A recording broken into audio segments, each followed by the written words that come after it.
Stand, recite the pledge. I pledge allegiance to the flag of the United States of America. Public.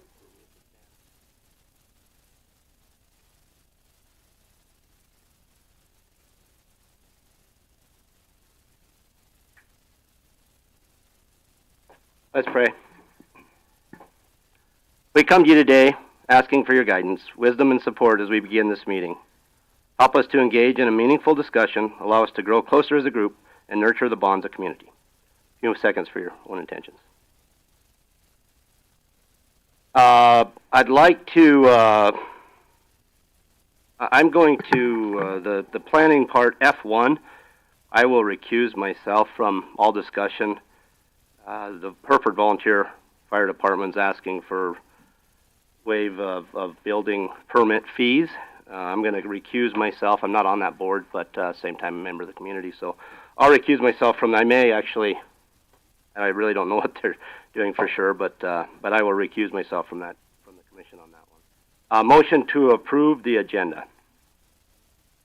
Second. Motion and second to approve the agenda. All those in favor? Any discussion to that motion? All those in favor say aye. Aye. Aye. Opposed, same sign. Opportunity for public comment. We will, if those of you are here for the C1 Labor Day weekend noise ordinance, just wait for the agenda item on that. Otherwise, anybody from the public wishes to speak, I'll allow 3 minutes per person. We can start. We've got some election people here today. If you guys want to go first.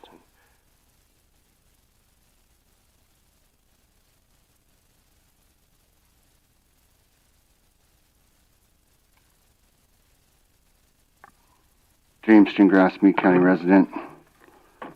You keep telling us we have no facts. We've told you about your subpar cybersecurity, about breaking the law by conducting centralized ballot counting, about breaking the law, South Dakota law stating how testing should be conducted, about the age of your hardware and software, about unknowingly connecting to the internet via thumb drives, about questionable activity conducted by ES&S, about our rights being trampled by denying a lawful petition, about questionable ownership of ES&S, about the sourcing of parts from China, about denying us our rights to review the cast vote records by not purchasing the required equipment, about warnings from the federal government that foreign bad actors are looking to hack our election systems, that hand counting is faster, less work, more secure, lawful, cheaper, keeps money spent on the elections in Meade County, that you are hired to conduct elections, not farm it out to a national for-profit corporation. You're too busy coming up with your long-winded victimhood retorts to hear facts that over 15 people have took time to, with no pay, to express their concerns. You want me to bring proof, but won't allow me to review any necessary evidence. That's nice. You can brag about $750 being a pay cut, but you never did answer my question. Are any of you invested in election security services, McCarthy Capital or McCarthy Group LLC? For the record, I don't believe Rhea or anyone else in the auditor's office is knowingly committing election fraud, but I do believe the commission has a huge influence over how our elections are conducted. At one point, we did start a petition, and we gathered over 500 signatures before realizing that our rights to petition would be denied, and it was worthless to continue. I also noticed that none of you have time limits when it's your turn to speak. Thank you. Mr. Gingrass, anybody else on elections?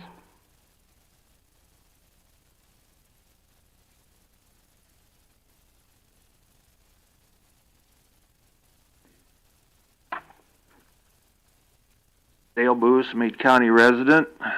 You know, really, it's pretty simple. All we really want to do is We're demanding accountability from our elected officials.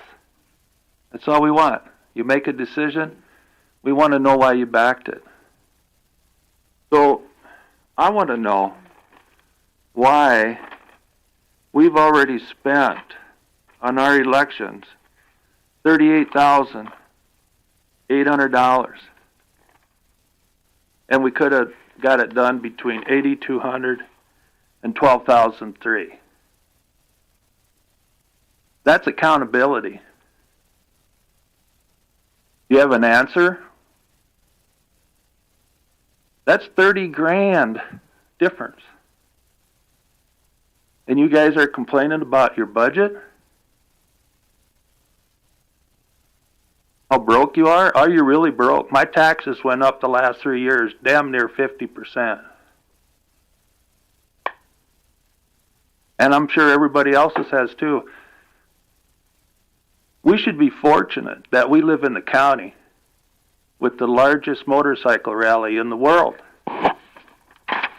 And we're broke? Just like Sturgis. I don't get it. To me, spending $38,800 versus $8,200, if you guys call that common sense, you went to a different school. All you have to do is explain to me why you're spending that money. And if you say, well, we get some money for HAVA, what money is that? Taxpayer dollar. To me, you can prove me wrong. I hope you do. HAVA gives the county money for elections. You in turn around and give it to ES&S. You know what that looks like in my eyes? Money laundering. If you can prove me wrong, I'd be more than happy to listen. So in our next meeting, I would like you guys, I'll forfeit my time, and for you to be accountable in this decision why you're spending way more money than you really need to be. Sheriff West, last meeting, wanted to update the mapping. So that $30,000, it would have cost $10,000 a year. That would pay for 3 years to update the mapping for ambulance and fire service. Hi, Mr. Buse. 2 weeks. I want an answer. Anybody else on elections?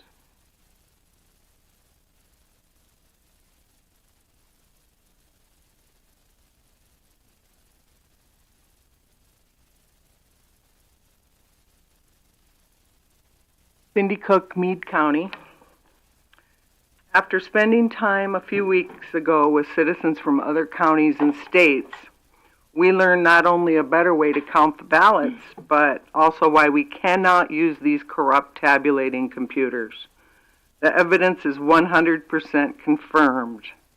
They need to go. We also learned how the South Dakota Commission Board and ES&S communicates with all the county commissioners.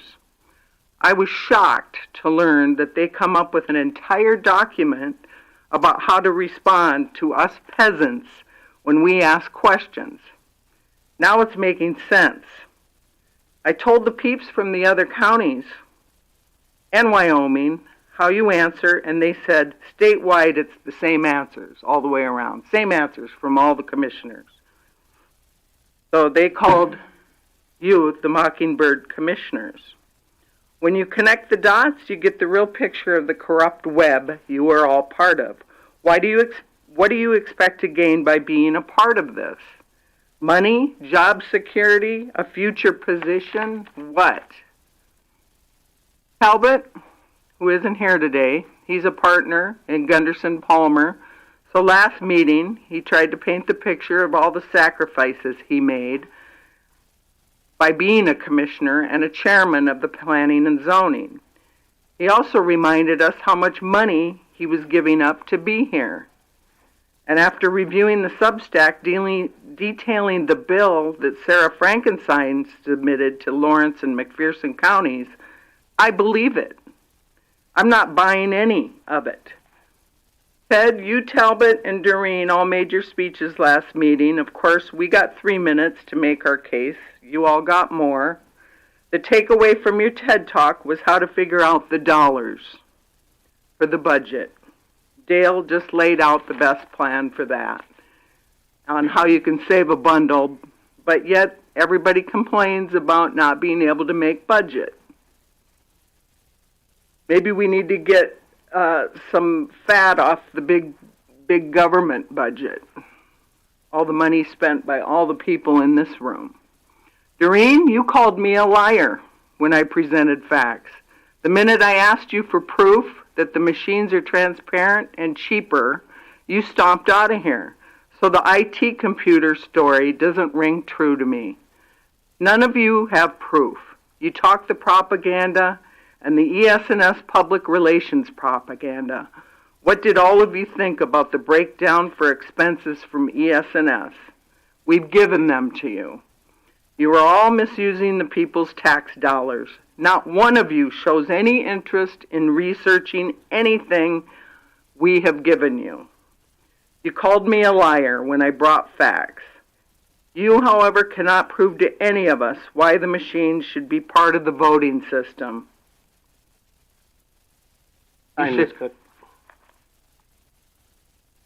Anybody else on elections? Anybody else on elections? I do have a couple questions on elections. Mr. Buse and Mr. Gingras, could you come forward, please? Just real quick questions. Certainly. I guess my question, Mr. Gingras, I'll start with you. Who told you your rights were denied? Did anyone stop you from turning petitions in? If that's the case, I want to look into it. No, not here. No, no, sir. It's in other counties are denying our petition rights. But you said your rights were denied, and they would be if we brought them here. They would be denied. How do you know that? You'd hire Sarah Frankenstein to come down here and stop us from turning it in. So if we turn in our petition, you're gonna. I don't know how we can't take that seriously if your petitions were turned in. I don't know either, but other counties are doing it, so I just assumed that Meade County would follow suit. If everything was following the law, we'd have to count those signatures, and if all the signatures were there, we'd have to put that on the ballot. Well, I guess I'll take that statement back then, that my rights haven't been denied in this county yet. Okay, so I do need to bring a petition forward so that. And if it was fully legal and all the signatures were verified, we'd have to look at those signatures. Sure. Now, if there was something off on it, it might come back. But at the same time, we would have to. We've had that conversation, as far as looking at signatures and trying to understand the law, putting it on the ballot. I had this conversation with the state's attorney as well as the auditor, as far as timing.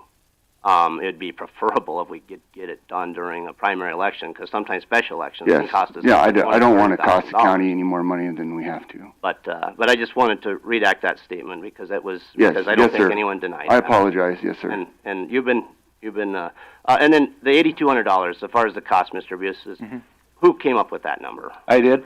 Okay. I was just curious how you came up with $8,200. Okay, so we have 41 precincts. And if you have 5 people on each counting board, that's 205 people. And if it takes them 2 hours to count, I just figured $20 an hour. You can use 50 if you want. Still going to be way less. So that's 2 hours, so that would be $40 a person, so that would be $200 a precinct, times 41 is $8,200. If it's 3 hours at $20 an hour, it's 12,300.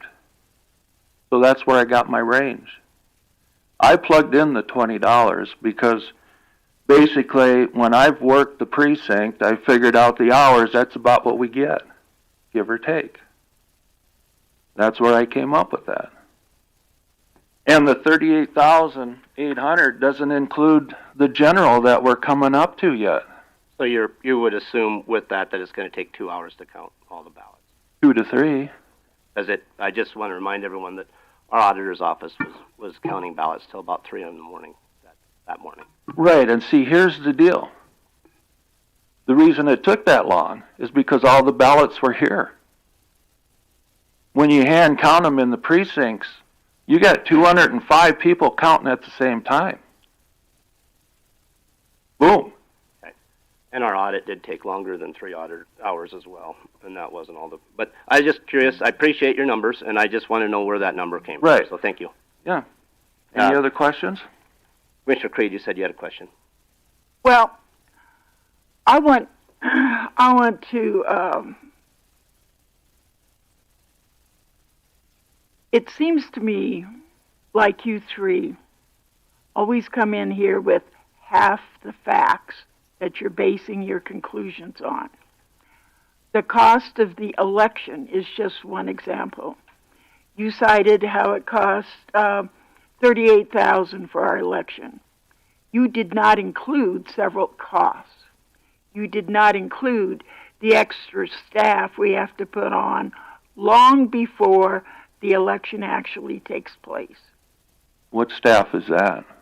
Well, if you went into the auditor's office as of October 1, I believe you will see that additional staff there then.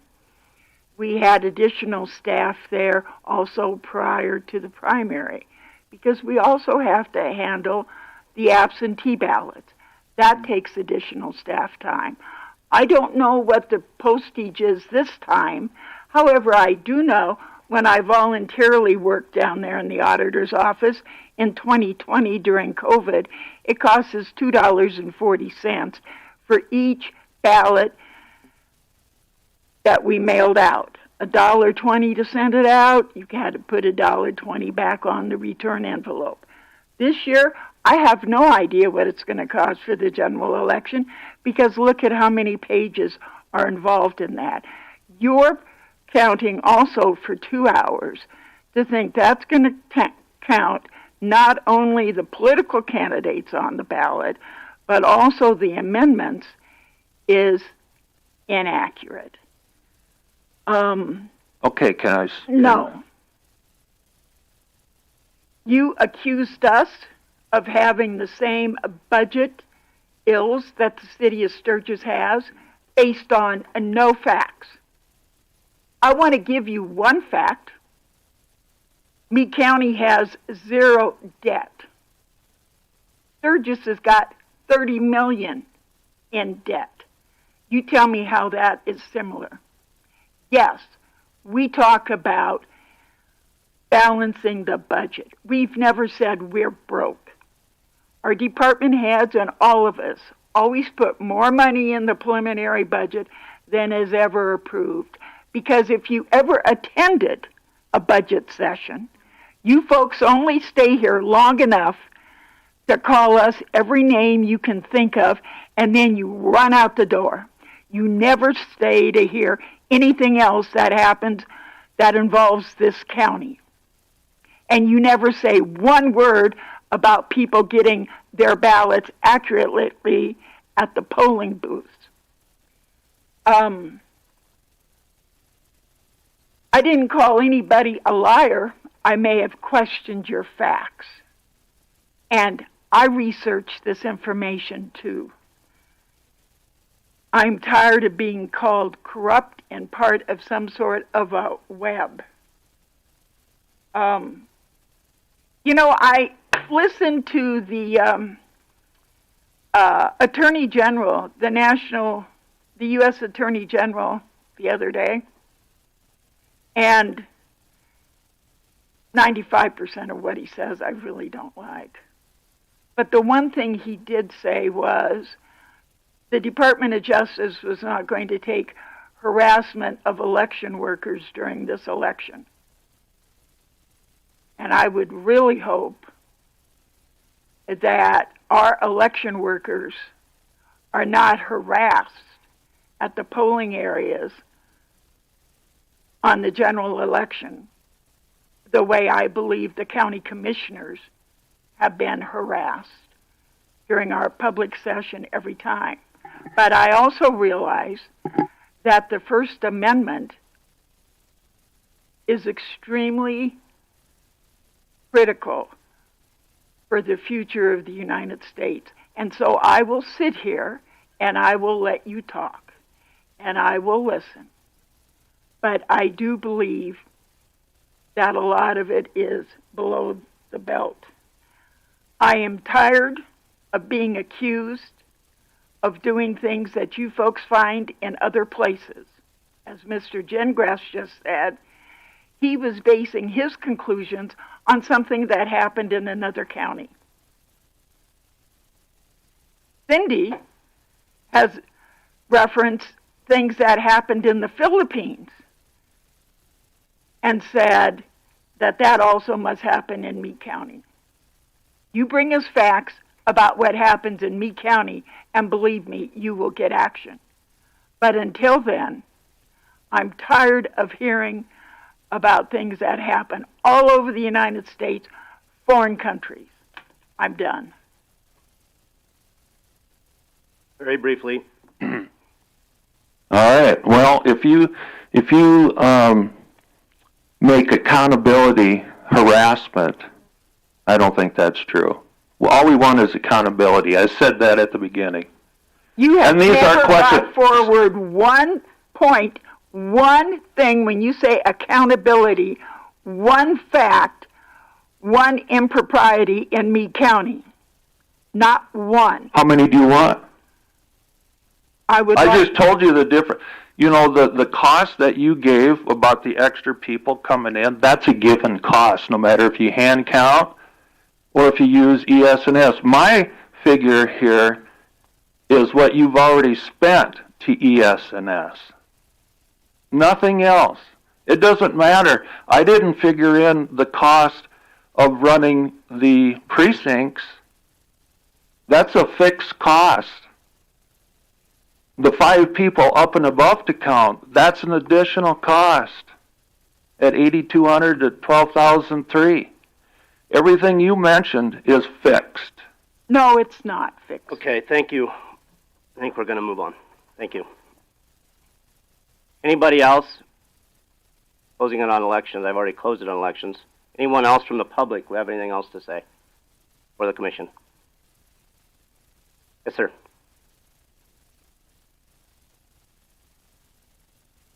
Morning. 3 minutes. 3 or 5 minutes, Commissioner? 3 minutes, please. Timer, because I know you're busy. Morning, my name is Paul Whitcraft. I am a deputy sheriff. I also... How's that? Anyway, I am privileged to sit in front of you as the union representative for the Sheriff's Department. I have about 25 years experience in law enforcement. I know Ms. Creed and Rhea for my whole life and everything, so it's a privilege to be sitting in front of you. I've been wanting to come meet with you and say hi to you, but with the rally, that kind of, you know how that goes. So, but I just wanted to express to you how important it is as a union, the relationship that we have with the sheriff for the things that the union asks for and things like that. We have a really good relationship with the sheriff, and I'm also looking for a good relationship with the commissioners because I think that's important.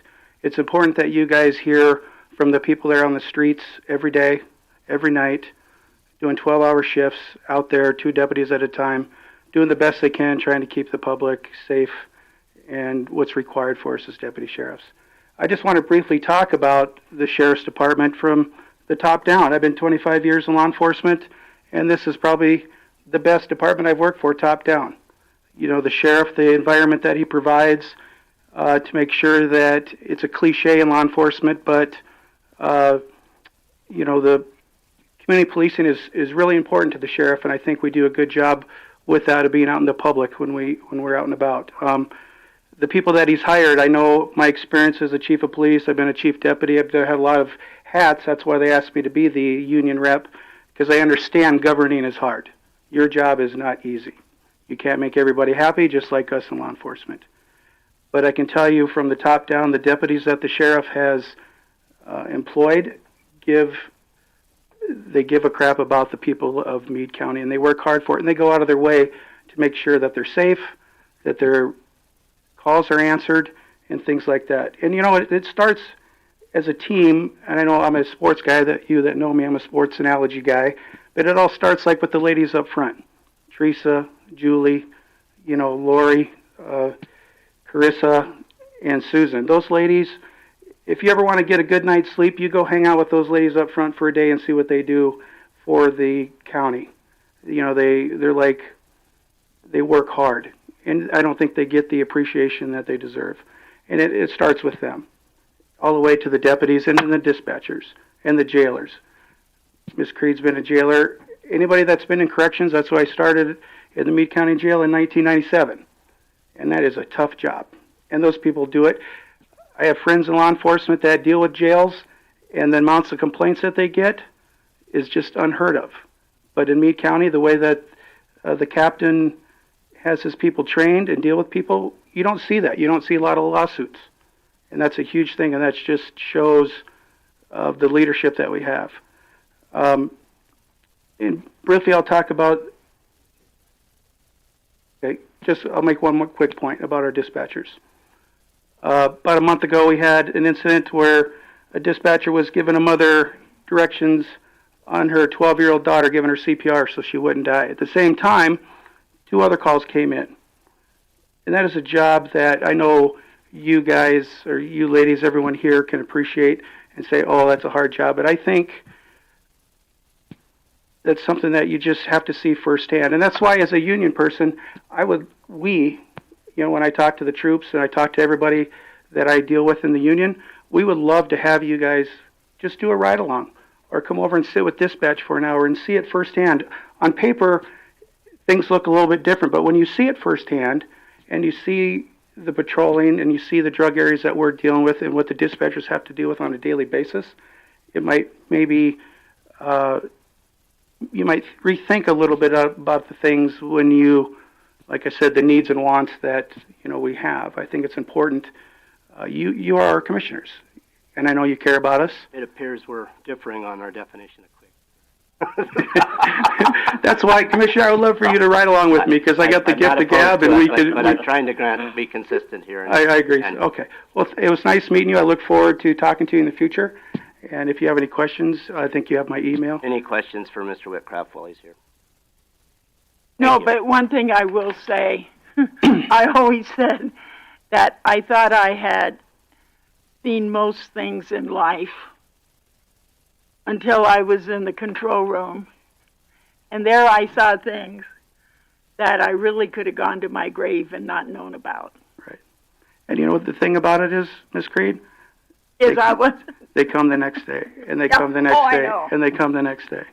And that's why they're amazing people that work for the Sheriff's Office. So thank you, guys. I agree with you. Thank you, Mr. Whitcraft. Any other questions? Quick questions? Any other public comments? Anybody else from the public wishes to speak? Not, I'm going to close public comment period. Let's get into our department, emergency management, veteran services, please. While you're sitting down, I think congratulations is in order. I believe you were awarded VSO of the Year, South Dakota VSO of the Year. Yes, sir. It's a great honor. I think we all roll around the applause.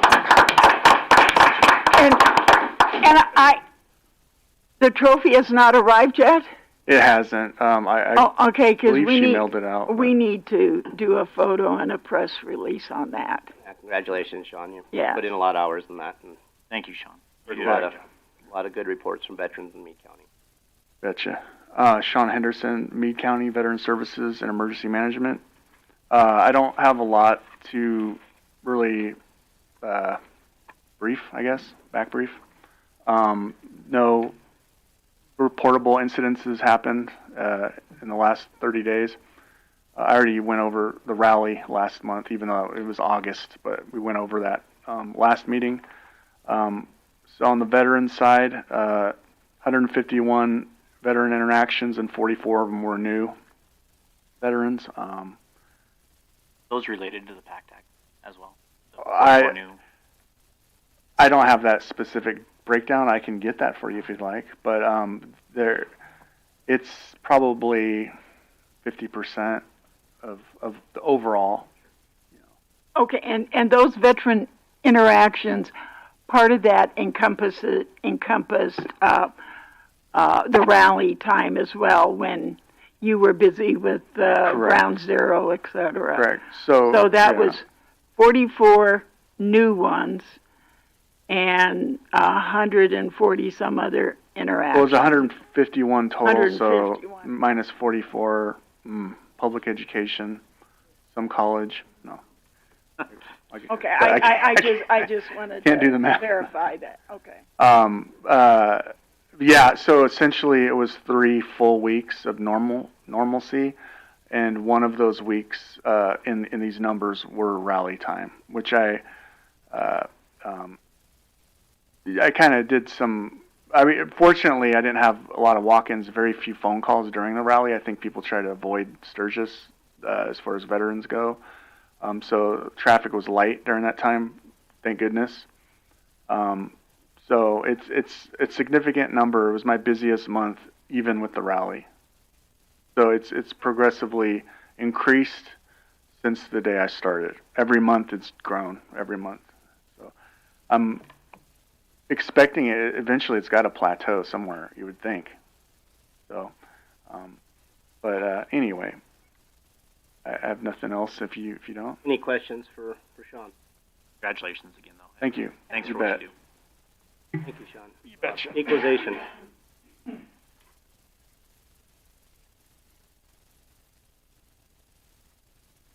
morning, Commissioners. Reoccurring Director of Equalization today.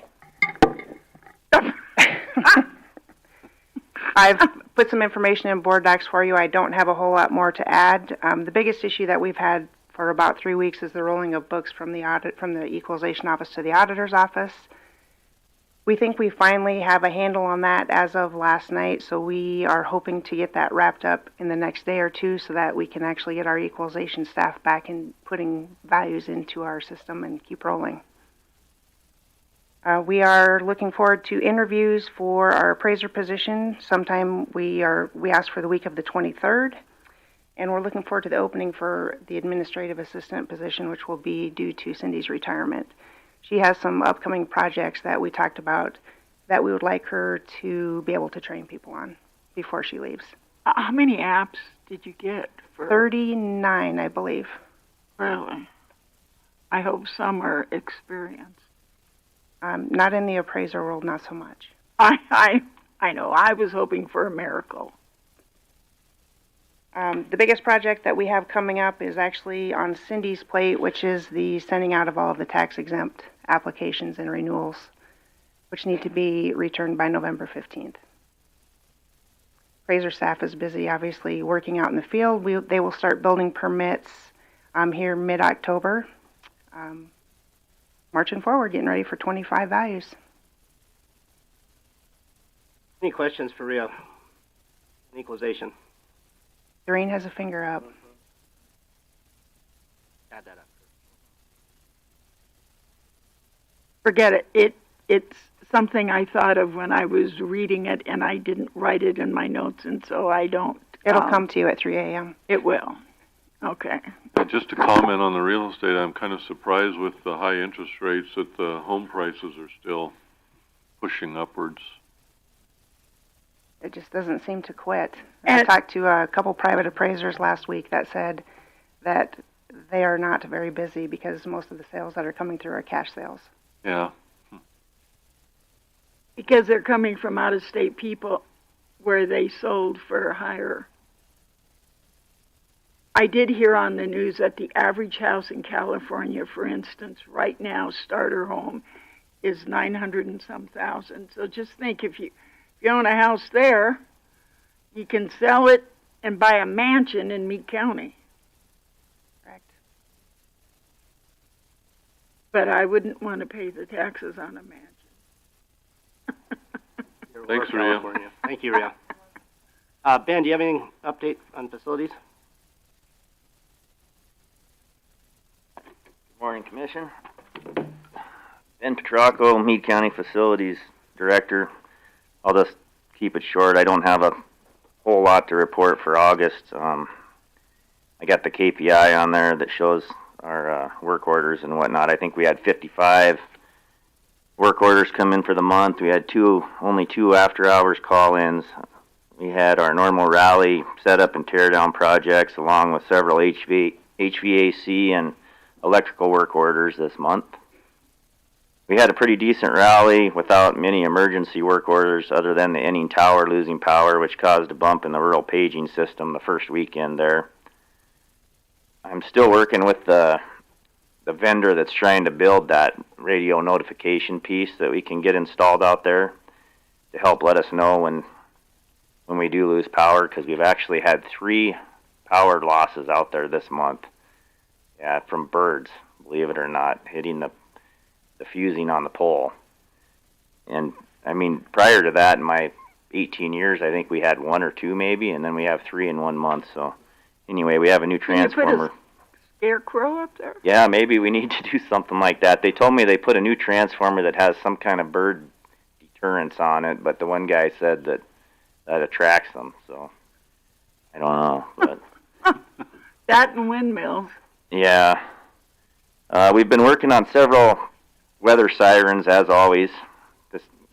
It just seems kind of never-ending on those guys. They have a lot of moving parts that go bad and a lot of batteries.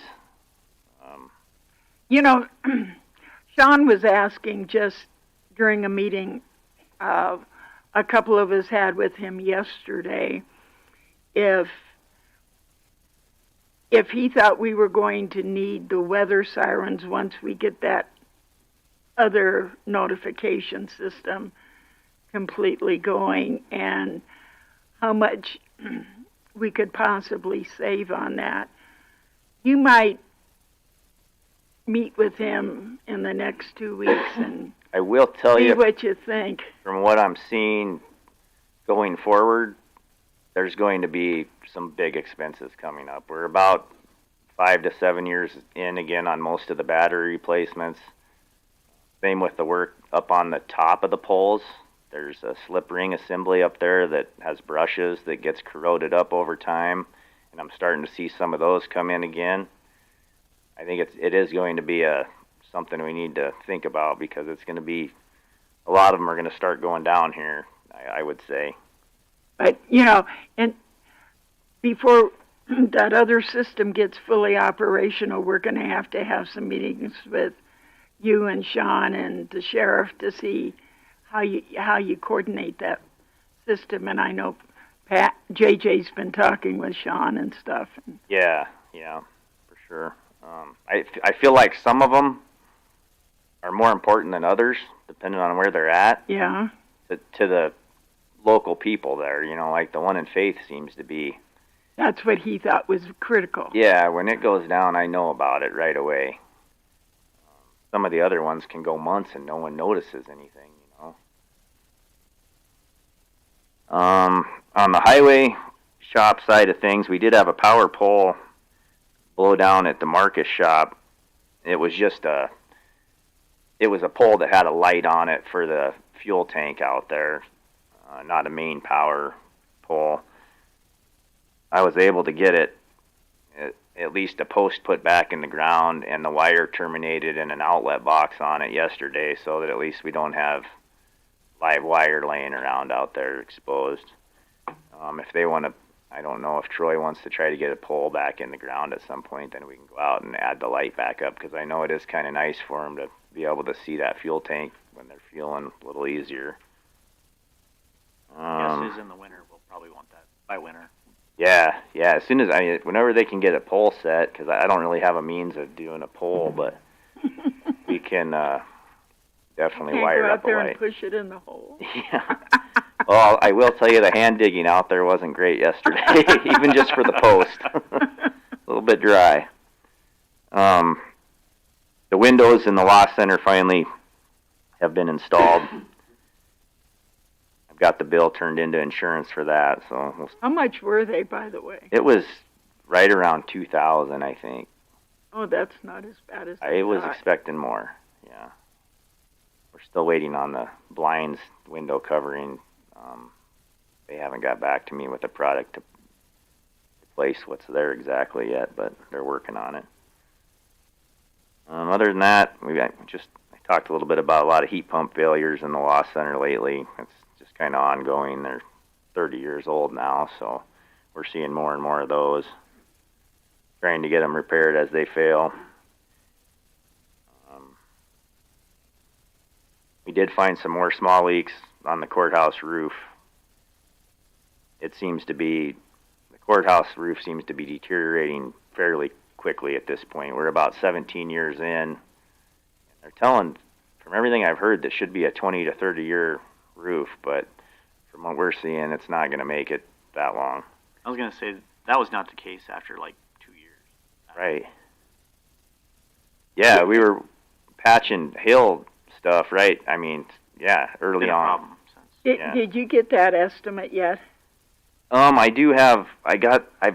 been trying to get some contractors up there, and it's been kind of tough trying to get them to show up. I've got a couple, and these are very rough numbers. They're not an actual bid by any means. Yeah. Because to do an actual bid, you got to submit a bid spec and so everyone's bidding on the same thing. But one contractor came back on the courthouse with between $375,000 and $400,000, and he also, for a metal roof on the Law Center, was $475,000 to $500,000, somewhere in there.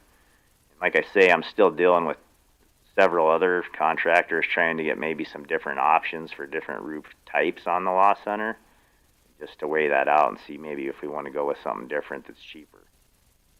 But so far, those are the only ballpark numbers I have. Excuse me, Ben. The 375 to 400 is on the courthouse flat roof, and then the 475 to 500 is on the Law Enforcement Center. Thank you. Yeah. It's almost impossible to find a tradesman. Yeah, and I mean, I understand they don't want to give you a quote without, going through it. They don't want their bid out there if if everybody's not bidding the same project, I guess. But to do that, we got to start with a architect to build the spec package. So, that's kind of all I got right now this time. Well, on a side note, I want to say how I think your overtime report looks great. Well, for the rally? We for did the whole year, you've done very well. Yeah, if it wasn't for that one big weekend on the rally, that number wouldn't be there. But we had Jamie had a really busy day on that first weekend as well, so we actually ended up having to make a run out to Enning and all that. So it's a short trip. Yeah, I'm getting sick of that short trip. I've been out there a lot this last month. Any other questions for Ben? That seems to be the only tower that we always have trouble with. Well, that and Blackhawk. Yeah, in Blackhawk we don't have any equipment in ourselves. The Sly Hill Tower gets us once in a while. We have to stay on that roof because it's just an old, like a military container of some kind. And if we don't keep recoating the roof, it'll start to crack and we get moisture in there. So that's one that we do routine maintenance on it quite often. But yeah, that Enning one, it's kind of been our problem child lately. Wow. Thanks, Ben. Yes. Human Resources, Deborah, do you have anything to report?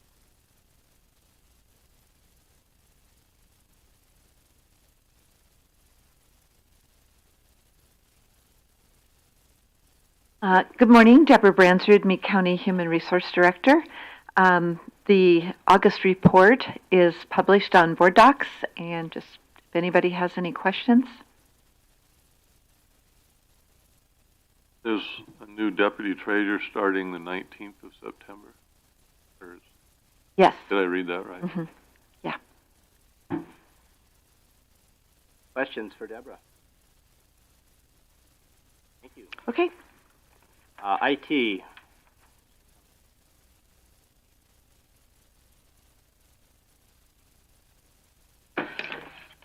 Morning, Commissioners. Tony Cummins, IT. Not a whole lot to report. KPIs, work orders up quite a bit from the last couple of years. Busy last couple of months. Yeah, but you didn't have hardly any overtime hours either, which is great. I can't believe it. With all the all the work orders and the rally and everything. Yeah, try to manage our time as best we can. I think Tony's probably put in plenty of overtime hours. I think that's where his giggle came from. We call him all the time. Yeah, Save him. I know you guys have a lot on your plate today. Any questions? Thank you. Okay, thank you. Planning.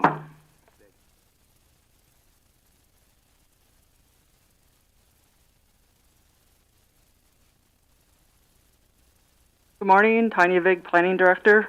Permitting has somewhat remained the same. No big changes there. We are slower than last year by a couple. If you go, when you look at the graph, we are down. Large pending projects, the subdivisions are still plugging through. I believe Horizons Estates 320 on Elk Creek and Elk Vale, their subdivision is now paved. I believe they got the pavement down last week. So they're moving along, got all their testing, everything seems to be good to go. Ben Estates is pulling a couple building permits already on a couple of lots, and Bridle Ridge Acres will be coming in for a final plat also. I did wrap up a project with the GIS data has now been completed. We all know where everything is stored. It's been cleaned up. The total votes is on hold for right now. We just don't need to do it right now. We'll continue that on when it's needed. The new news is Renee Slaughter. Her last day is today, so I will be posting a new position here shortly on to fill her slot. Are there any questions? I hope you have great success. Quick success. Thank you. I hope so too. Would anybody be opposed to moving item F1 up right now? That's the Hereford Volunteer Fire Department. That's fine. As long as Tanya's sitting right there, I will. Sure. Doreen, I'll give you the gavel. Oh, okay.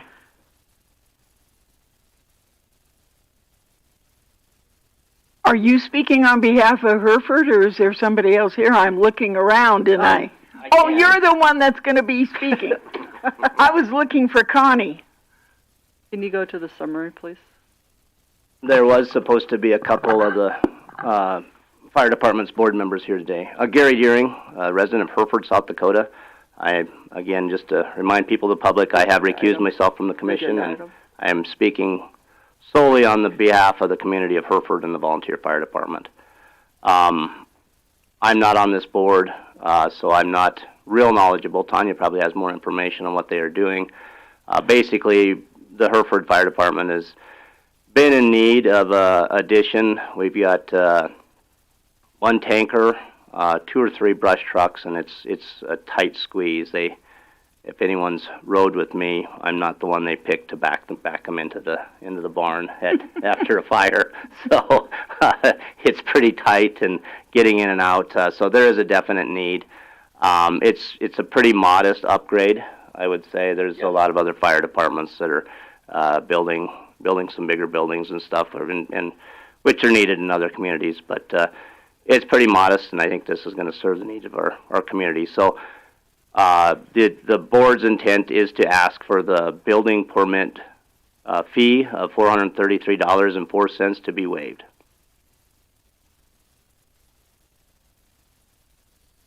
Well, I think there's already been precedent for waiving the fees for buildings that serve a community, so I'll move that we waive the building permit fee for the Hereford Volunteer Fire Department building addition. Is there a second? I'll second, and I do have a question. Yes. It does meet all of our building requirements. It's just we're not giving them a fee. Correct. Yes, it does. The wind, snow, yep, everything's still compliant. Any comments from the public? I would concur with Ted. The county in the past has waived similar fees. So I guess I will call for a verbal vote. All in favor, say aye. Aye. Pass 3-0. I think I like this chair. May I just stay here? Well, no, I was going to say when you said you were going to recuse yourself, I didn't expect you to be down there and me be on the microphone.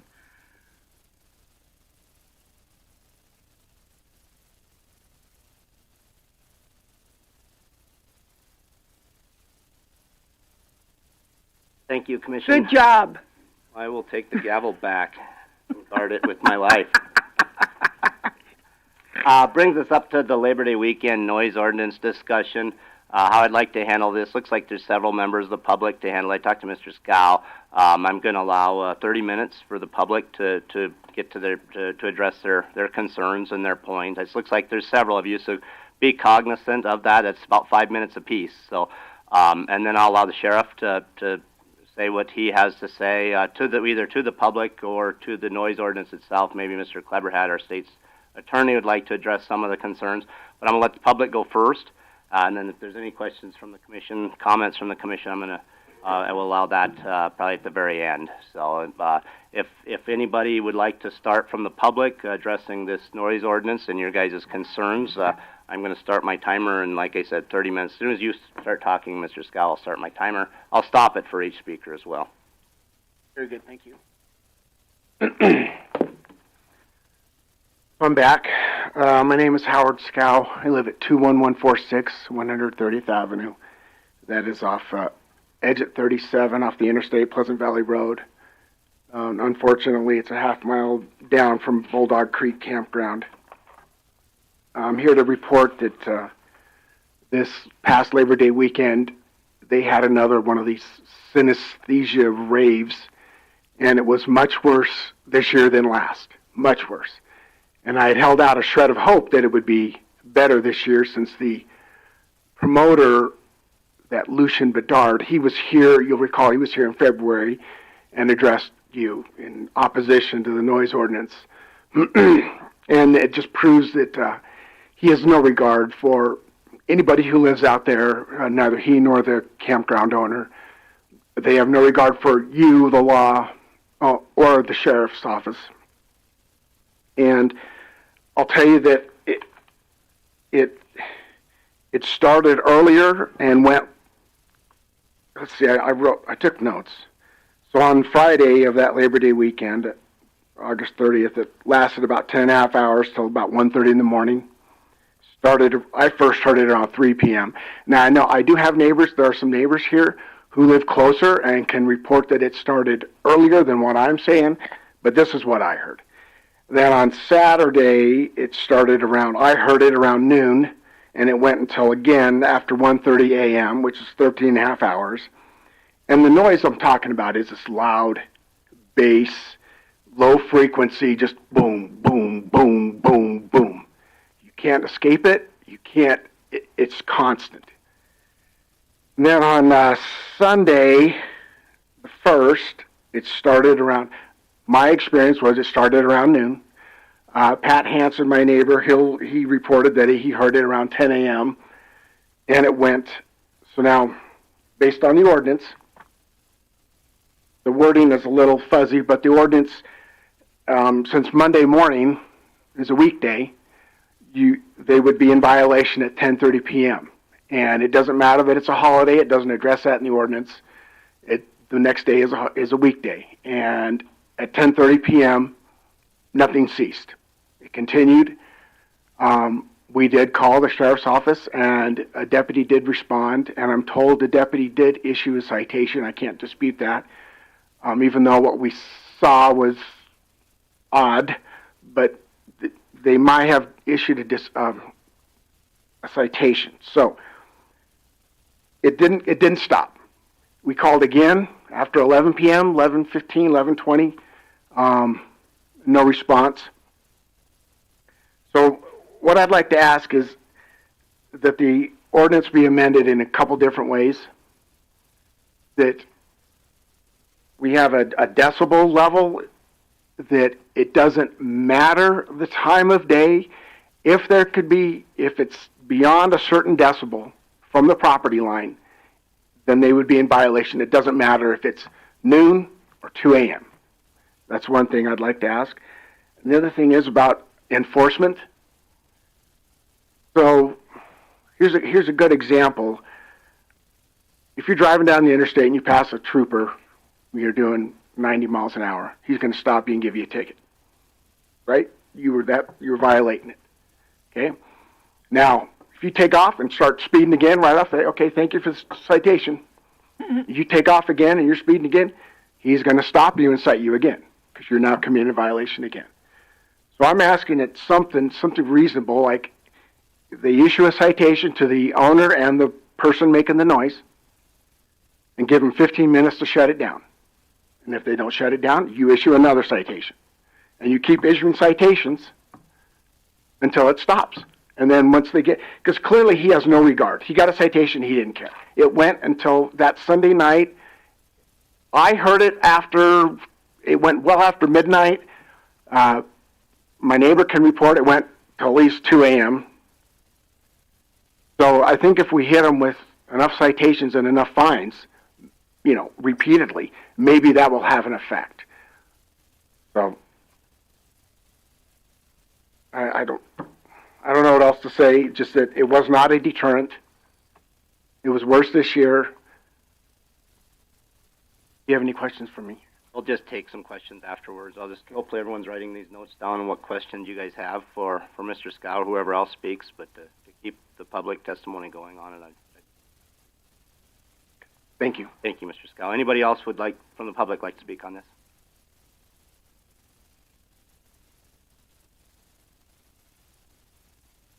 Hello. My name is Casey Krebs. I am the Festival Director of Synesthesia Music and Arts Festival. I am here on behalf of me and my whole team. Lucian was not able to make it today due to work, but I would be able to answer any of those questions. First, though, I just want to tell you about the food drive that we did at this event. We were able to raise 425 pounds of food, and that is not including, I have a couple more bags that I found that I will be dropping off tomorrow. And that to me I was like crying every time people were like putting it in. Just to give some comparison, Gordon, who works at this food pantry, was telling me that there's an event that's been happening yearly. It's a car wash that they do in Sturgis for the last few years. And this year they raised 350 pounds. So within our first year of doing this food drive, we were able to raise more than that. And this, I believe, is just our minimum, and we'll be able to do much more in the future. In addition to that, we do multiple trash pickups in Sturgis, in Meade County, and also in Pennington County. And that is directly related to our event. And also, I just want to bring up the economy value that we are bringing to Meade and to Sturgis. Within our couple days, the venue owner was able to make more money than the whole Sturgis week period. I just want to say that again. Within a few days, we were able to raise more money and bring in more money to this area than the Sturgis rally for one campground owner. I want you to get to the noise. Yes. And so we have been very clear with, we've been talking with the Sheriff's Department, and with you guys. We have, I would argue that it was not as bad as last year, because last year we went way past 2 a.m. This year we stopped at 1 a.m. every single day. On Sunday, I do acknowledge that the noise ordinance says 10:30. Our decimal readers were reading under that decimal limit. We had tested that Friday and Saturday because we knew that Sunday we needed to make sure we were under that decimal limit, and our readers were reading underneath. I don't believe that, I think it's very, very difficult to enforce this 80 decimal limit. Like I said, we were doing everything in our power to reduce that. And after 1:30, we switched over to a complete silent sound system, which is over headphones. So after 1:30, there were no noise coming from that campground. And I also want to just address that other than this noise ordinance, we didn't have to make any ambulance calls, no people who no fights broke out, no other emergency services needed to happen from this event happening. Only the concerns that Mr. Scowl brought up. I also want to mention that there were many neighbors. I did a campaign telling neighbors about our food drive as well, because I was hoping they would contribute, which they did. And many neighbors did not care. The angriest voices tend to be the loudest, I would say, and I think you guys see that with the election comments as well.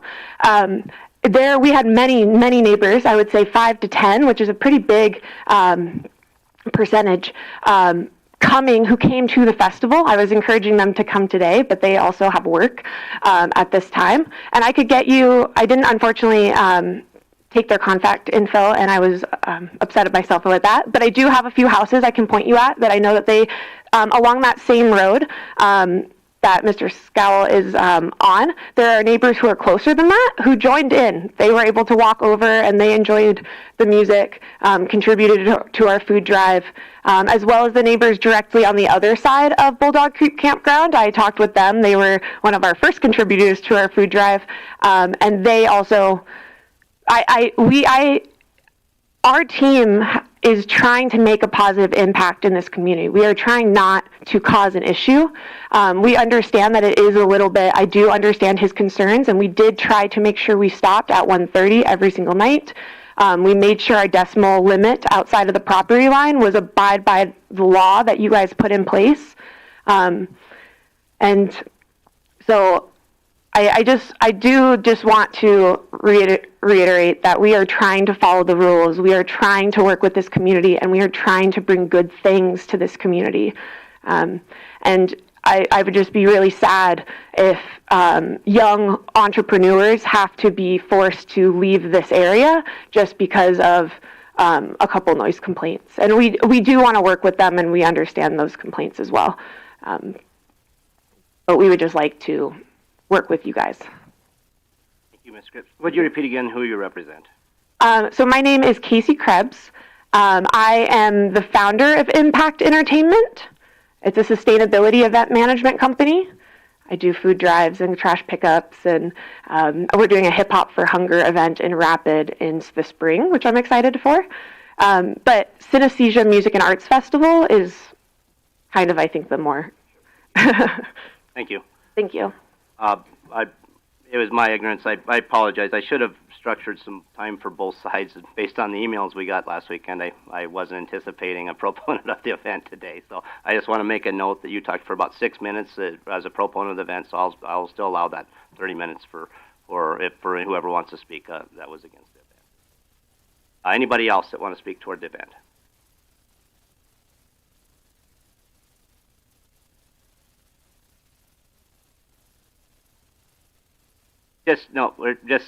This typically leads to a back and forth. So I'm trying to, yes. Anybody else that'd like to speak for the event or against the event? Just pointed in our noise ordinance. I'm sure you'll get some questions, Mr. Scow. So Sheriff West, would you like to come forward?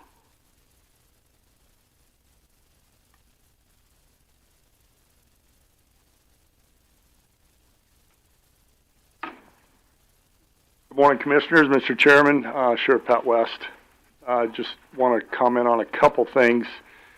Prior to this event occurring at the Bulldog Creek Campground, I had several discussions with the promoter. I guess he's the promoter by the name of Lucian Bedard. I explained to him the importance of following the ordinance that the county commission had put into place because we didn't want situations that we had last year. He reassured me that he had plans to run this event better than he did last year. When it came to the ordinance itself at 1:30 a.m., he was going to shut down the loud noise and was going to use some sort of headphone transmission type thing. He understood and agreed to those limitations. We had a few other calls, and then that was the last I talked to him until the event occurred. I sympathize with the citizens out there that are living close to the campground. I understand that noise is extremely loud. On one occasion during the weekend, I did travel out there. When I was there, it didn't seem too excessive, but again, it wasn't at night, and at night, noise travels a little bit more. When it comes to questioning the levels, you know, obviously the sheriff's office does not have any decibel level measuring device, whatever you want to call it. But I did talk to Lucian again, talk to him about that, and he said that he is maintaining that they were under that 80 decibel level. I have no way to contradict that. There were 4 calls for service to the location, 1 on Friday night, 1 on Saturday night, and 2 on Sunday night. I exchanged emails with Mr. Scow a few times, told him we were trying to address the best that we could. He wished that we would go out there and just tell them they had to turn it off. And there was just no way we were going to be able to do that based on following the guidelines for the noise ordinance. There was a question on when the weekend ended, so we referred to our legal department with Mr. Claprod, Ken, and he advised, I think it was 7 a.m. or 7 p.m. on Sunday. The weekend officially ends, so the ordinance then comes into effect that the noise needs to be shut down at 10:30. So I called Lucian again, talked to him on a couple different occasions, explained to him, listen, at 10:30 you need to shut that down or you're going to get a citation. We have a deputy come by, make contact with you, and it's going to be a court appearance mandatory for you to be there. So at 10:35, I had deputies at the location. They made contact with Mr. Bedard. He was issued a citation and was then summoned into court at a later date. Mr. Scow questions how we address this and how we handle things at campgrounds. When we are a sheriff's office with only two people on duty in the whole county, any large events like that, it's our policy that if we ever go into a campground, it's for emergency reasons only. And if we do, we go en masse. We made arrangements to have Mr. Bedard meet us at the front gate. Now, where they met and where this citation was written, I have no idea. Citation was written, he signed it, he took the ticket. As far as citing someone every 15 minutes, that's not realistic, especially when we get other calls for service and we're going to different locations. So, again, I sympathize with the people that are there. They live next to a campground that has a concert venue, and there is going to be loud concerts there, whether it's there or anywhere else in the county. We follow the ordinance, and if the ordinance gets adjusted, we'll then address those type of things. So I'll stand by for questions. Sheriff West, State Attorney Office would like to make a comment on the ordinance itself, if there's anything in your opinion that we could do differently within that would help the situation. Rhea, would you scroll down for where it has down further? There we are. I was contacted on Sunday by JJ for an interpretation. As written, we make no allowances for holidays regardless of when they fall.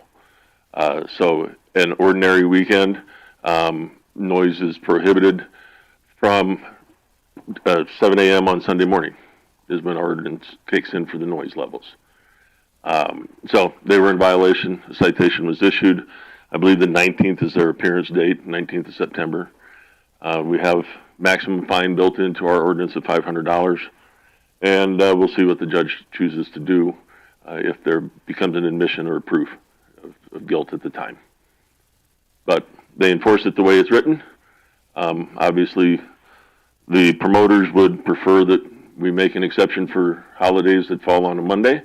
The detractors would rather have it be tightened. So those are policy decisions that you may wish to consider. Any questions from the commission? Well, I just have a comment. I think if the county residents voted down zoning, the problem I see is we've got a big campground right in the middle of a residential area. Zoning would have prohibited that probably, but I didn't think the ordinance was going to solve the problem for the neighbors out there, but I got some assurances from, I think I voted for it, but I got assurances from the commission and the sheriff that it would probably be good, but I guess at this point I don't know what to do. It's just when you got a big concert venue right in the middle of a neighborhood, and you got neighbors that moved out there because they wanted to be out in the country away from that stuff. It's a bad situation. So I don't know. It seems like in the last 7.5 years I've been on the commission, a lot of the things we've been dealing with are residents who didn't want zoning are coming in and ask the commission to do something because we don't have zoning, but so just speaking to the residents out there, the last time the commission tried it, it went down to 75%. Is that correct, Doreen? Yeah, it was like we just got massacred. So, I think that Meade County residents, if they want to try to rectify some of these problems, might not be a bad idea to look at zoning again, but it would probably have to take the public to initiate that petition. And even so, that campground would probably be grandfathered in. Yeah, definitely. It seems like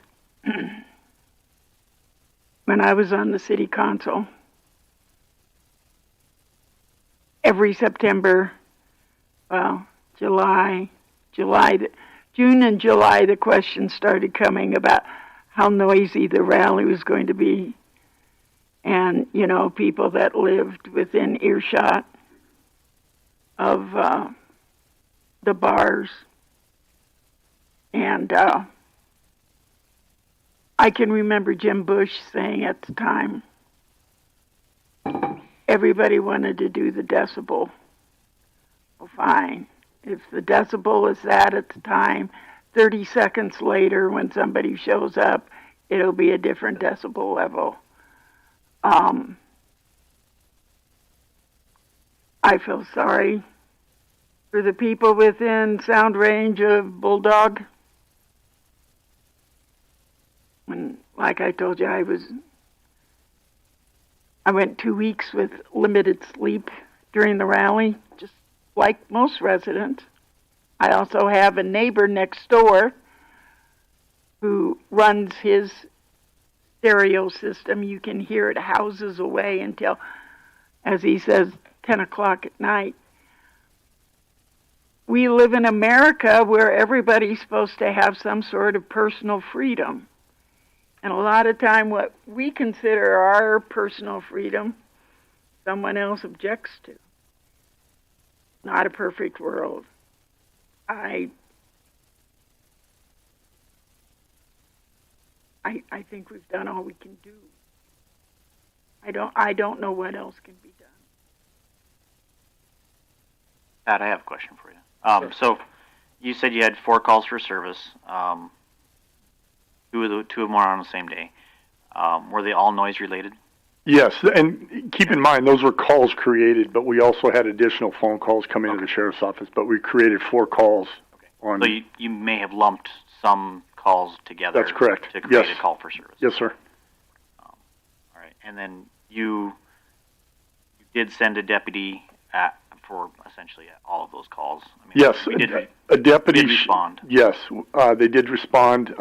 They didn't necessarily make contact with the owner until that Sunday, or I should say the owner, the promoter, whatever it is. But it was until that Sunday. Okay. So in your mind, I think, just so I know, the promoter did make concessions from last year on this year's event by using headphones and things like that. They shut down after the citation was issued? I was told by the deputies they were, but they didn't stay there after 1:30. We had other calls for service we were heading to, so it sure may have been turned up. I don't know for sure. I think that's all I had for questions. I mean, as far as I know, on the 1:30 time frames, they were shut down, but the 10:30 one, obviously, if Mr. Scow was out there and said it was loud, then they must not have turned it back down on Sunday.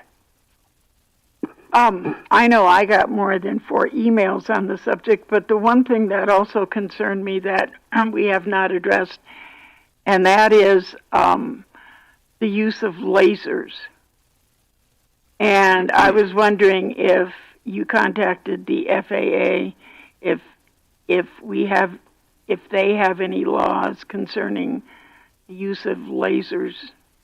Yeah, I have not. I know that if you directly shine something like that at an airplane, now inadvertently, I don't know how to be able to judge that. So See, I don't know either. I don't know Without if digging they deeper allow into it. all that, I would expect that's an intent statute, that you're intending to shine the light on to the plane. I would make the observation as to multiple citations in a day. As written, 6.2.1, which is up on the screen, allows that each day in violation may be deemed a separate offense. I would not anticipate that a judge would enforce more than one citation issued, in the 15-minute time period. He would have a punishment reflective of one violation, regardless of the number of citations. Sheriff West, in regards to one email that I got, and just help me out here because I'm a little unfamiliar with what goes on, as Mr. Whitcraft earlier pointed out. Obviously, probably true, but when dispatch gets a call, a 911 call, something like this, that's usually probably always you hear about it at some point in time because the response, an email I got was. The dispatcher said there's nothing they could do about it, but that's obviously not their call. That's obviously yours. So right. it sounds to me like you did hear about these calls. Right. I heard about these calls prior to this event happening. I reached out to all the staff and explained to them, listen, there's an ordinance in place now, and this is how we are going to address it. If they are in violation of the ordinance, we'll write them a citation. Outside of that, there's not a whole lot that we can do outside of that. So that's probably where that statement came from. A dispatcher, I imagine, said, there's not a whole lot we can do outside of the ordinance time frame. So possibly taken out of context then. Well, it could be. I mean, obviously, if it was at 4 or 5 in the afternoon, there isn't a whole lot we can do, right. Outside of going out there and say, can you please turn it down? And, I had talked to Lucian a few times about that, and, he said that, especially after the calls that we had received, that he had turned it down. But again, I have no way to measure that. Mr. Kleberat, I guess question for either one of you: is there something in the ordinance that would, like I said, as Commissioner Seaman pointed out, I had some concerns with the ordinance. In fact, I voted against it. I didn't know what it could do, and I had some questions within it, and that's fine. But it seems like this problem keeps coming up. In fact, I mentioned holiday time and stuff like that, which wasn't popular, and that's fine.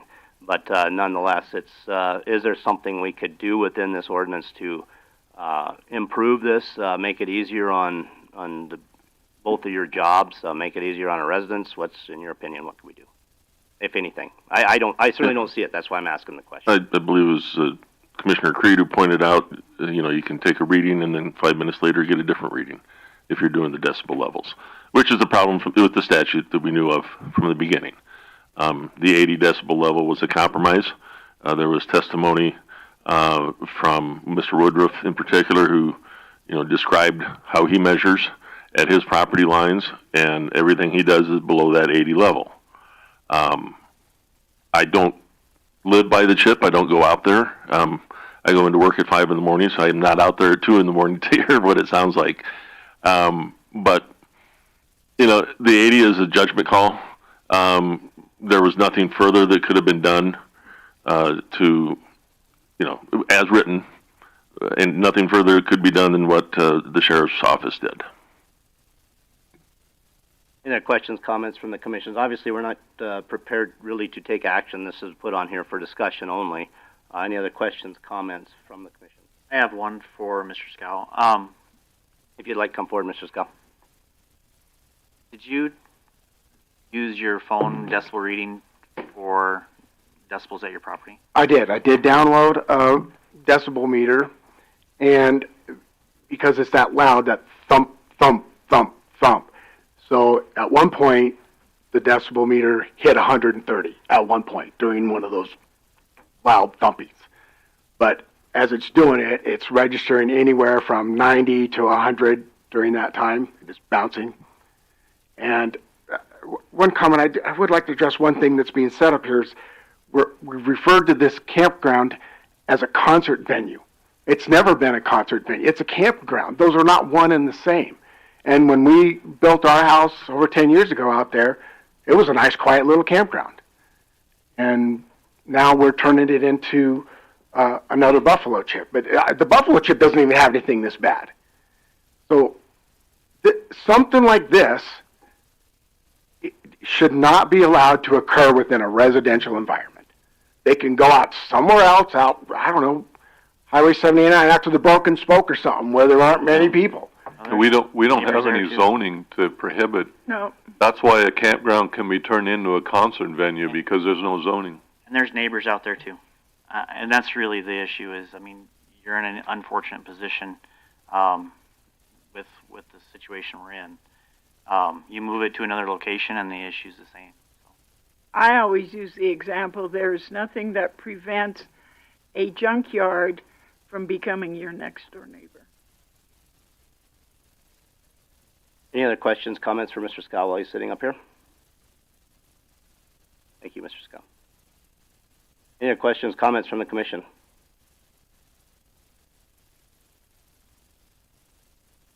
Real briefly, I'm trying to keep these meetings structured, and I appreciate it when people come prepared with their time. And if you'd keep that in your testimony, that's my intent. My intent is to give everybody equal time, as well as real briefly. I just wanted to say that we do have our laser technicians are licensed.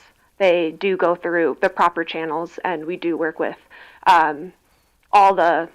I just wanted to address those concerns that we do take care of that. Thank you, Ms. Krebs. And we do appreciate, you know, the food drives and, you know, what you're doing so we appreciate that part, you know. Any other questions, comments from the commission? I just want to address, yes, we all received several emails. We all took them very seriously. I think every one of us was in communication with Sheriff West. Obviously, we took it seriously. We created an ordinance of it. It may not be good far as good enough as what some people would say. I put this on the agenda. It's not a small ask. I get about every week I get somebody asking me to put something on the agenda, whether it's a pothole or something. So it's not small ask to get something on the agenda. So I sense you'll probably walk away disappointed, but we are listening and we're taking it seriously. We believe you, and we believe your neighbors. I just don't know, looking at the ordinance, there's just things that I don't know what we can do policy-wise at this point in time. But we kept this for discussion, and we'll keep moving forward, and if there is, we will take a look at it in the future. So with that, I'm going to close this discussion, and let's take about a 10-minute break before we get into our scheduled hearing items.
Brings us to the scheduled hearing items at 10 o'clock, D1 and 2. We'll start D1.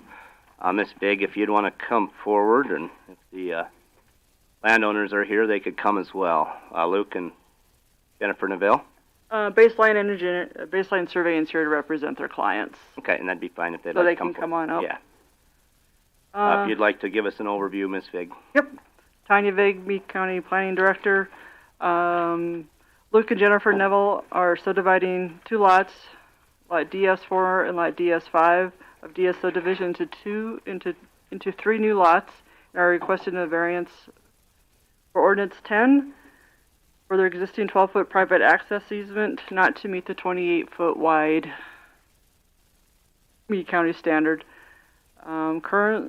The private access road, which will be improved, would need to be improved to 14 foot is the minimum width of that. So that's where we're at.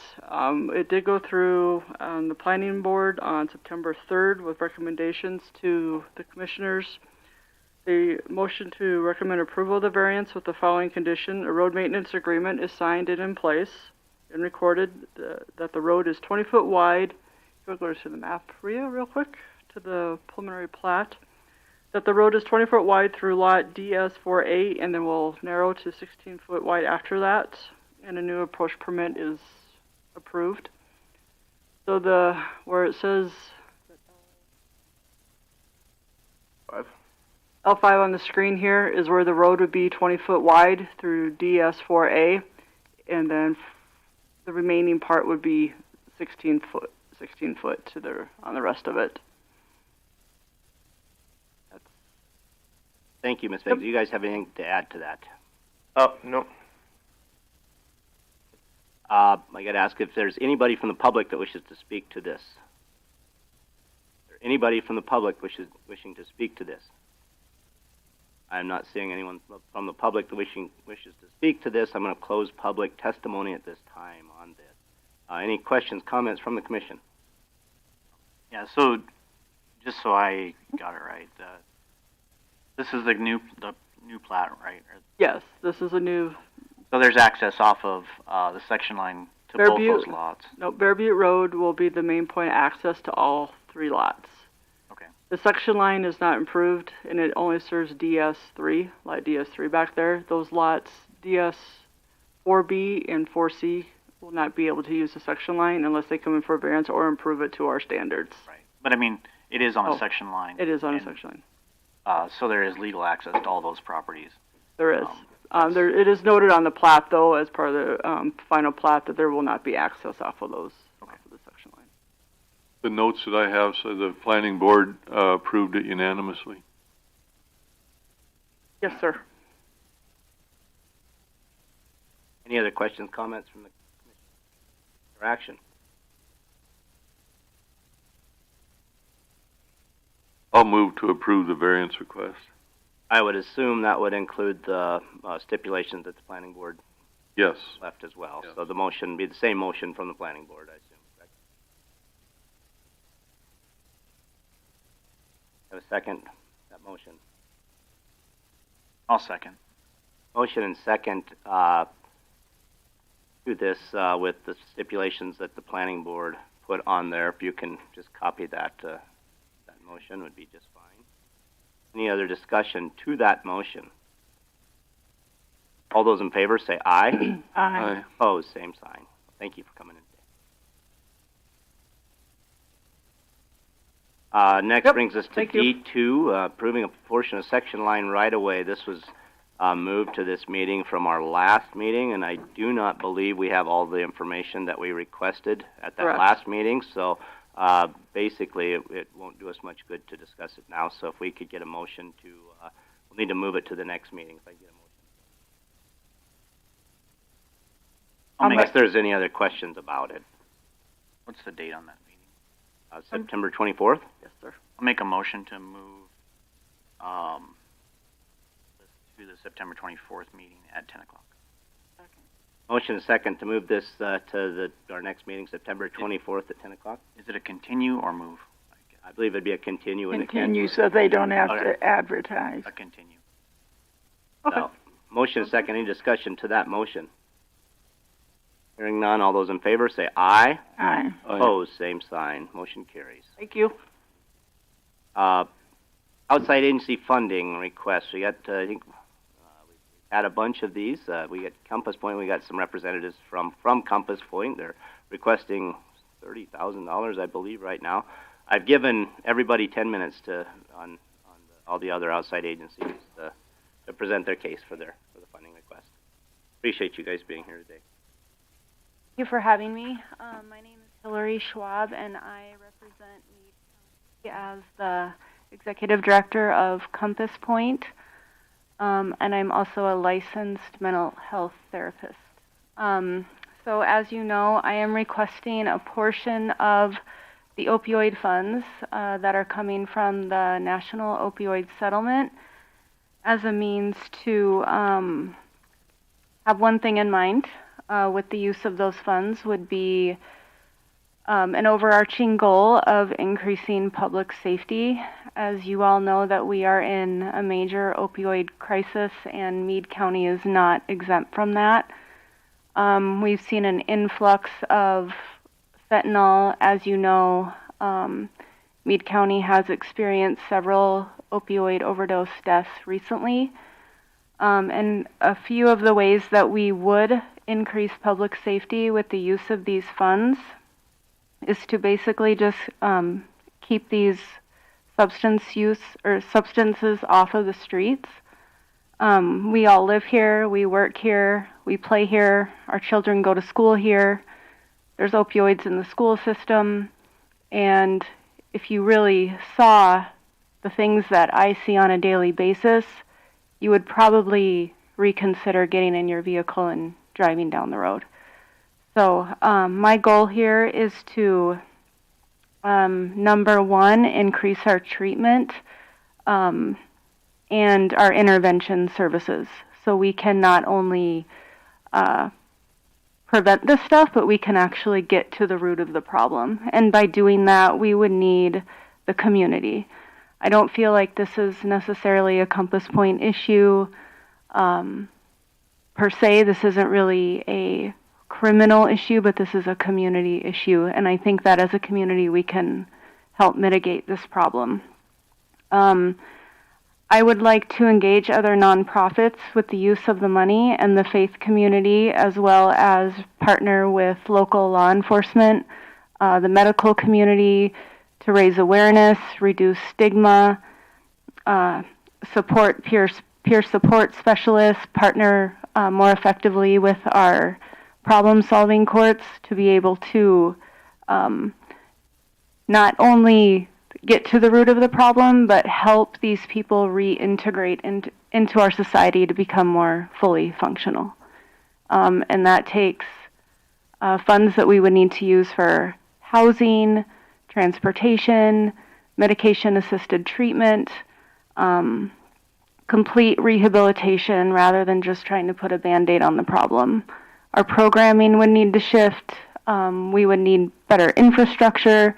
We would need to hire staff with different credentials and offer them training to be able to help these individuals. I would also like to address the needs of the criminal justice involved population. So we're completely rehabilitating, like I mentioned before, and not just having these people get back on the streets and recommit and reoffend and relapse. Another issue would obviously be prevention. I mentioned collaborating with law enforcement, medical community, and the school system to just bring awareness and reduce the stigma of the marginalized population. And this would engage the community and attempt to build a solid support structure for not only the addicts, but also those who live among them. Questions, comments? I'd like to introduce myself as well. Certainly. I'm Janine Walker. I'm the president of the board of directors at Compass Point, and I've lived in this community my entire life, and I come from a very conservative banking family. And I just want to compliment Compass Point, what we've done with the money that we've had. And so we can only grow from here, and unfortunately there's a huge need. We're the only inpatient treatment facility West River, and we're out of the old Badger Clark School. So I just wanted to reiterate that with, as Hillary said, this is a community problem, and I've had businesses in Sturgis for 40 plus years, and I can tell you when these problems hit the streets or hit your personal life, it's tragic. So what we're trying to do is help everybody. And I know in grants that if if you don't use it, you lose it. So I think we need to start using it. We're going to start some huge fundraising. We want to grow medically because it's a medical problem. Addiction and alcoholism is a medical disease. Anyway, I'm not going to take anybody's time, so please consider that. And also I'd like to think about the state reapplying for opiate grants because the pharmaceutical companies have lots and lots of money. So we need to make a real commitment to saying that, yes, we do need it. It's hit our streets too. And anyway, thank you for your time. It's a real problem, no doubt about it. I was curious when I was reading with the detox and withdrawal. I've watched that, and it's a very dangerous time. My question is right now, and unless I'm wrong, and Pat's sitting back there, sometimes when somebody's detoxing, if they don't go into serious medical complications along the way, we used to transport them to Rapid City West. Do you handle any incarcerated people going through detox? And if so, when they're going through detox, do you have any medical personnel on call that there's certain drugs you can give people to help that process? Or is it straight withdrawal? We do get admissions who are incarcerated, but a lot of times those individuals are furloughed, so they've been clean and sober. My assumption would be is that they're detoxing while they're incarcerated.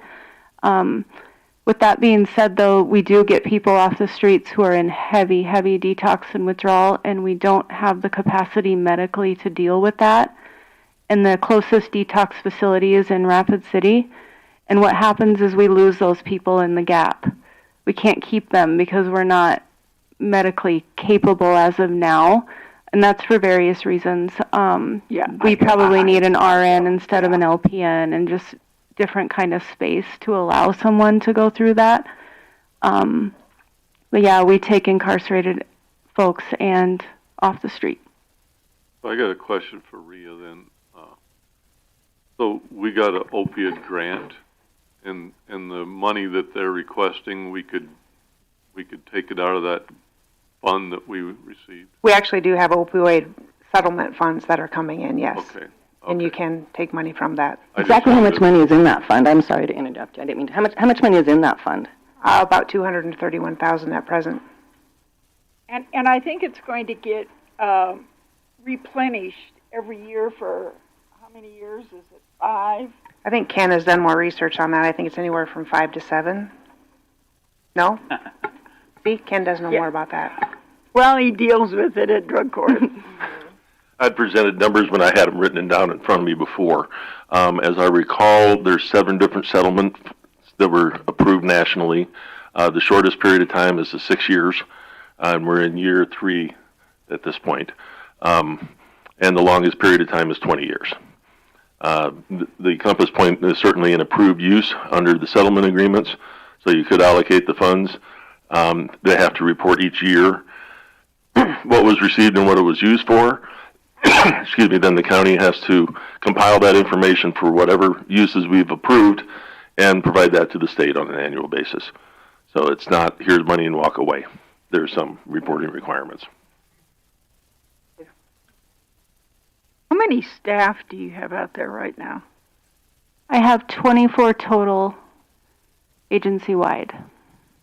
You have 24 staff? We have 24 employees. Yes, we do. And wow. And Hillary has done an exemplary job. It's a high turnover rate just because it's a high burnout job. Yeah. So we got some settlement funds during COVID, and we gave some nice raises and some incentive plans, some insurances, and some retirement plans. So we're retaining good people, and we want to attract more good people. And we have to, yes, Hillary. On Williams, 24 we employees. do have a 9-bed facility that will hold 4 males and 4 females. And just to put it into perspective, our bed book wait list is out until the end of December. For those who struggle with addiction are waiting to get into treatment, and that is the need to grow and expand because we're losing those people along the way also. Question, and I'm not naive to the fact, as you brought up, that Meade County is not exempt from these issues, obviously. So what is your plan to work directly in Meade County? Because although it sounds like we have a lot of money within that, we do have $90,000 in requests that can come out of that as well, from outside agency funding. So what is your plan to directly impact Meade County? Because when we're sitting up here, that's what we're trying to deal with as far as the direct impact to our county. My hope would be to work closely with law enforcement to make sure that we're tracking, hopefully to see a decrease in the number of drug-related arrests, and also just work with the local medical community to provide training and education and the school system. We have the capacity at Compass Point to work with youth. We haven't done that in the past in regard to training, education, and awareness on opioids, but the reality is now the opioids are in all of the other substances. And so those substances are going into the schools, and I need to be in there to make sure that the educators are trained, school administration is trained, and we all know what to do if we come across this. Okay. Say you're over at the middle school, because I understand it's there. You're in the school, you see a young man or a young co-ed, and you can tell. Because, let's face it, you can tell by observation when you're trained. Yeah. Do you then take that young person aside? Do you contact their parents? What's your next step? Because I'm sure your first step is not to call Pat. Right. No, we would start with I might call Pat, I don't know, depending on the situation, but I mean, in observing the individual, you would first have to establish, are they in acute distress, and what do you do, and what does that look like, and how do you administer Narcan, when do you get the AED off the wall, and then at that point, once they're medically stable, then we go into intervention services, because we don't want this person to get scared and run away, be out on the streets, be homeless, commit crimes. We want to cut it off at the chase. So okay, I'm not talking about somebody that's in crisis mode. Okay. I'm talking about the kid that's walking down the hall. Can I address that? Yeah. You'd have to start with the principal of the school, and you'd have to go through protocol with social services and all that kind of stuff. That's not something that Hillary could walk into without the previous protocol. So yeah, I would shore up my resources and intervene probably a little softer if it was a non-distressing situation. That's why I said yeah. I didn't think your first call would be to Pat. I thought that there was some way to convince that person they wanted help. I would like to address Mr. Deering's concern about using this in Meade County. We really need to start educating, and a little bit better than the DARE program did when they put everything in the same circle. We need to delineate, with these kids and give them the true facts. Like, you might think you're doing this, but if there's this much fentanyl in it, you're dead. And that's how serious it is. So back to education, prevention, and also rehabilitation. So those are the two words that you need in Meade County right now, prevention and rehabilitation. So all of our services are in Meade County, but as Hillary said, we're not a detox facility. We can't do that. We're not medically provided to do that. And do we want one of those? Probably eventually we will need one because we're a growing community too. There's more need for that, and this whole there is need for a huge treatment facility in western South Dakota, which we are the only one. We have 9 beds. That's not very many. Anyway, that being said, I'm sure that people want to get on with their agenda too. So is there any other specific questions for us? No, I just make a motion to allocate $30,000 from the opiate settlement to Compass Point. We want to handle that now or when we get to the budget stuff? I think it's separate from the budget because it's separate. It's a whole separate funding thing. We addressed the drug court separately too, didn't we? We haven't addressed any outside funding yet. Oh, I thought we did. No. Okay. You had addressed this year's money for the drug court at 7,500. Then the judge made a request for 30,000, and that would be considered in the normal budget process. Oh, okay. Well, sorry. I thought you wanted the money right away and we had it sitting there. That's how I looked at it. Well, we do, and it is. But you have to do it this afternoon at your budget hearing. I'm sure Thank they'll you. take 30,000 in 24 and in 25. But I assume, Well, you know, the money is there, but we understand protocol, so thank you for your time. I assume that this is for the 25 budget, I guess, this discussion was. That's what it's on there for. Yes. Yeah, well. Thank you. Thank you for coming in. Thank you, Commissioners. Brings us down to an agenda, highway.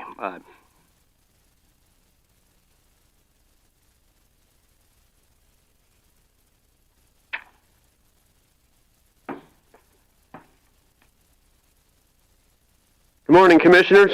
Troy Eastman here, Meade County Highway Superintendent. The first agenda item I have is the State of South Dakota Joint Powers Agreement for this is along the interstate, exits 44 through 48. That involves Somerset and Piedmont as well, but this portion of it is strictly for the county. There are some plans and stuff in the other attachment as well that probably describe it a little better than trying to read through all that. So, Troy, this is the current plan is for, I guess if you go to Exhibit A, yeah. The green section would be jurisdiction of Meade County, but it's also going to, that may shift later. I think Piedmont just annexed that piece in, so that might be a jurisdictional that they pull up too. So. Yep, there are definitely some moving parts here. Things more than likely will change there. My understanding is the interchange project is rebuilding that piece, and that's not a cost to the county. That's just a reconstruction of that roadway, all of the pieces that are on there. So. That is correct. So, Troy, you're recommending we approve this agreement? Yes, I've sat through several meetings, and yeah, I agree with what they're doing. I mean, they have to do the stuff over the interstate, and then basically they got to connect it somewhere. So this is the plan that everybody, all parties involved with, agreed upon. So I'll make a motion to approve the joint powers agreement for IMCR 0901 18744. I'll second. Motion and second to pass this agreement.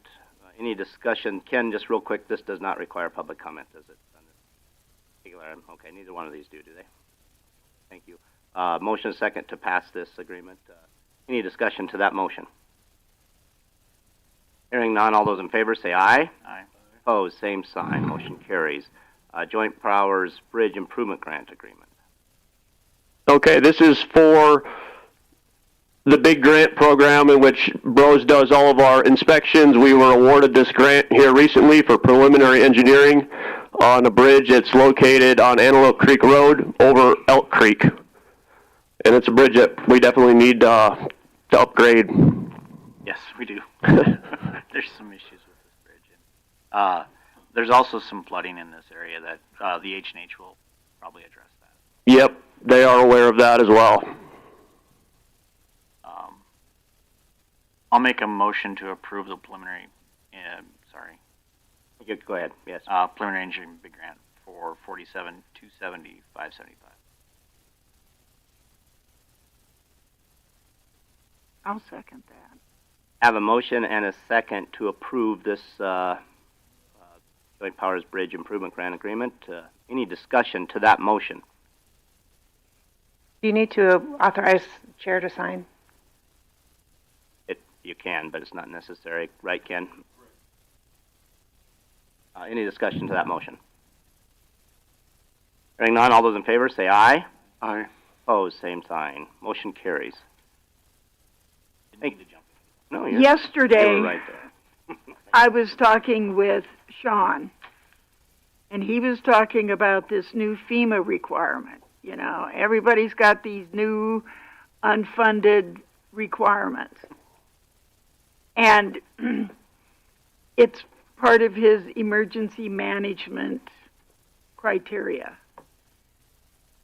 I cannot remember the name of that software program. That it's public something. What is that you've got? I would, like PubWorks? PubWorks. Yes. Okay, PubWorks. Well, PubWorks interface with that new FEMA program because it seems to me like a lot of what the FEMA requirements are is what you're already documenting now in PubWorks. Am I not correct? No, that's correct. We have to track everything the same way. And so I looked at this as being completely redundant. Most of the time, yes. Yeah, because it involves the feds. But is there a way you can transfer your data to whatever this new federal state program is? Or I'm is not all that sure. stuff going to have to be re-entered?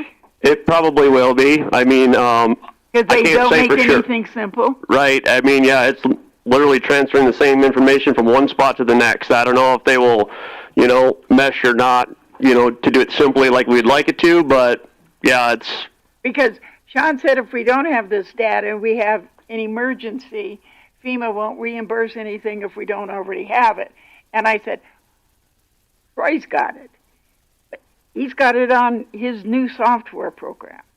And you are documenting everything we would possibly need now, correct? Yep, and we experienced this last year with the flooding, only we had just switched to PubWorks at that time, so we were inputting all that information at that time in order to do it. And, unfortunately they didn't declare an emergency, so it, but it was good practice to know what we had to do, so now we're more set up.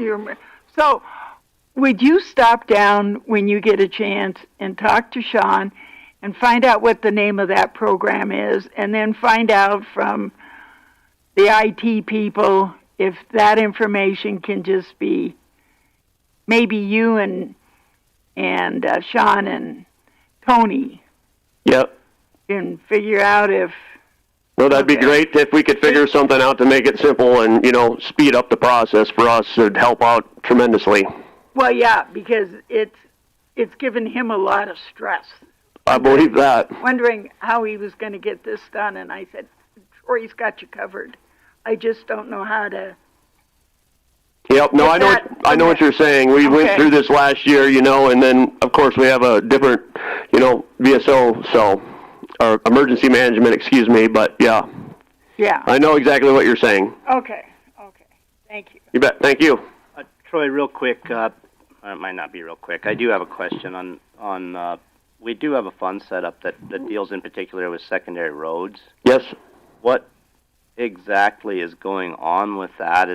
Have you got, I think it needs you to get some of your secondary roads itemized into the state. Where are we at on that? We have a list of roads that the state keeps track of an inventory, and so do we. And they consider some of our roads primary and secondary that we do not. So because we want to change those within the system, they also need to agree, and we have to create a resolution stating exactly where these roads start, stop, all of that. And we've done that. We went through our inventory. This is.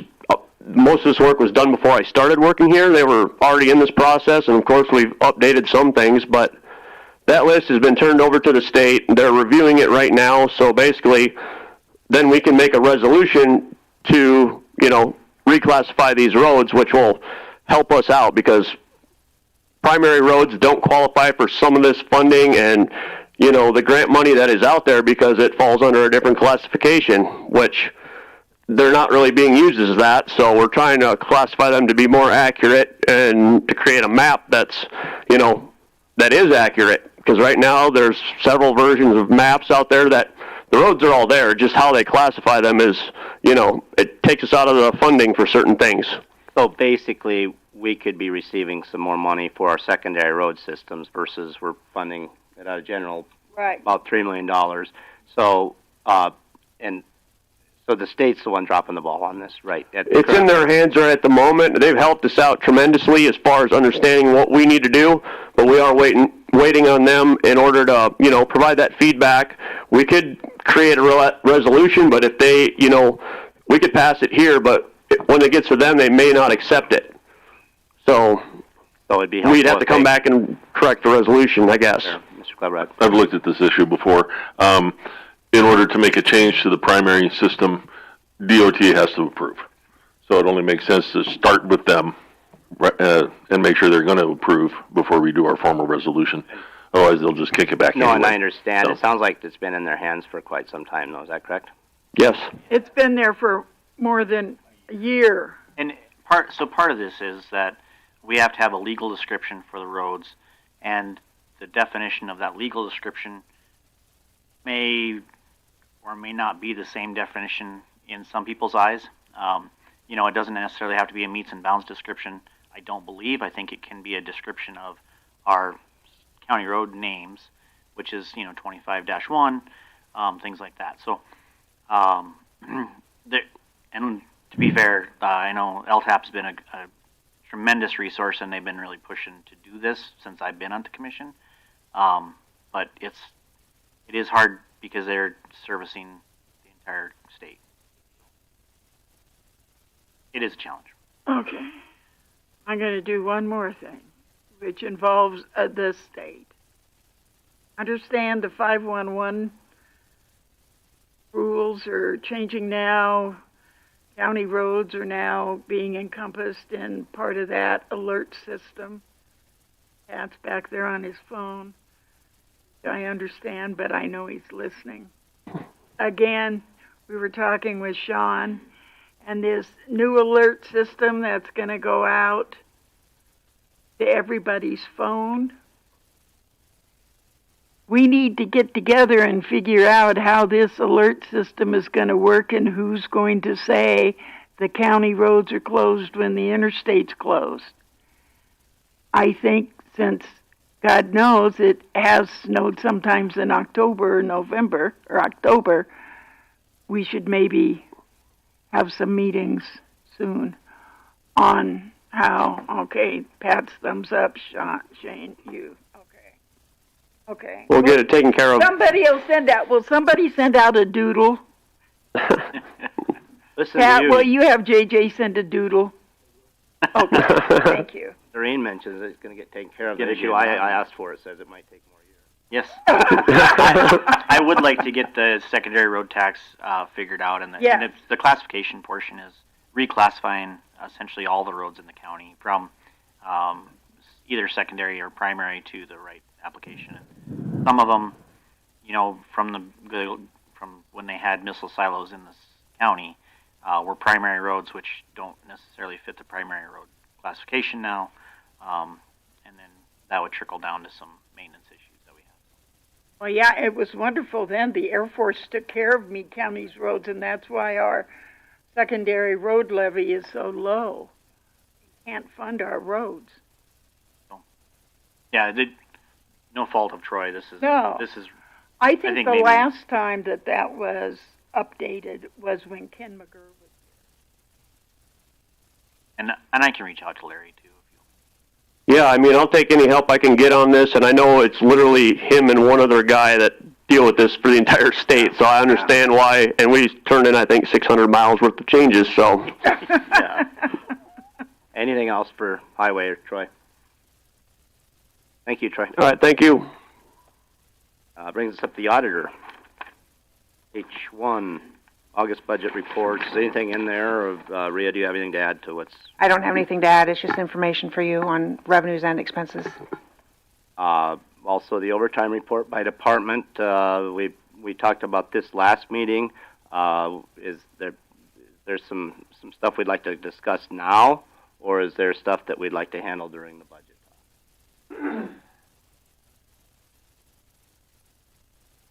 Okay, that's what I would think as well. I just didn't know if anyone wanted to discuss it now. So, brings us down to communique.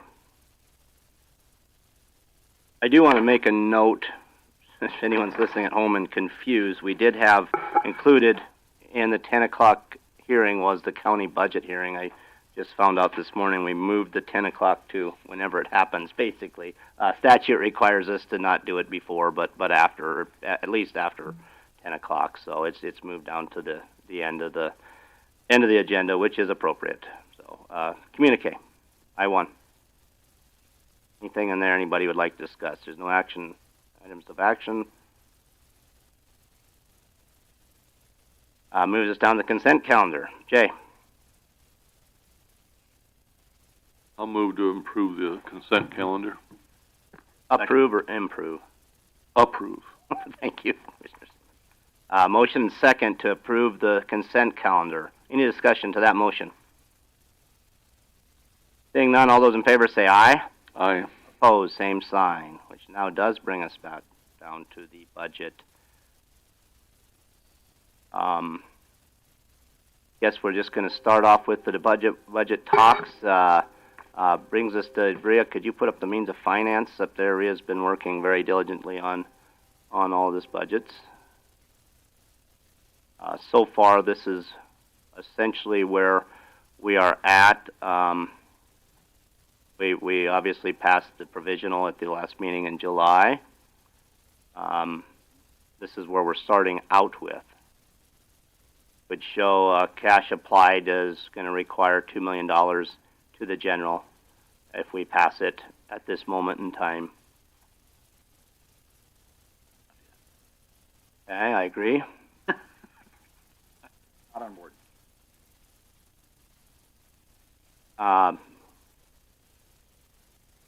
Also on board docs is the commission, the all department budget worksheet. So I guess we'll just start going down by departments is basically how we'll do this. Commission. You got the commission budget up there, yeah? Yes, I do. Anything at first glance, we'll be discussing this as well at our next meeting. Anything at first glance that we'd like to update on? General question on the budgets themselves on the worksheet. The wages and all of that stuff are the current set and not this year's set. So whatever we had for 24. That is correct. Well, with exception, there was a department, maybe or two, that we added staff, so that sometimes did not get into the budget. Also, this is the first one, commission. We approved, I can't remember what percent raise at the first meeting of the year. Since that was after budget, we didn't go back and amend the budget, so that will be about $10,000 more, give or take, at the end of the year. That will be different on commission. I believe the sheriff had one FTE or something like that. Didn't maybe get in the budget, but for the most part, For the most part, yeah. So if I didn't just muddy the water even nope, more. You're good. Just so that I. So basically, intent of today is to discuss this with department heads. I know they've reached out to their liaisons, and I assume as chair of the board, I'd be the liaison of the commission. There's not much in there to discuss at this moment in time unless somebody wants to. We'll move on to, I guess we don't even need to move on to contingency. We can go down to elections. Contingency was at $500,000, which it was. I thought we had discussed adding some more into contingency. We did, but I had a discussion with Al as well as Rhea did as well. Okay. And the discussion that we had to that was not necessary. Okay. We'll have to do it in some cash applied. I thought it would be easier to do the contingency, and he corrected me. Okay. It's easier to do it how we are currently doing. Okay. That's so it's great. my best way of not admitting I was wrong. I didn't say that, did I? So, go down to elections. It's going to be a simple year. I gather we're not, this is assuming we're not doing hand count. Well, this is, yeah, and also for next year, which there isn't supposedly supposed to be election. I think there's $10,000 put in there for wages, simply in case we have a special election. Which we may have to hand count. So we have to have a... Or not. Right. Judicial system.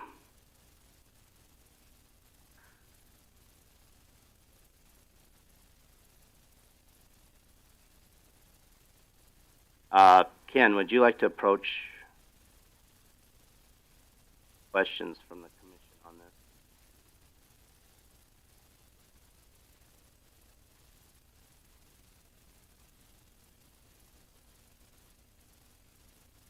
Well, this is prepared by UJS and presented through them, but How many jury trials have you had this year? 2, I believe. I'm not directly involved in them. I just see them counting and preparing. So, but and then there's civil jury trials as well. Yeah, but last year we didn't have any criminal jury trials. I believe that's accurate. Yes. Okay. The reason I'm asking is, I would assume when we get to the court appointed, when we have a jury trial, and if that defendant is using a court-appointed attorney, that could be reflective in some of our higher costs incurred. And if it does go to trial, there's an opportunity to recoup some of that, depending on the expense of the trial. Yeah, and as long as they don't end up pleading guilty. Correct. That needs to get changed.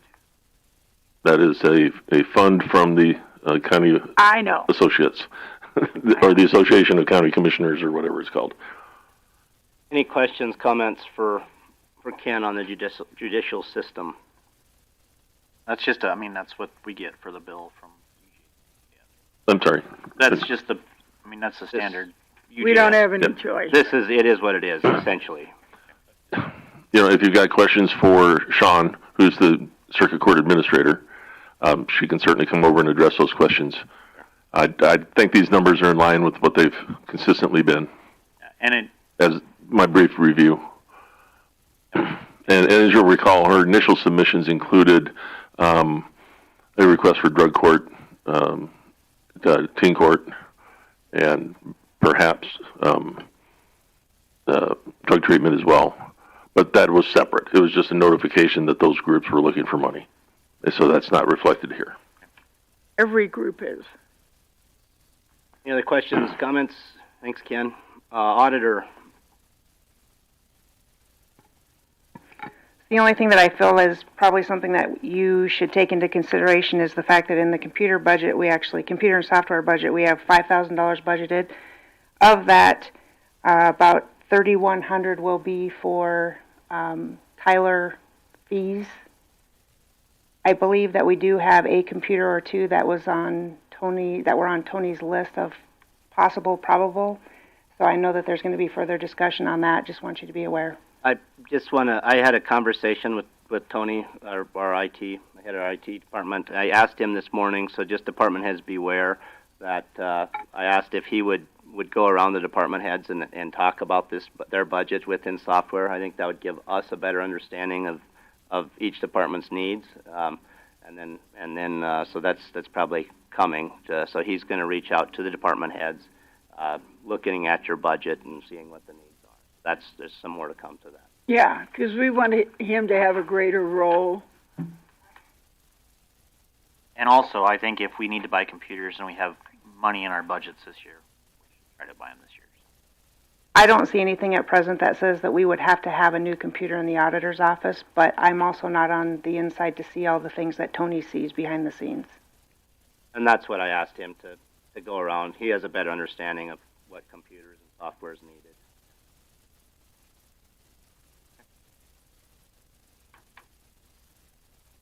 Anything else on auditor?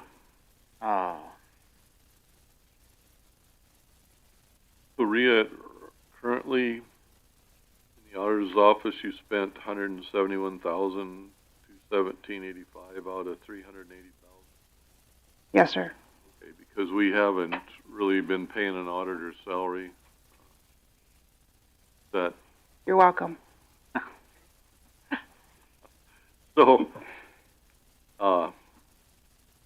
So we're probably gonna come out pretty good on your. I believe so. So. Oh, I'm sorry, Janine. Just remind me when I don't do that. So when we have a department budgets that come in short of what the money that was budgeted, does that just go into the general fund, or? It just stays there, yep. Yeah. Wouldn't come out. Yeah. So, like, say if we have, you know, it looks like our overtime budget is way higher than what we budgeted for. Okay, let me just back up and say we don't have an overtime budget for any office. Okay. Overtime was actually built into wages. We don't, in no office will you see a line that is called an overtime budget line item. Okay. So we're just going to be over in wages in a few departments. And possibly, there's some of these departments that didn't have all their FTEs, so some, it may not come out as And the year isn't over. Anything else for the auditor? On the postage, we bumped it up to 4,000. Do you think you'll spend that much money on next year? If we were to have anything that we need to send, you know, if there's a special election or something that we need to send something out for, we could. I don't know what all a special election would entail. If you want to drop that back, that's... Well, and there's also a line item for postage in elections, too. I don't know if that was considered in that one. And probably not. It's in its own, yep. Is 72 cents a stamp now? Is that right? Oh, gosh. I don't know. I went down and So it's nuts. I mean, it just went up quite a little. Just bringing that up as it does cost more to do business, more than the 3% we can raise. And there's going to be another one, which I noticed they said, don't worry, folks, it's going to not go into effect until after the general election, so all the politicians get the cheaper rate. So you're still going to be flooded in your mailbox. Anything else for the auditor? Treasurer, I don't see a representative from the Treasurer's office. I can tell you this,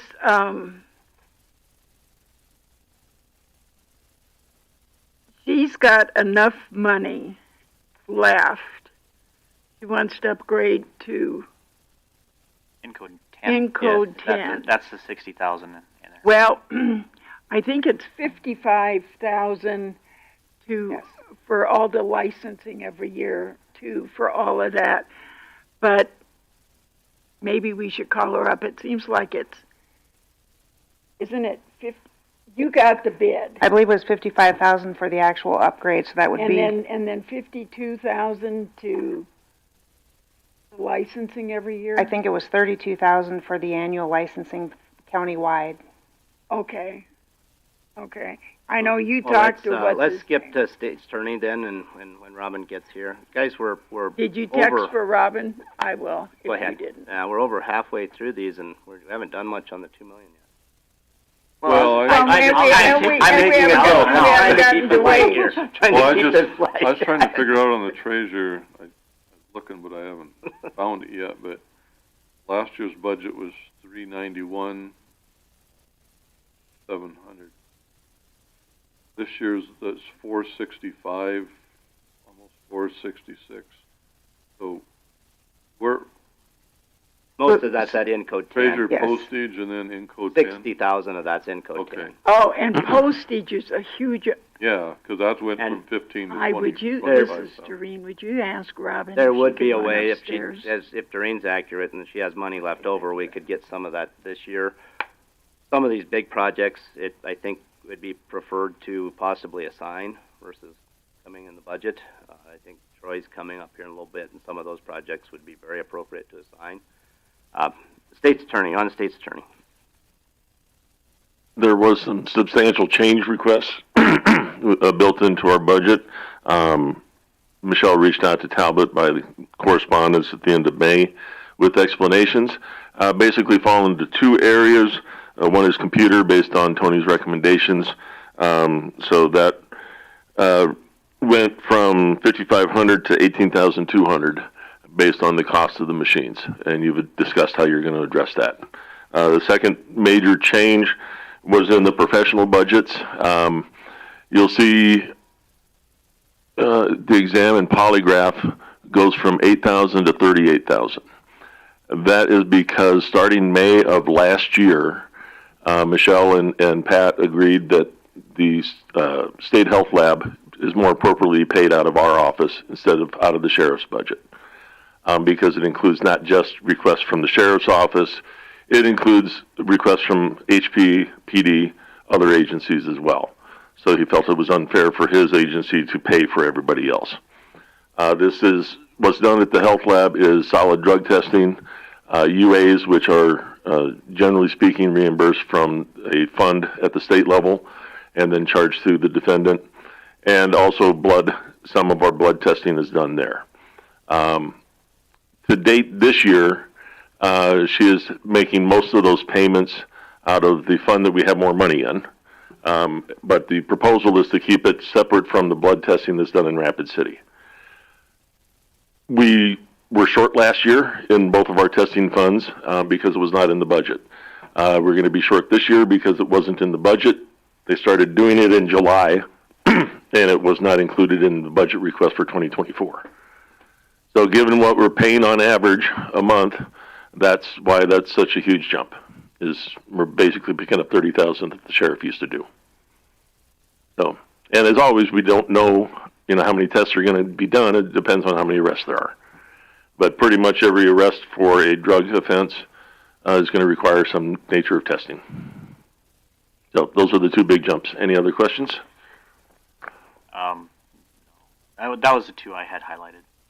Yeah, I have software, but I want to wait to hear from after Tony. Yeah.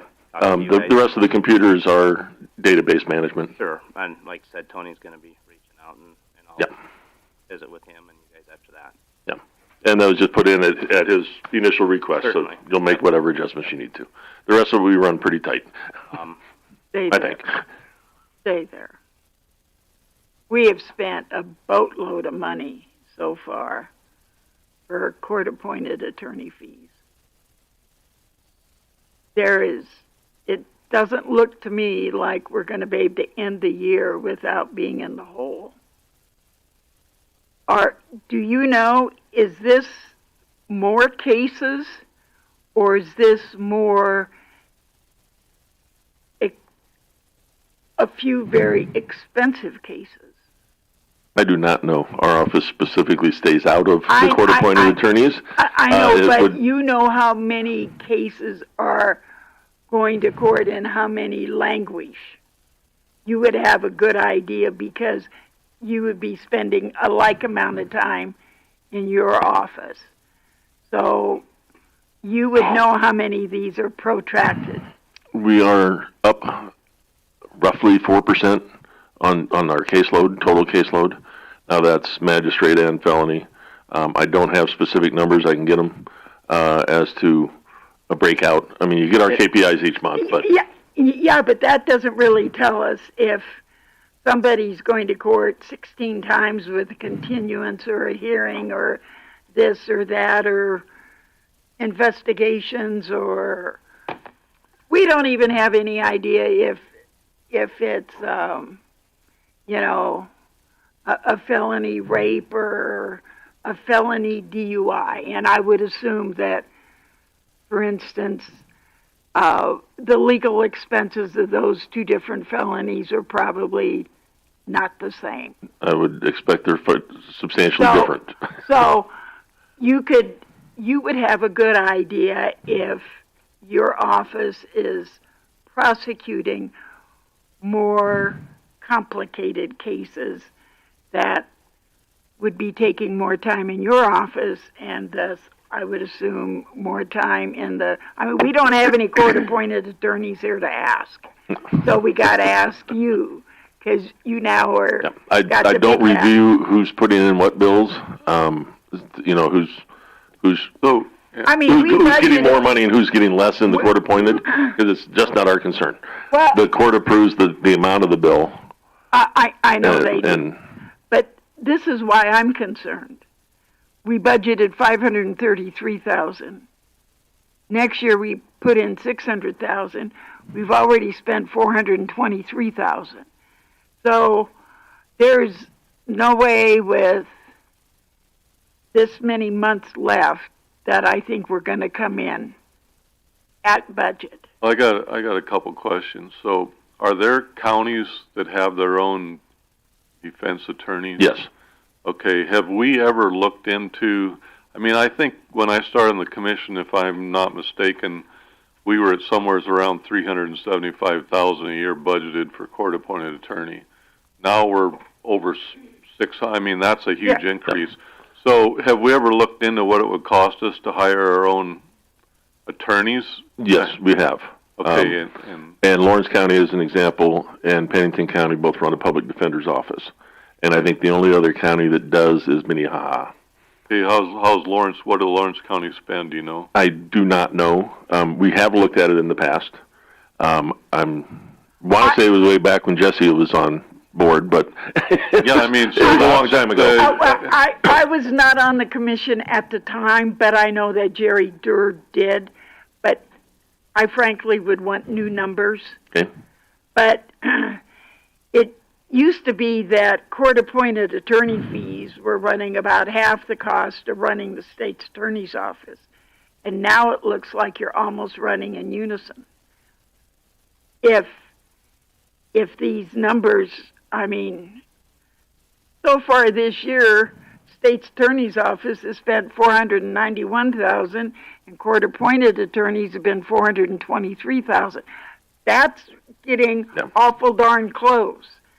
So maybe we need to look at that. But according to Talbot and everybody else, an attorney is almost an extinct profession in South Dakota anymore. Might be hard to find any attorneys. Yeah. Correct.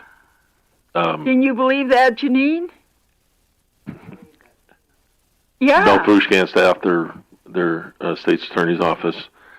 They were contracting for the primary defense attorney, and that will be the new state's attorney, Tim Barneau. So they're back to the system that we're on. When we looked at it before, part of the issue is if you have a public defender's office, there's still conflicts. Because multiple defendants involved in the same case, co-conspirators. So you're still farming out some. You're not getting rid of all of the court-appointed expenses. And then, there's natural growth that goes on in that. Well, I think Lawrence at this point has 3 attorneys and 2 staff. In terms of attorneys, there's enough of them out there practicing that we're paying out over $600,000 a year. So I know, and you know what is so alarming, what I find, when years ago you would know the attorneys in Sturgis, and now you look at the claims for all the court-appointed attorneys, and Sturgis attorneys have just disappeared. There are no major large law firms in Sturgis anymore. Okay, well, yeah, I mean, I'd be interested in looking at some comparisons. And I don't want that to be exclusively our office. Again, it's just, we want to be separated from the court-appointed attorney fees because that's a constitutional right and a statutory right. Yeah. And we don't want to be seen as influencing that in any way. Well, no, I'm not asking you to influence it. I was just asking if we have... I can gather data from other counties, like Lawrence, what are you spending Since across we never the board? get any press releases about who gets sentenced to the pen or who got sentenced to anything, we have no idea what kind of major felony cases are being prosecuted. And yeah, certainly.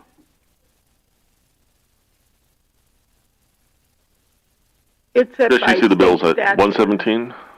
I thought it was 120. But it's set by the UJC. Yeah, UJS. That's set annually, and it goes up annually. The judge. The judge approves the bill. It gets presented to us through the UJS system, and we pay. To the point of Sturgis attorneys versus outside attorneys, every attorney gets paid mileage, not time, when they're traveling. So if the Rapid City's coming up here, they're wasting a half hour of billing time driving each way, but they do get their mileage, and I think it's at $1 a mile, It maybe used to more. be $1 a mile. Yeah, it may be a little bit more. The court appointed rate is probably higher more than now. the state rate. I know that. Yeah. This is an item that, yeah, according to my math, we are going to have to take a look at because it appears that we could even go over that 600,000 this year. I think we will. So I've got like 611. So if that's the case, we're going to need to take a look at next year's budget for that. Then again, I don't know who makes those projections, whether that comes out of UJS or whether that comes out of the auditor's office. I think the auditor. That was a couple commissioners, Robin and myself, that sat down and went over numbers, and it's our best estimate. Yeah, but according to my math, we've got we're going to overshoot that. Of course, rally's gone, so some of those numbers could come down. Yeah, but No. no, the cases are not done. The rally's They got done. assigned in early August.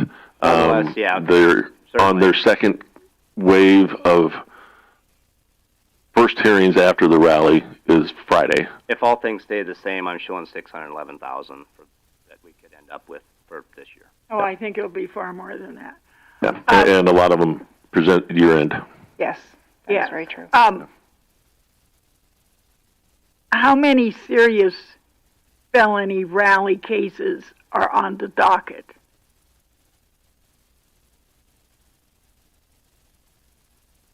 I think 4 that are unusual, if you will. We've talked before on the batteries, vehicular batteries. Yeah, we got a couple serious Yeah. cases that happened out at Buffalo Chip. Then we've got some that are yet to go through grand jury. The individual's been released, so there's no timeline. Okay. So those are not public cases at this point, but Are they're they likely to be. court-appointed attorneys on At this those? point, they are not. On the vehicular batteries, yes, they're going to be court appointed on those. Yeah, questions for? Yes, and that you're fielding them on court-appointed attorneys. Anything else? Okay.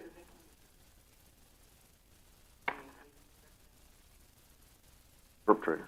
Perpetrator. The defendant, yes. Court appointed is strictly for criminal defendants. I know the victims in each of the vehicular battery cases have civil attorneys on their side. There's been requests for records and so forth, so that's why we know that they are being represented in a civil matter for the victims. Which means that the defendants will end up with attorneys appointed through their insurance, if nothing else, Okay. for the defense, civil defense. One victim is still in comatose. I heard one victim died. Did one victim die? No. Okay. No, because that'd be a vehicular homicide rather than a vehicular battery. These are both battery cases. Hey, thanks again. Abused and neglected. I'll stay up for that just because I work. We'll stay here. Anything on that? Brings us to buildings. You get a break, Ken. You want to do treasure? Okay. Oh, certainly. Yeah, Robin ran up here. Yeah, let's go back to treasure. Thanks. Well, abused and neglected looks like it's going to go over too. You're shaking your head, yes. Yes. I don't know. Can you scroll to abuse and neglect? I don't know if you break out abuse and neglect attorneys or just in general, just a number. I think that's just mainly Karen Page. Yeah. Yeah. And she also gets paid through court-appointed costs as well. So I don't know what is paid out of that fund, because her court-appointed fees for representing the children in an abuse and neglect is paid as a court-appointed attorney fee, I believe. So I don't know what specifically goes in or gets paid out of that fund. Chris, do you know what gets posted there? What kind of bills? We have the court-appointed attorney fees, and then we have the MI. We have the mental illness too. But that's not on. On that. So you do pay court-appointed attorney fees out of the abuse and neglect fund, or that goes out of computer? There's two separate lines. I was just looking to see what the other one is here. Again, I'm not involved in that. Our caseload is down, which is good. At present, I have 2 cases that are progressing through rehabilitation or trying to reunify the family. And I have 4 cases that parental rights have been terminated, and they're going to be long-term cases. One is set for adoption, but the other 3 will be long-term cases for us. And those only have the one attorney representing the child, and they're typically reviewed every 4 to 6 months. On the long-term ones, the other ones, you'll have one for mom, one for dad, and one for child. So you'll have 3 court-appointed attorneys, and they will do hearings more frequently, so obviously the bills for court-appointed go up. Well, you see, since Karen handles so many of the abused and neglected. She handles all 3 counties. Yeah. I mean, she handles Lawrence and Meade as well. 21,000 seems a little low if you're doing court-appointed fees there, but I don't think you're doing court-appointed fees out of there. Yeah, that's what I'm thinking. I think hers are approved by the judge, just like all the rest. I'm not questioning her billing. I'm just saying, I don't think 21,000 would cover all of the time she's put in. That's why I think it's coming out of the other fund. For Meade County for this year, if that was just court-appointed, that may be fairly accurate. I've had as many as 20 active cases at a time, and fortunately we're down, which is great. So looking at the court-appointed attorney fund 154-422-000, it is all court-appointed attorneys. So the 154 is all, okay, so you have been putting court-appointed attorney fees in there. Parents are in there. Yes. Then there would be probably mother and father may get caught and put into that fund as well. And I don't know that that's been split out that way before. I believe that in 2023 that there was very little use of the abuse and neglect because it was not being coded properly in the auditor's office. Okay. So it wasn't being caught when the bill came over from UJS. So that would reflect that change. And again, how many cases depends on, determines how much money gets spent there. I think she's about the most conservative biller on what little I review. I think she's the most conservative biller that comes through. She does go and visit the kids.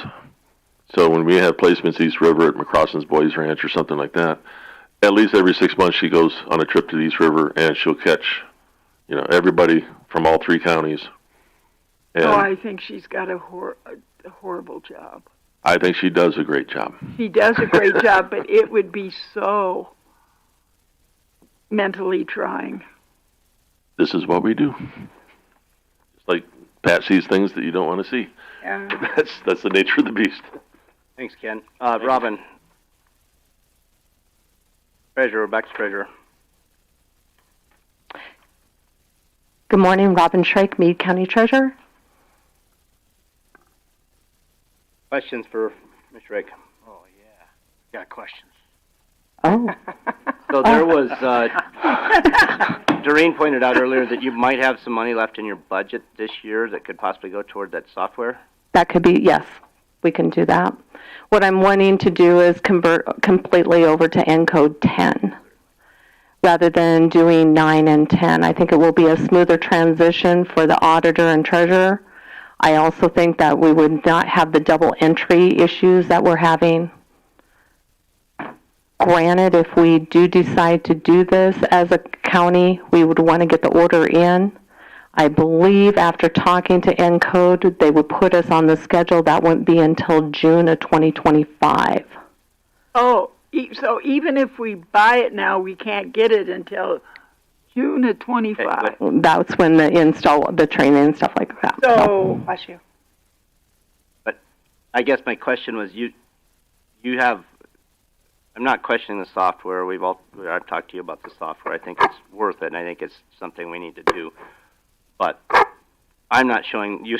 But you do have. The question I had was, do you have $60,000 in your budget right now to pay for that? I don't believe I have enough money for the $60,000 in there right now. Yeah, that's what I asked. It didn't. I'm sorry, I misunderstood. No, that's fine. According to my math, you don't either. So we'll have to just do something. I have a question for the commissioners and Rhea. But there's a number of these budgets that have a huge software computer cost, and it's not something that's going to be reoccurring every year. Is it possible we can cut those out of the budgets and just pick them up with some COVID money or something and make it a capital expense so we're not showing it in the budget? Because yes, we got to get this budget cut down, and so I would like to see us handle it that way versus keeping all those big increases in the budget. I agree 100%. That's what I mentioned earlier. Some of these big things out of these budgets are a one-time expense, and that's where the assignment could come in. I think something like this we need to get ordered soon. Yeah. So we're more than likely going to have to. It's going to be a contingency item after later if we take it out right now. But I agree. I don't think we need to go to the budget with this. We need to order this. Right. Sounds like it's something the treasurer's office is right. going to benefit from. Treasurer and auditor's office if Correct. the treasurer gets this. I agree. I think law enforcement has a need for Right. also. Yeah, I agree. There's several things So- that need to come out, and Yeah. that's where the assignment comes in. Yeah. This one's been discussed with Tony, but several of these, like I mentioned earlier, that's why I want Tony to follow up with the department heads. This one's been discussed, but and see what some of these increases in their budget are. But we've already seen this. So if we take some of this out for this year, how will that impact and lower the $60,000 estimate for next year? Will it have any impact on that 60,000? Well, I put the 60,000 in there because I believe, if I don't have my papers in front of me, unfortunately, I think Rhea, wasn't it close to 57,000 to do the whole package because we had the software, the training, and then there was some support in there also. Yeah, okay. So it was, and that was my understanding. The 60,000 included everything was for Correct. Can. Yeah, I shot it up a little bit. You're not anticipating a computer or any other software within. Now there's also yearly fees within Code 10. Correct. So that's going to also have to come out somewhere, which that would be That'd something be a we'd have to budget look at the item. budget item on there. But that's going to have to come out. That's 60,000. That's 10,000, 15,000 for the fees. Yes. So we'll have to keep at least that in there to pay those fees. Correct.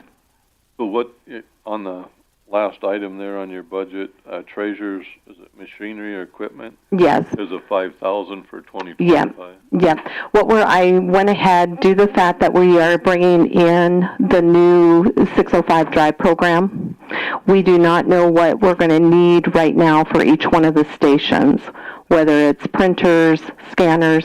So I wanted to make sure that I had enough there to be ready for that 605 drive.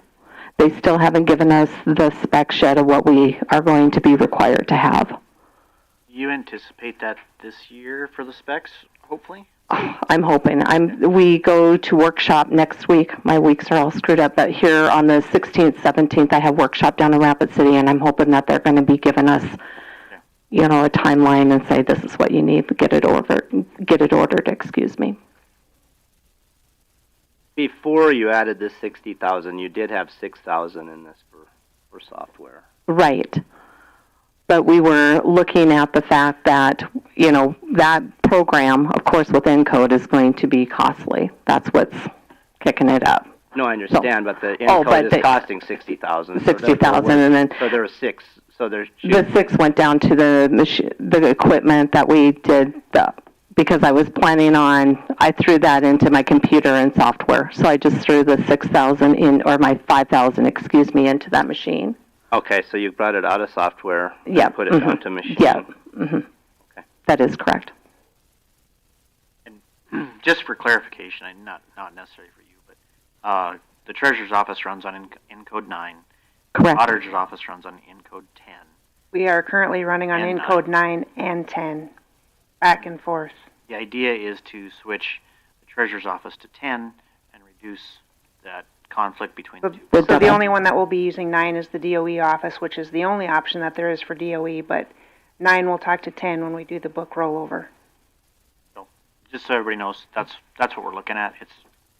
And it's been problematic having Yes, to do that. It's been something that needs to be done for quite a long time. I agree. Anything else for Ms. Shrake, Treasurer's Office? Well, I want to point out that thankfully, the treasurer's office in the last couple of years is finally computerized.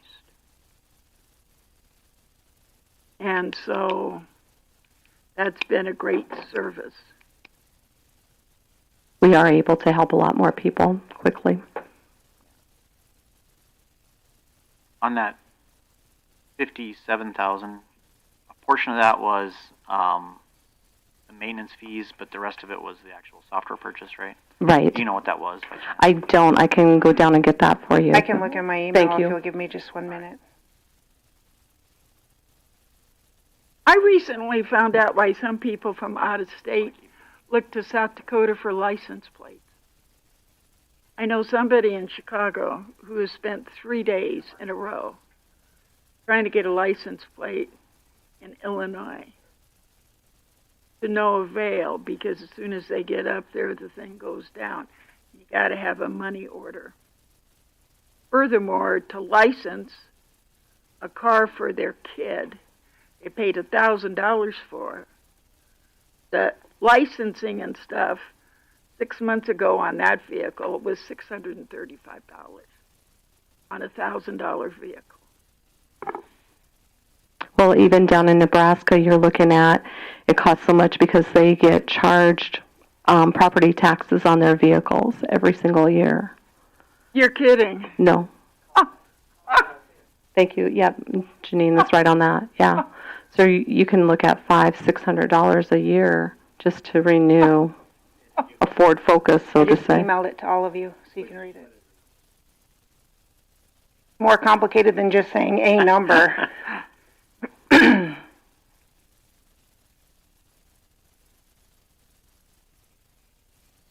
Thanks for bringing that up, Rhea. I appreciate that.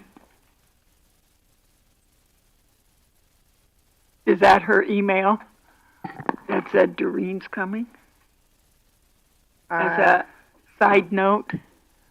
I'd say Oh, yes, you're right. Yes, I think it was in there, Doreen. I'm like, what are you talking about? 252. 52 for the cost of the software. What's Per the year. No, the 52 Annual's is per year. 1,500. And the other one is 15. I'd say if we say 52,000, that's For the software. 52,664. Annual fee though is. No, that's the annual fee. Off that 3,000. The net increase is going to be $20,264 a year.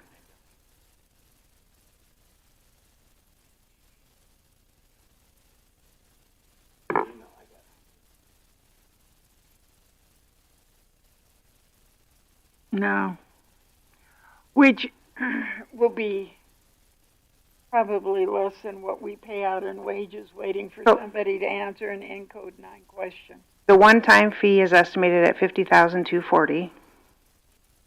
And I did follow up with questions about his estimation. I said, surely you guys have this down to a fine art. With you having done this with our counties, you should be able to tell us exactly what it's going to be based on our parcel count, etc. And then we have the annual fee.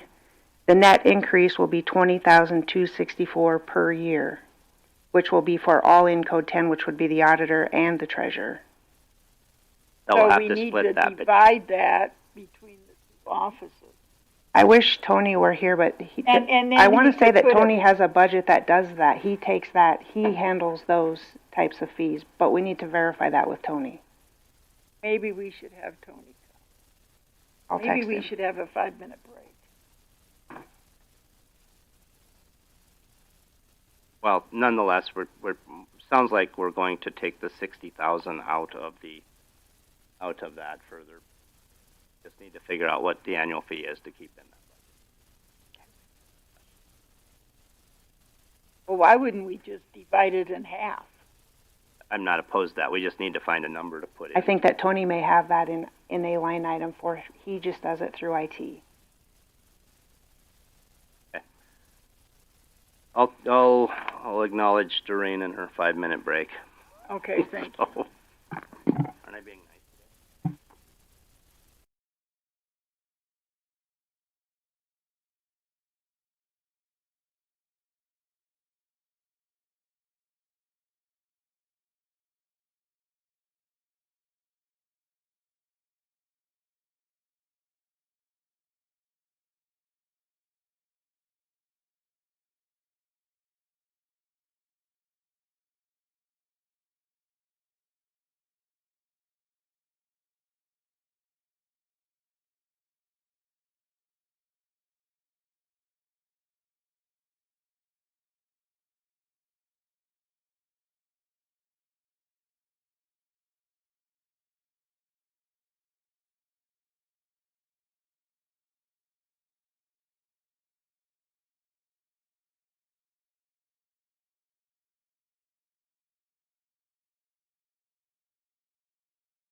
Just, Tony, IT, would you come forward, please, just real quick? Oh, hi, Tony. We're not to your portion. We're organized.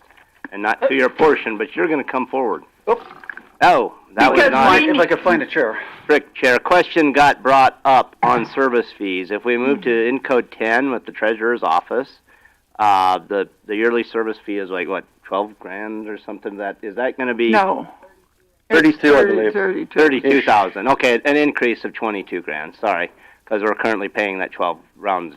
So, will that service fees be split between the auditor and the treasurer, or is that something you cover in your budget? So right now, I do cover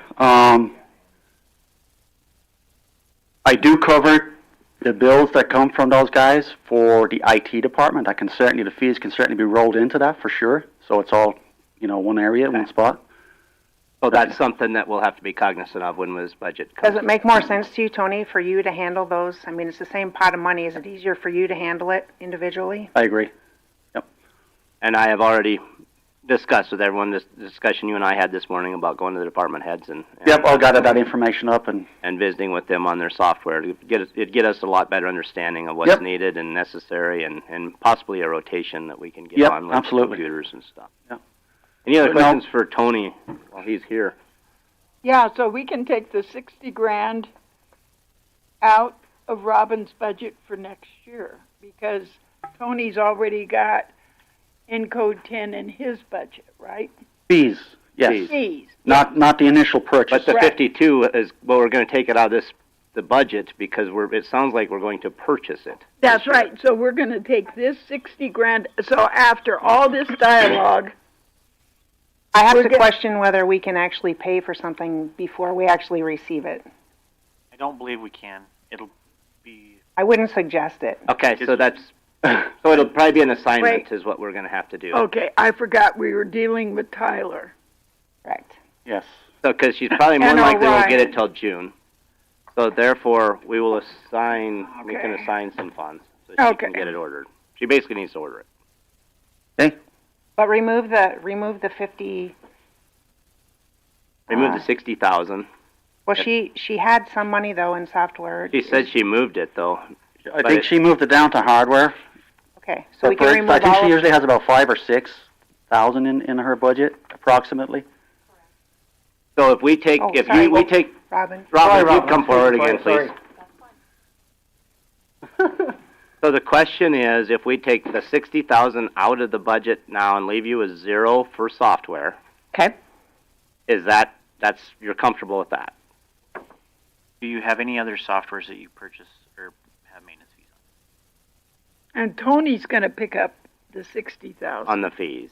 Right, for treasurer's office, Robin is sitting very good for computers, for aging, for that kind of stuff. So right now, no big hurry up on that kind of, those items. But we're going to put that 60,000 in code 10 into your account. Mm-hmm. Sign the 60. We're going to sign the 60, you're not getting it in your budget. Yeah, however you guys decide to do that, yeah. Okay. We're looking at allocating one-time funds for purchases rather than putting them in a budget because then next year it seems to bloat our budget. So if we can say this is a purchase for that software, it's not going to land in your budget. Yeah, it would stop that one-time purchase falling over to the following budget year or whatever. Yeah. Her only expenses out of that line item in 2023 were for computer upgrades. Okay, and that's the reason I questioned it earlier is you originally had 6,000 into that budget. You had 5,000 into machine equipment. You said you moved the 6,000 down to machine equipment, but I see it hasn't changed. Right. Well, we should be fine, Tony, right, with 6,000 because I'm looking at for software for the upcoming 605 drive. Yeah, we'll have plenty there for that. So you're saying 6,000, but there's actually showing 5, Robin? Yes, and I'm 5 saying is okay, or you need? Yeah, I think 5 is plenty. Yep, We're okay. Computers is just peripherals, printers, scanners. Okay. Not a huge expense. And for the people on the internet, what the 605 drive is a change in licensing. Correct. From the state. It's mandatory that they have to. The old system that they have, the South Dakota cars, is archaic. They need to move forward with the new system, which they're launching. Supposedly. Okay, Rhea, are you just to keep track? Are you when we're discussing some of these one-time fees? This is the first time we've discussed it today. That would be. Okay, to my knowledge, that's the first thing we've talked about. I just want to keep this to be kept track of, so when we get to the end of the day, we have it down. So far, we don't have much. Okay, I think. Do you want to do Tony's while he's up here? Well, there's going to be. We certainly can go right to Tony, but there's. I know when the sheriff comes up, we've got a software question there as well. I'll hang around. You just will hang Yep, around. I got done what I needed to get get done. Yep. Stay in order, because I think he's going to be back and forth on the software question. So, see, we went back to trade. We're to buildings now. Mr. Petracco.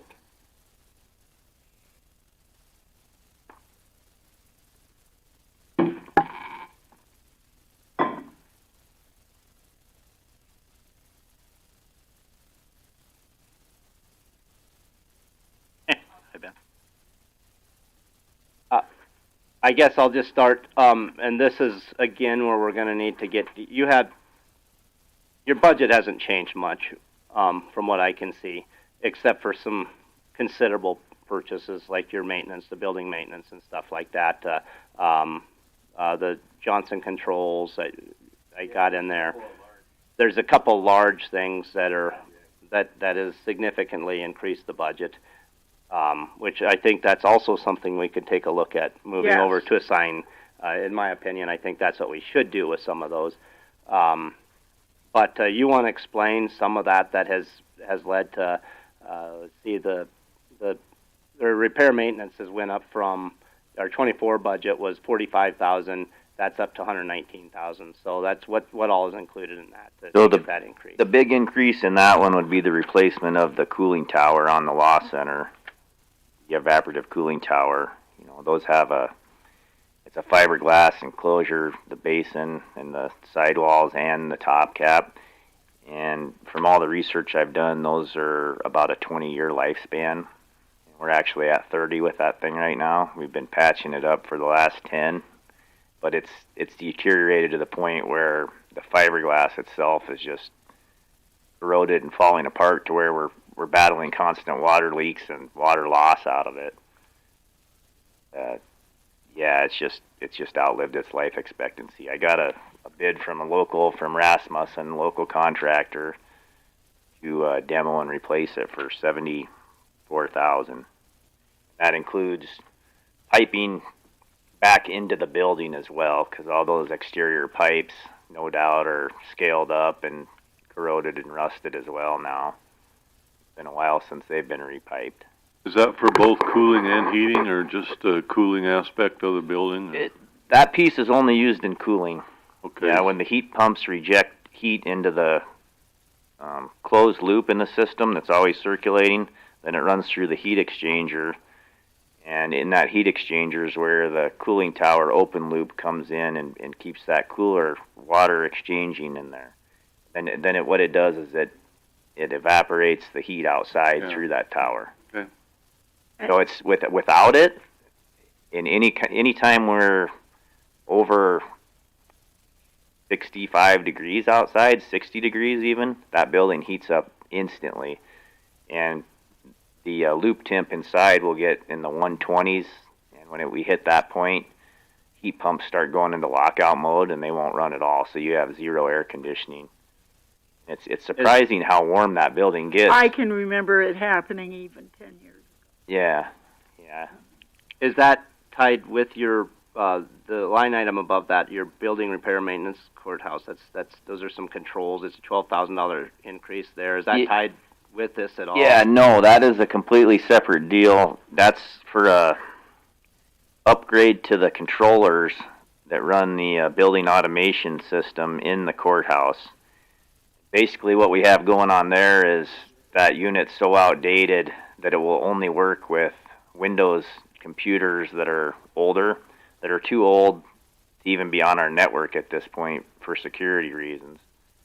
So I I can't even log in from my laptop in my office and see any of the stuff in the courthouse. I have a second laptop that's running, I can't even remember what OS it is, but it's older than dirt and slow.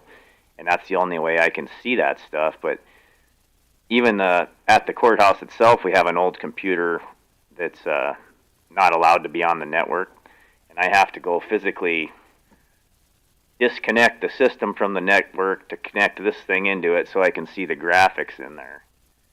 That's where I, monitor all the temperatures, chiller, all that kind of stuff on a kind of a daily basis. It's something I got to stay on top of, because if you don't babysit that 60-year-old system over there, stuff goes wrong all the time that I got to go in and make changes on, just depending on the weather and stuff. That was $12,000. Yeah, and I think it was, 12 might be a hair high. I think they quoted me somewhere around 11 last time. But I wanted to be safe to make sure we had enough in there. And there is potential to maybe get that done this year if I have enough left in that account for the courthouse. But I hate to say that right now, because we have so many mechanical failures in there that closer to the end of the year I might be able to get it paid for.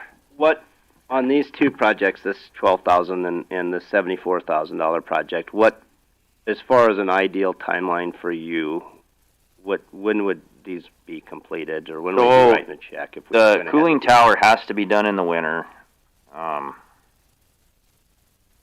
It would be safe to say it could be done in December, but January through March, and that timeline would probably be the best to give the contractor time to schedule it all and get it done.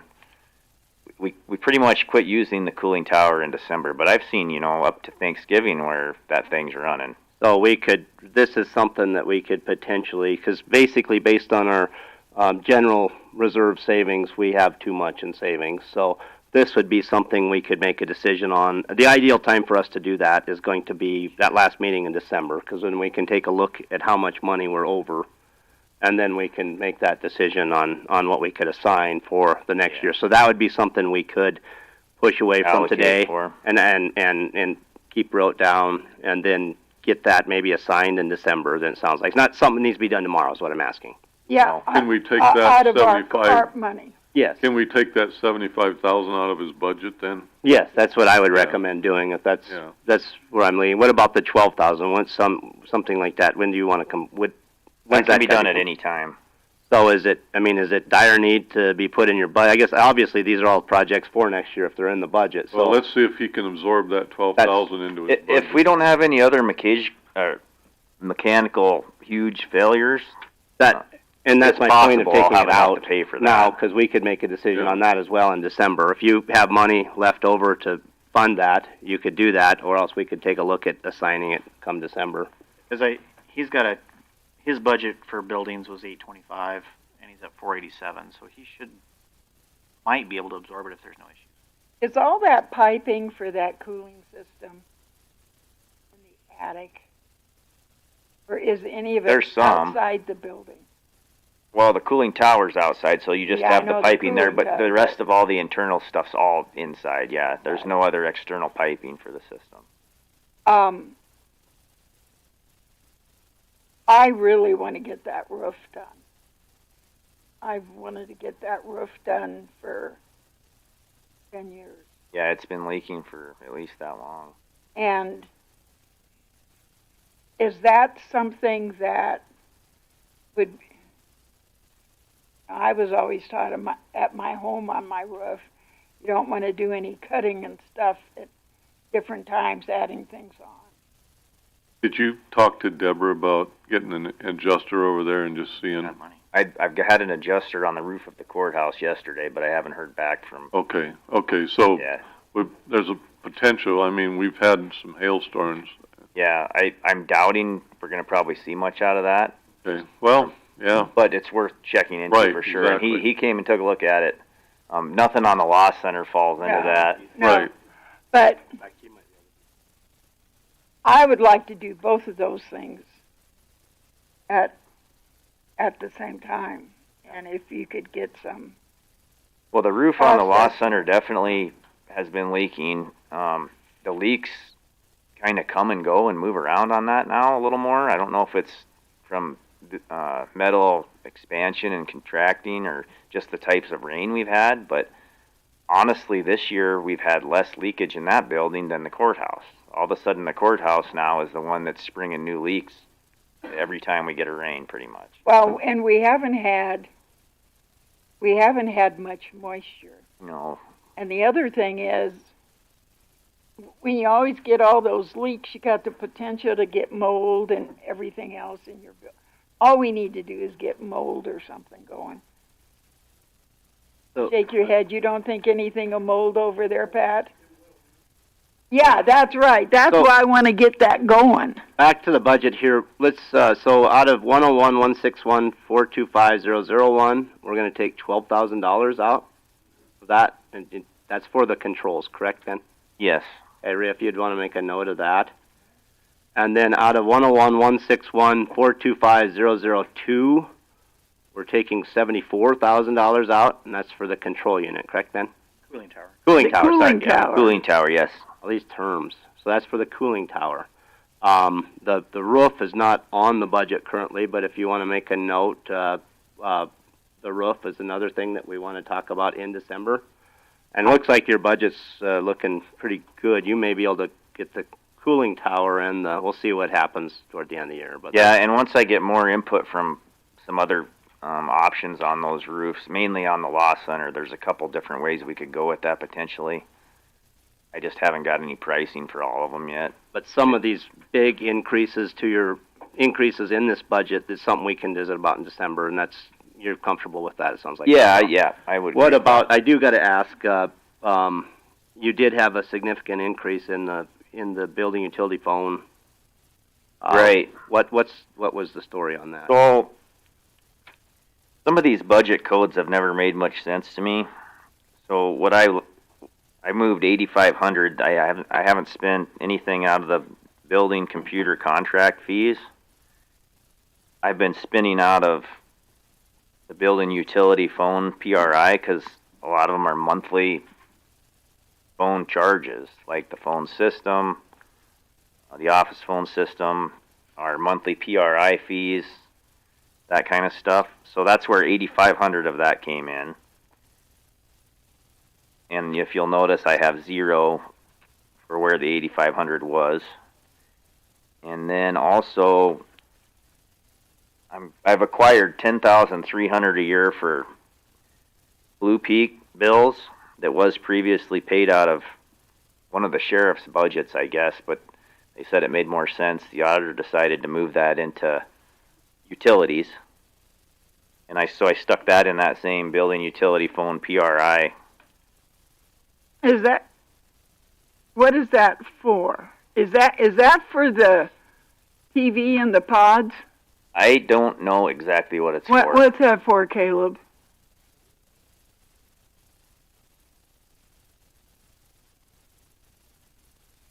Is some of it internet too?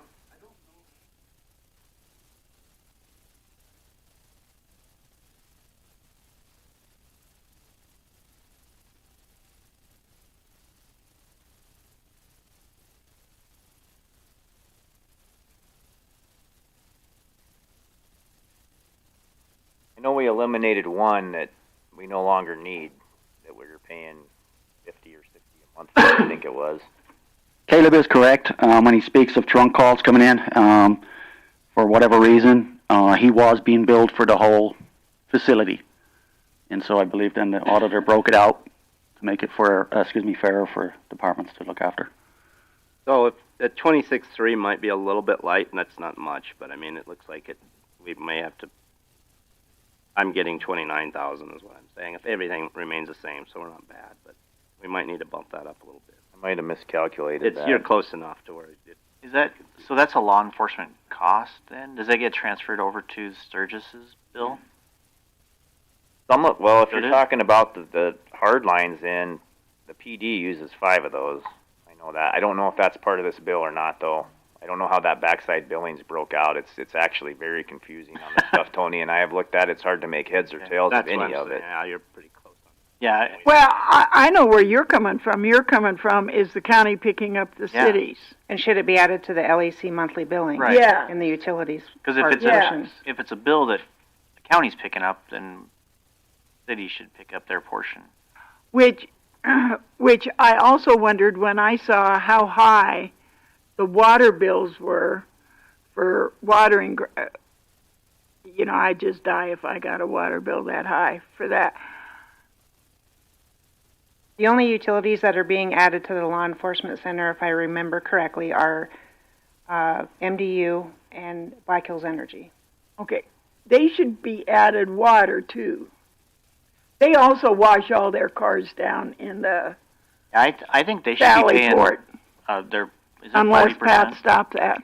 That's the number. I don't know if they pay anything now for utilities over there. The only thing that I'm aware of that they pay on the law enforcement shared, the law enforcement agreement is a portion of the MDU and a portion of the electric bill. I thought there was more to it than that, but Okay, I guess we can review it. But Yeah, let's take a look at that. I'm all for that, but somebody has to give us direction how they want this to move forward in what amount. Well, I would assume it would be the same percentage, except if it's separate phone lines. The phone line thing, I'm going to tell you right now, has been absolutely a complicated mess. Look at everybody in the back going, whoa. I have a hard time figuring out what's what on those bills, and when you call in and try to talk to somebody, they don't really know either. Normally. I will give them all the kudos. They did save us $6,000 a year that we've paid for a number of years that was unnecessary by finding a line that was no longer needed. That was for a Western Union machine that hasn't been used in Decades. I didn't even know they do. It sounds like we need more information on this, and for the sake of expenses, we're still going to have to budget an Yeah, I expense, mean, and it's still maybe there. They can bring I in think some the number's revenue. fine. Can you guys, in the next 2 weeks, figure out how many lines go straight to the PD? There's 5. That I can tell you. And that is all separate from our dispatch billing, correct? I don't know how the billing works. Pat? You three will find out? Thank you. Okay. If you want to stop downstairs and get a copy of a bill, a monthly bill from the LEC, you can see exactly what we have been charging to the city. But I mean, they all use That's a good place to start. they all use the sewer system and the water system as well. I was going to bring so that they up. should be charged part of that. That's a big part of that water bill. When you say water bill, it's garbage, sewer, and all that in one. So, do they pay a certain percentage? I bill, thought they okay, did. No, but when they pay these bills, Yes, they do pay a certain percentage. So that's what I'm asking. So it's not revenue coming in. They're not giving us. They're not Yes. reimbursing. Are they They reimbursing? are reimbursing us. every Okay. month. So that's my point. So for the sake of budget, we need to budget the same amount in expenses, but we may have to bring some more back into revenue somewhere. Correct. So that number is going to essentially stay about the same on expenses. Yeah, we have to pay it monthly. Yeah, so it's going to still be an expense to us. Okay. And we should start charging them that fee as soon as we find out what we haven't been charging. Yeah, that's something I can work with Rhea on and try to figure out what they pay now and what we want them to pay, I guess. So that'll come back in on the revenue. So Well, the city, since they have the sewer and the water, maybe they could just reduce our charges because they're not going to pay. They don't have to pay themselves. Hey, you'd think we could get a better deal, maybe. Yeah, they should I think reduce. it's outrageous They should what we're reduce the paying. bill because they're part of a lot of it's their expense. So however it gets worked out. Sounds like one, we need some more information, but two, we need to keep we need the to same get amount. with the city and That might negotiate come on that. Budget's the same. Budget's basically the same. Question, your building machine equipment, was that for a lawnmower? I can't remember which. Yeah, that's for a new riding lawn tractor, that we use for mowing and snow removal both. The one we have now is a 2010. Got 15 years on it. Been a great machine, but it's starting to outlive its, and we use that thing pretty hard a lot. So that's a $10,000 increase to that line. Or excuse me, you didn't have anything budgeted last year. Nothing last year, no. Just went back to the activity. Typically, you haven't we haven't budgeted. So that's 20,000. Yeah, yes. Would that be something we'd like to discuss in December as well? Sounds like it's a one-time purchase. Doesn't look like we typically budget machine equipment for the building. I'm kind of confused why. Well, because we don't replace a lot of equipment over there. Yeah, we don't buy very often. I think we bought a. I think that's where the Snow blower. snow blower was. It was in that same category from, I mean, that would have been that. That was a couple years ago. Yeah, a couple years ago, and then I got that plow last year, but I think that actually came out of a different account because I had money left over. I'm not opposed to leaving it in this line because when we go to cars or equipment for the other departments, I think it's in there. Yep. I think it should stay in there too because I think it is more of a cost that we're going to have on an annual basis. There's going to have to be some sort of something purchase. So That's, yeah, I don't disagree, and that's why I could say I'm surprised at something. We just don't buy. We honestly don't Obviously buy a lot. not, yeah, but it's, yeah, because it's only in activity. Yeah, we go quite a ways between on some of that equipment, but like our plow truck, I was going to put that in there this year, but I think we can get another year out of it probably. But it's getting up there in age too, where it's. So basically, and that's what I'm hearing from everybody, and I agree that we need to just keep an eye, something in there probably every year, whether it's and keep it as a placeholder. Yeah. Okay, I wouldn't say 20 every year, but at the same time, it's well, the plow truck will be a lot more than that. Yeah, right. Okay, any other questions for Ben? The boiler's okay. Limping by. Yeah, the boilers, both our Fulton boilers are doing pretty good. We got that old Well McLean that's a dinosaur that's kind of more of a backup though. But both boilers have been pretty solid. It's been more just in the courthouse, just tweaking stuff around all the time, trying to shut this pump off so they got more water flow down here to cool that into the building better, that type of stuff. There's just a lot of that going on. It's that old 60-year-old pneumatic controlled system where damper actuators and stuff like that are getting stuck all the time, and just a lot of that stuff. But it's not something you can replace really in pieces. It's I'm the shocked whole it's pneumatic. system. That's just blows my mind. you know, every time they mention that old 60-year-old boiler, I keep thinking, oh my God, you know, that's what. You don't want to be in there when it That's fires what up. they always tell me you that. about my boiler that's 60-some years old. Try to find a repairman. On the loss center side of things, one other point I'd like to bring up is the heat pump issue with those, you know, getting 30 years on them. We're seeing more and more of those die, and now the refrigerant, you know, I've mentioned this before, it's illegal to make anymore, the R22 is. So we're getting near the end of the life on even being able to buy that stuff to replace compressors when they go out. The deal is that R22 runs at a lower pressure than the newer 410, so none of these coils that are in the heat pumps existing in there can handle that kind of pressure, so it's not like you can change a compressor and then add 410 into it. It doesn't work that way. The whole unit needs to be changed. So you're looking at 5 to 6 up to 7,000 per heat pump that dies in there going forward. And that would have to happen if a compressor goes out. Yeah. Yeah, so I mean, Yeah, like I have one right now in the PD area that just burn up, so we're actually trying to get a price on a whole new unit versus trying to doctor up the old one with, you know, refrigerant that's going to be illegal to install not in too many years. Yeah. So how much would it cost to replace all the heat pumps? There's like 30 of them at $6,000 a piece, and that's probably lowballing it now. That was the one I bought last year was about that. But it's, yeah, I mean, as far as refrigerant's concerned, it's a concern if that compressor goes out, basically. I mean, as long as it's running. Yeah, it's no, not they like you can have run to, with yeah. what's in there now. That's fine. So, and they'll be going out. They'll be going out over time. Yeah, I just wanted to mention that we're going to be seeing more of that because the units have got a lot of age on them now. They're over 30 years old.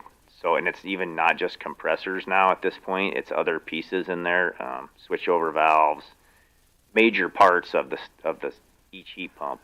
You know, the more you talk between the cooling and the heating, and then we see the huge utility bills for over there at the LEC that we see all over. And then I keep thinking Christie Nome turned down that, what was it, $65 million that citizens and I assume governmental agencies could have used to improve your energy efficiency. I can't help but think all those kinds of elements should be considered for that ARP money. We're talking about preserving our core system. And ultimately that should save on energy efficiency, etc. Replace all those dang heat pumps, fix the roof, fix the cooling system. You're going to have to be like Trump and donate your salary to get that stuff taken care of. Well, it would get us down and maybe start saving some overall. Plus, remember, the city's got to put in 20%. I think it's 20% on anything we do on that building. As far as the heat pumps and efficiency and stuff, you're not going to see a big return on that. They still use heat pumps. That's what this building uses. So yeah, but they got more efficient after 30 years. I'm not saying you're going to see a huge electric bill reduction on that stuff. Now, like what's in the courthouse, the big old boilers. Yeah, but that's in the millions. Oh yeah, that's in the millions. A big project. This is less than 200,000. Yeah. Oh, so I mean. Well, some of these heat pumps too are like built like they put them in before they put the ceilings in, and the security mesh and drywall and all that, so you can't even remove them. You'd have to retrofit some of them, a few of them. Most of them you could maybe get out of the ceiling, but there's also like sprinkler system pipes ran under them and all kinds of other plumbing pipes. Don't talk too much. Pat will want a new building. Might be cheaper. No, you didn't say that. It is not cheaper. No. Anything else for Ben? Well, thanks, Ben. So just to be clear, while we're getting down, we're moving just the 12,000 out of the repair maintenance, correct? And 74 out of the maintenance LEC. The roof as well. The roofs. For LEC, both yes. buildings. Roofs. We won't. Yeah, at LEC this point, it almost courthouse. seems like the courthouse is taken It'll be, over. yeah, it'll be roofs. 900,000 for both. Yes, about $1 million. Yeah. We'll say $1 million. Okay, thanks, Ben. Equalization. So we are up about 2,000 over last year, actually less than 2,000 over last year. The majority of that is in postage. We actually went down in 5 categories. We went up in 3, which was postage, software, and computers. We only went up just to keep up with the, our annual fees, etc. Actually, no, I put a computer in there. And I have talked to Tony, and I think I've talked to Talbot and Gary, and said we're willing to, if we don't need to have a computer, we won't take it this year.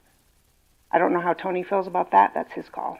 So out of the software, computer, how much of that is for the fees that you pay? None of that's fees. I'll look and tell you because I got it right here. So I was wondering if that was going to go to Tony's budget. If we're talking about the software fees. We're going to make Tony the big spender this year. Well. Oh, wait, I forgot you're sitting next to Ben. He's going to be the big spender. We have our pictometry payment, our Vanguard renewal. I have $600 in for miscellaneous monitors in case we have a monitor that goes down. And we did 2 computers, $4,800 for 2 computers. Or was that 1 computer, Tony, and it was an upgraded one? It was 2? Okay.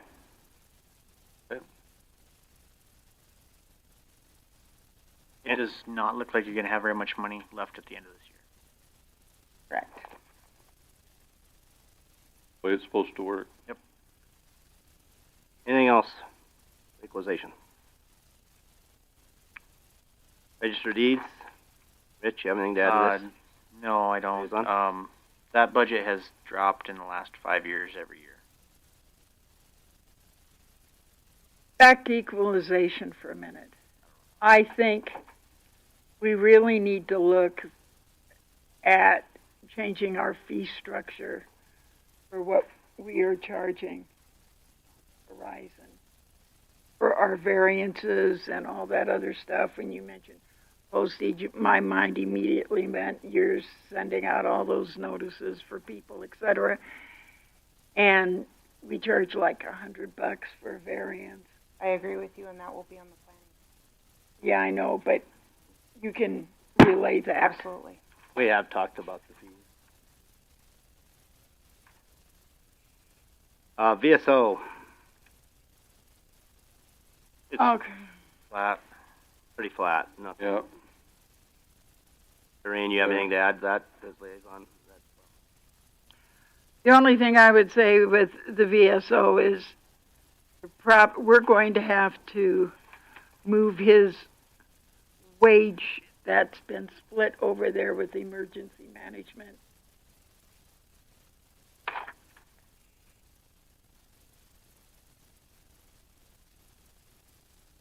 don't know what on the emergency management side if we are figured any state reimbursement.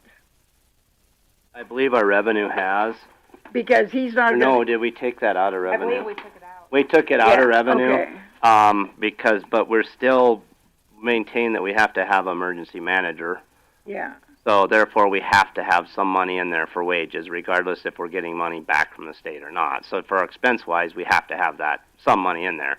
Now, it'd be ideal if obviously Sean, with the award he got for his veteran service, he's knocking it out of the park with the veteran service. We may have to figure out, which you're his liaison, to visit with him about some timing and working. We've already had that meeting. Okay. So therefore, yeah, as far as getting some of that done, I'm looking at Deborah because she'd be part of that as well, as far as getting some hours in on some EM stuff to get some money back. But I guess as far as expense would be concerned, right now we're just going to keep the revenue flat unless someone has suggestions to put that up at $15,000 to money back from the state, but it doesn't look really good right now. As far as expense would be concerned, we got to keep it split, in my opinion. No money is coming back. We don't have it budgeted for revenue. No, none. Yeah. Not, and we would have had to have already signed a contract. So. Yeah. No, that's the way we kept it the day we met and talked about some revenue, you and I, and nothing's changed on that revenue end. Yeah, and we met yesterday. Okay, thank you. Anything else on VSO? Well, that furniture 2,000. I mean, there's brand new furniture in both those offices. I don't know why we need 2,000 in there for that. You can also cut that insurance. Well, we've also budgeted 2,000 at Piers last few years, and it doesn't look like there's been any activity in that. For well, what? there's brand new furniture. Yeah, I'm not arguing. I'm just saying that, just pointing that out. So you could. And I don't know about his $1,000 computer. How's his computer, Tony? At $150 budgeted for software. You want to take some money out of the? I want to take the insurance down to probably $100. Will $100 cover that, Deborah? The group insurance? Yeah. Yes. Yeah. Yeah, I think he just has life insurance and life and whatever. So you can take 10 out of that. Because so far he's only spent 40.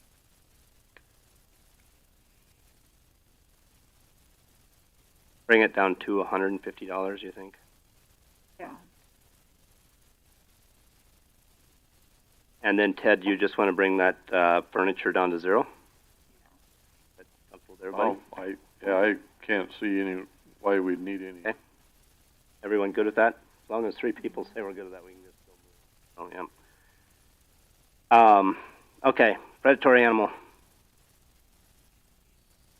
That's just a normal, some days we're close and some days we're way off, right? Is that a fee that we pay? That's a fee we pay the game, which we're mandated to pay that fee. Right here. Under South Dakota State Law 403613, county auditor shall on the 15th day of November, on June and November, return 1/2 of the appropriations to state animal damage control. The amount due on June 15th was $4,925. My question for that is, 403613, it sets up that we don't have any revenue coming in from that, correct, Rhea? Which that's what it's set up for, and we're supposed to send 1/2 of that on, but apparently we don't. So I don't know how they're coming up for that. So we don't have revenue coming in, so we don't have to. We have to give them money back. It's based on, to my knowledge, on the statute, but I just looked it up because that was a question I had, and Don ran this off for me. 6 cents a cow and 25 cents for each sheep that we have within our county, we can assess a tax on. I don't believe we do. But I don't know. That was my question. If it's 0, why do we have to give 1/2 back? But that's Is it the state? It's the state. I believe it. No, I know you believe in just wondering I think you believe me. So I don't know of any other counties that do. I believe, talk to people in Harding, I believe they do assess something. That goes out to I don't believe we have a tax. How do you know how many cows a rancher has? Based on the USDA's projected number is what that's based on. So if USDA says we have No, I'm talking about how do I know when you say to Bill? Absolutely. I don't know how you'd do it. I wouldn't know how many cows you got. So I don't know how you'd go about it. No. If it cost us more typical state to administer it, that's probably why we're not doing it. Piss everybody off. Yeah, that's probably why we're just paying it. That's my guess. Insurance and bonding.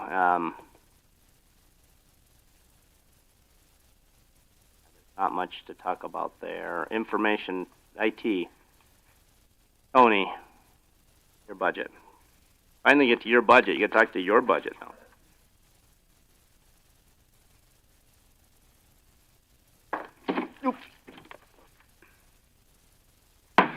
So I don't predict any large purchases for next year. I did up it. I think I added 10,000 to the fees to cover increased costs, etc., etc.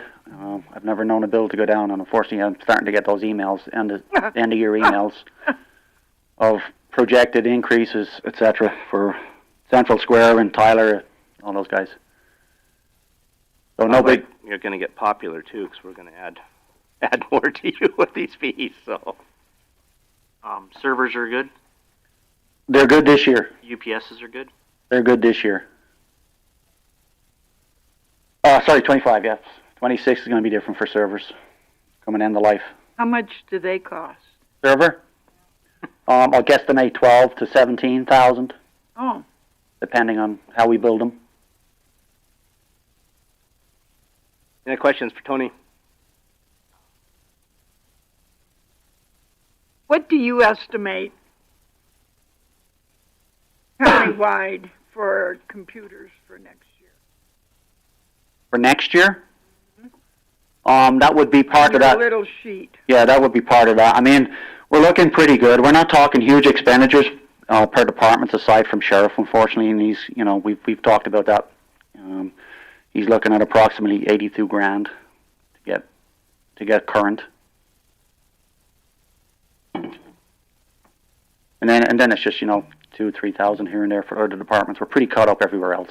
It's just the sheriff's department right now with the tough bucks. We're still running Windows 10, right? Majority is 10. We do have, I think, 32 with Windows 11 right now.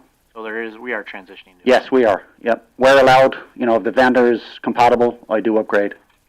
Windows 10, I believe, is coming end of life next year. So, yeah. Any other questions for Tony? Thank you, Tony. Thanks for sticking around and helping us with our IT stuff. HR, Deborah, you've been waiting very patiently. Not as patiently as the sheriff, though. and Caleb. It sounds like it, yeah. We appreciate that. Yeah. Who's going to do it when we're on your budget then? Caleb going to take over? Deborah, Okay. go ahead. Yep, go ahead. The one large cost that we have for 2025 that is currently budgeted, and if possible, speaking with Jan, is our compensation and classification update for 2025. We can start that. Rhea, I heard you make a comment. If there's anything we pay for this year, we have to begin purchasing it. So I did speak with Jan, and we can begin part of that agreement this year.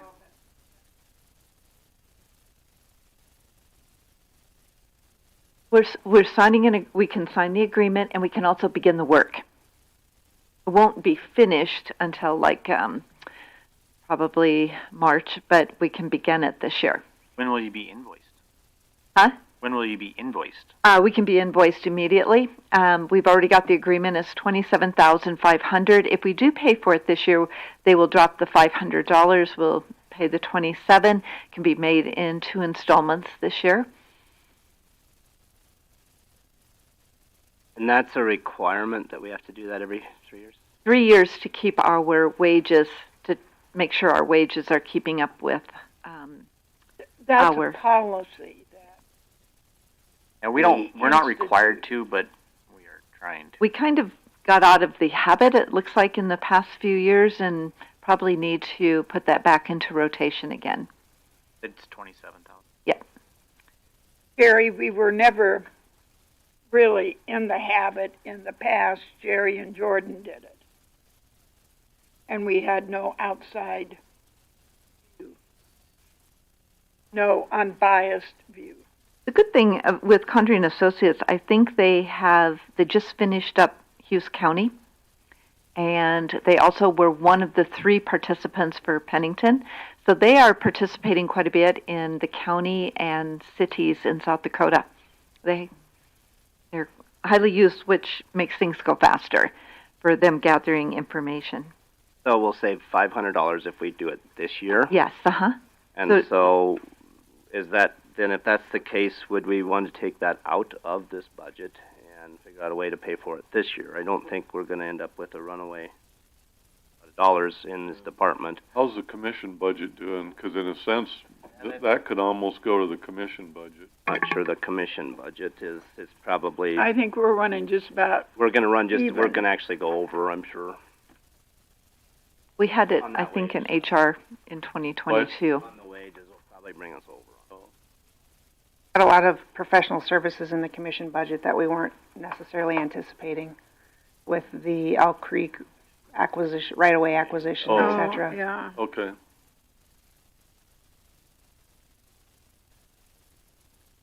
Yeah, actually, we could end up with... Actually, we could take something out of there, appears. If all things remain the same in commission, we're going to end the year about $220,000. We have $252 budgeted. If everything remains the same. But have we paid for all of Elk Creek so far, Rhea? Yes. Okay.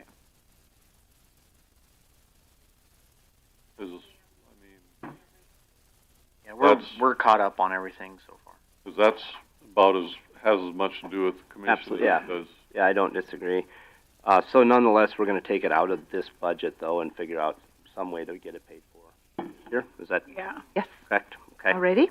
So let's get, yep. Yes, it is. 27.5. But if we pay for it this year, Rhea, just put in 27. You don't need to put in the 500 because we will get that as a discount.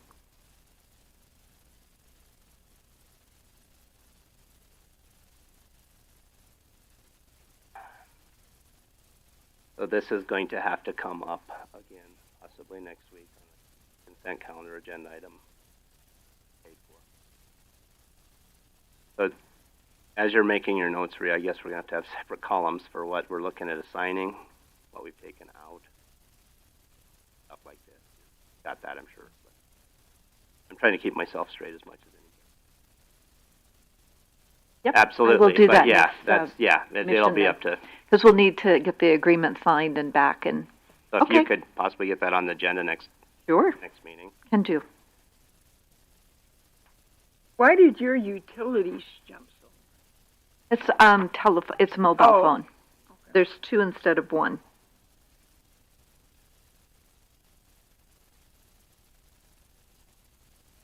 Any other questions for Deborah? Looks like you are good. Thanks, Deborah. Okay. Brings us to Sheriff.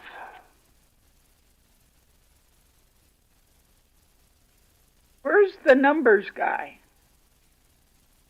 Training, and so I brought Caleb along so he can talk about jail stuff. What is JJ getting trained on? He's at the FBI National Academy Oh. Conference. He's the president of the Northwest chapter. They're organizing their conference. Let's just start. Sheriff West and I had, and Caleb and JJ, had a brief meeting. Let's just start with overtime, Sheriff West, if you don't mind. That's been a question on a lot of people's mind versus getting right into your budget. We had a meeting on Friday. Looks like some of the overtime, according to some of these numbers, were inflated a little bit, and so I asked Sheriff West if he could explain that in all 3 departments, with Sheriff, Jail, and Communications. So he came prepared to do that today. So let's just go ahead and let's talk about the overtime and those numbers, please. Sure. So, looking at the dispatch, obviously, you're in a situation.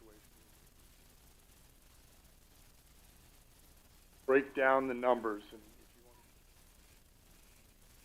if you break down your numbers and you want to calculate this out, so there's 17,520 hours that needs to be covered for the year, and that would be 24-hour coverage times 2 if you were to have 2 dispatchers on. If you have 8 employees at 40 hours per year, 40 hours a week for that 24-hour time span, we can cover 16,640 of those hours. So that leaves 880 hours uncovered with 8 employees, which needs to be covered for, which ends up being an expense of overtime. Now, if you take those 8 employees at a minimum of 40 hours vacation each, that comes out to be 320 hours. So you have 880 plus 320 hours. That's 1,200 hours that needs to be covered in dispatch. And that 1,200 hours ends up being overtime. That's where we're at.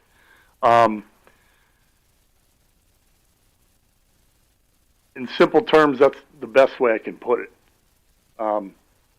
Talking to other people, how do we change that overtime in dispatch? I think we get 2 more people and budget for it and not have as much overtime. Now, keeping in mind, you cannot eliminate overtime completely in public safety. There's just no way. You can manage it well in the jail, and you can manage it well in dispatch. But when you're out in the field, who knows? We do the best we can with that. So, having the discussion about having our PSAP and having 2 people on at one time, 24 hours a day, is, I think, at the very minimum, the most we can risk. You know, if we had 3 on or 4 on at certain times, I could see adjusting that. But having 2 on, I think, is about as low as we can go. For example, you know, I've talked about this before, but if we get a 911 call that comes in and we have a dispatcher dealing with that 911 call, if we get a second 911 call that goes unanswered and somebody gets hurt, that's my fault. And I just don't think that we can take on that risk. You know, we've had several calls over the last months of this summer where if we didn't have 2 dispatchers on, we'd have been in trouble. So, question: the amount of overtime we're paying in 911 dispatch, is that would be less than the cost of 2 full-time employees, wouldn't it? That could very well be. But again, because I mean, when you got to keep in mind, you got to keep in mind though, it's a little bit confusing because when we're looking at our overtime report, it's time and a half. Yeah. So we got to pay that time regardless. So it'd be the 0.5 that is going to end up being the extra. Right. So, but there's a legitimate argument to some of this, like I think you're going, is if that time's got to be covered. So it doesn't matter how many FTEs are in there, that time's got to be covered. So it could very well go to pay for that. Because I mean, if you hire 2 more people, you not only have wages, you got insurance. You know, all the you know. So there's a lot more expense. So the other question I have is, does the overtime that those people are making, you know, some people like to make a little extra money. So are we losing employees because of the extra overtime they're required to work? Or I think we're stressing them out because they're accumulating a large amount of overtime. And granted, some of them like it, but sometimes they don't, because we are doing mandatory overtime just to cover our shifts. Yeah, well, I understand the mandatory overtime. So, but you know, Mr. Seaman, if you look back at the top earners in 21, 22, 23, compared to what's going on in 24, we're about right at the same. As, you know, there's 3, maybe 4 at the most that are getting a majority of the overtime because they want to step up. But those numbers have increased slightly in 23, 24, but it's not like it's blowing up. That's what I want to make sure that well, we're clear we weren't used to required to have 2 people at nights, right? Correct. Well, I mean, you're going to see more hours. Yeah, and I don't know when see more overtime if you have to have 2 versus 1 there. Correct. And you know, also, if you look at the hours, you know, if you just look at the hours, if you look at the money, it's going to be a little bit different because different people are making more money. So, but when it comes down to the hours, again, I go back to we have to cover so many hours in a year with 2 people, and we don't even meet that threshold with those 8 employees. Okay, tonight you said 2. Before we were talking 1. But what I have not been able to figure out is this, Pat. When is everybody on a 12-hour shift now? No, it's a hybrid shift. It's not 12 hours. So they'll work 12, 12, 12, and 4. They'll adjust for that week. So they're only getting paid for 40 hours a week. So if you look, you know, I sent you a perfect schedule from November. I know it. Deborah hasn't gotten that analyzed yet. Yes, ma'am. Why don't you come up on the...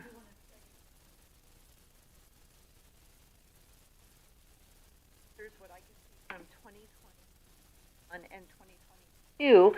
We were down more employees in dispatch, where Pat has benefited this year, even though you've had 1 or 2 trained, right? We were down more headcount in the previous years, where this year we've had the headcount covered, but we're still picking up overtime in the training. So the overtime was used differently from what I can see at this point. I don't think that's wrong. When I looked at some of that preliminary data, like 3.5 hours rings a bell, 3.5 hours of training. And the way I looked at it, I'm not sure if I was right. The trainer did their regular shift and then stayed another 3.5 hours to do training. And I'm thinking, why can't they train while they're on their regular shift? Did I read that wrong? Well, I think you read that wrong because Okay, that would make me happy. because they're coming in, they're doing their normal shift, but then this other person's coming in, so they're training, and then others are During training. their regular shift. Yeah. Okay. correct, Yeah. Okay. That's all I. But you're still having to pay that trainer. Right.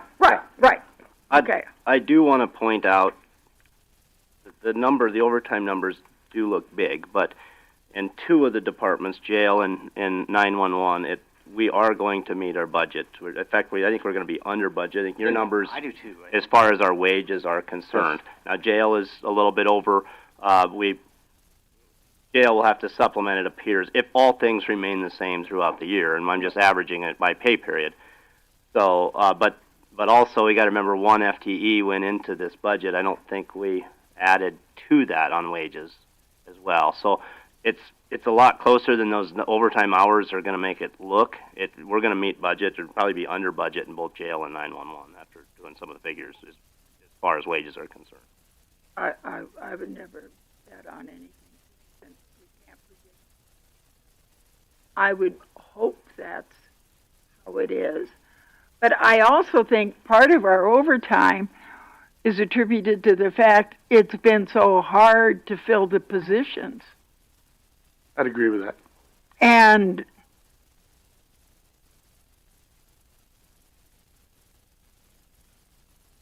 nationwide, that's a problem. Correct. And when you fill those positions, you got to train people.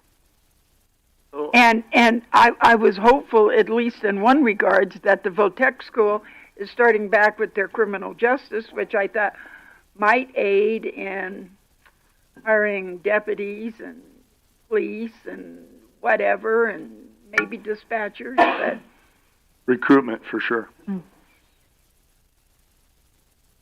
I think have you analyzed how much of the year you've ever been fully staffed in each of your 3 departments? There was, we're fully staffed according to the current staffing measures for dispatch. That doesn't mean that staffing is correct. It just means it's currently fully staffed. But do we know what portion of the year that's been true? That's what I'm trying to say.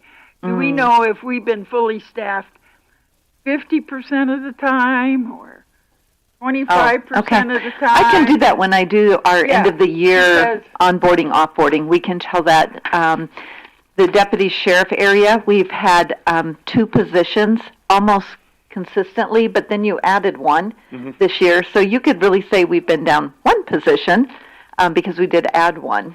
Right. And it seems like as soon as somebody gets hired, somebody leaves.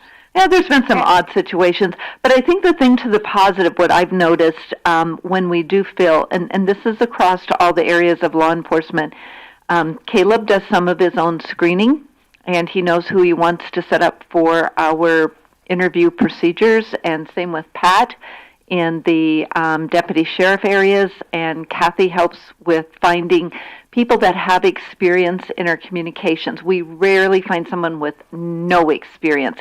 I think the last person was one that had none, but she's familiar with law enforcement, so that helps a bit. I think that has helped keep our turnover down. Even though we haven't been able to fill, the turnover has been much lower. Would you agree, Caleb? And cooks, that might be one of the areas. You know, I think Cooks I should is horrible. I think I should apply and go be a cook. Well, we'll take you. Come on. So, is there any questions on the overtime before we just dive into the budget? No, I think it's all going to come out in the end. I think as far as some of the wages look, yeah, we're close. Oh, okay. So no more questions on overtime. Let's go into just the general budget. Thank you guys for putting that stuff together today. Thanks, Deborah. Again, Deborah and I are working. We'll get something more detailed. So, thank you.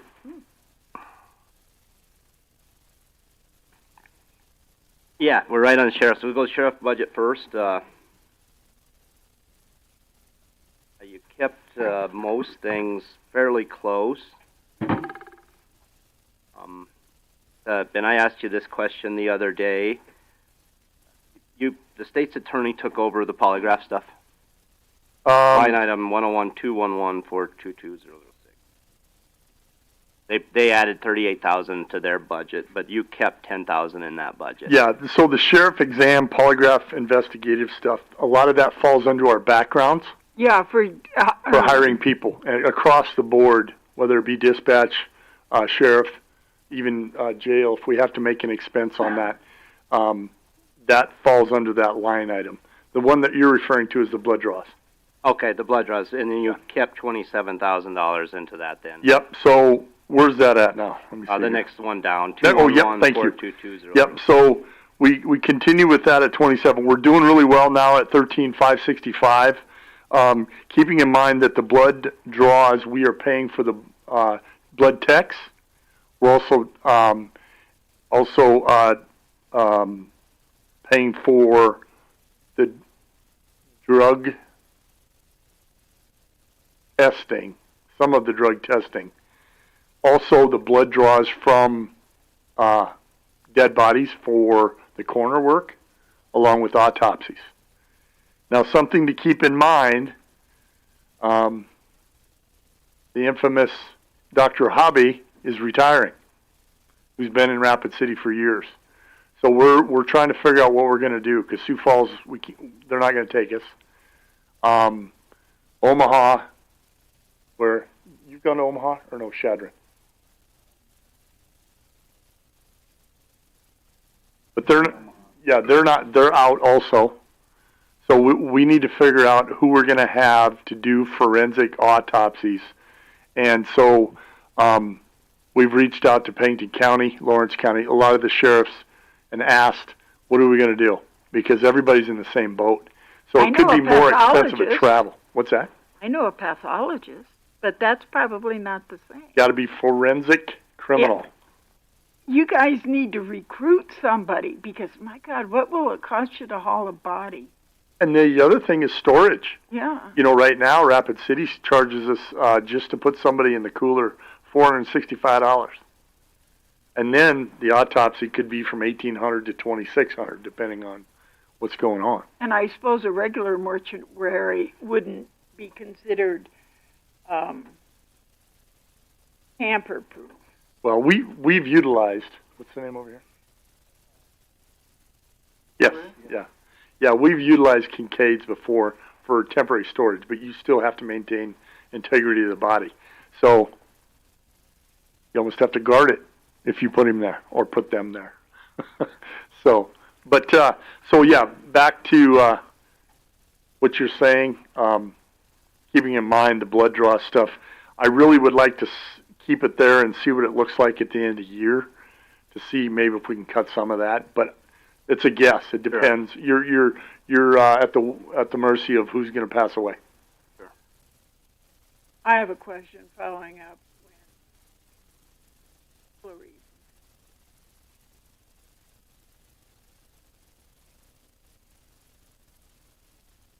You do an automatic autopsy if somebody died, you still have to do an autopsy, or how do you determine if you think it's every suspected drug death autopsy? Potentially it could be, because you have the issue of now there's a statute, if you give them the drug and they die, you're guilty of a homicide. So there is a potential there for a criminal side to it. We play the deaths, play it by ear. You know, somebody's got long-term cancer or whatever. We're not going to do those, but any type of unattended death we're erring on the side of caution to do it, to get it done.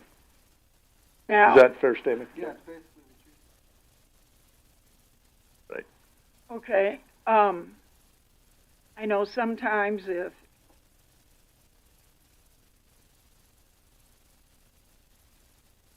didn't autopsy them because they were cherry red.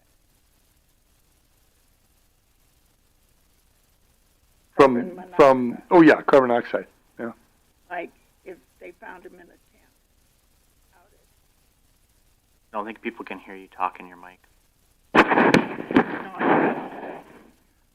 anytime it's unattended, we're gonna do it. Yes. Out of these autopsies that I don't think your mic's even on, Doreen. yeah, it's on. How many drug deaths? How many autopsies have told you we've had drug deaths? As far as ODs?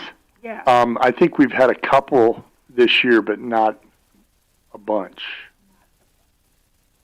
Is that a fair statement? Yeah. I think we're right on that. So maybe we have not had as many deaths as. Well, I'd question that, and I'd love to discuss with her on that. Let's get back to the budget. Well, no, it goes in here because it's how many autopsies. Yeah, okay, if we're going to address numbers, and let's address numbers. I guess I'm going to, unless someone else, I got a few other questions. Your maintenance vehicles, it looks to me, you brought that up $15,000. Yes. It almost looks like to me you're going to meet that if all things, what I'm basing on all things remain the same as I averaged out the 18th pay period. So I took the number that you've used, I divided that by 18, and I take that times 26. There's 26 pay periods in a year. So that's I'm just taking an average. So if you average that out, you're going to end up at 55,000. So I think we could cut that down a little bit, Pat, maybe to 60, is based on that number. Which one are you looking at? 211-426-000. We budgeted supply maintenance vehicle. Okay. Yep. So initially that was combined. I don't know if you remember. That was combined with the fuel. So we do have some repairs coming in for that because of hail damage. That it's going to come out of our budget, keeping in mind that money's coming back to you. But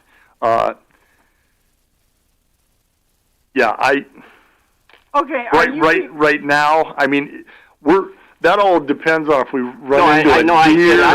I'm taking averages. All I can do is take averages to figure the rest of the year. It's hitting its 55,000, and of course it's a question. Yeah. Is that so? Like I said, so I was even padding that sum to go to 60. Is all I'm doing for budget purposes. I know it's a guess. It's a budget. So that's all I'm saying. It's $5,000. Yeah, I'd be comfortable with 60. That's what I'm asking. Yep. Yeah, okay. We could work that angle. Okay, on the hail damage. Yes.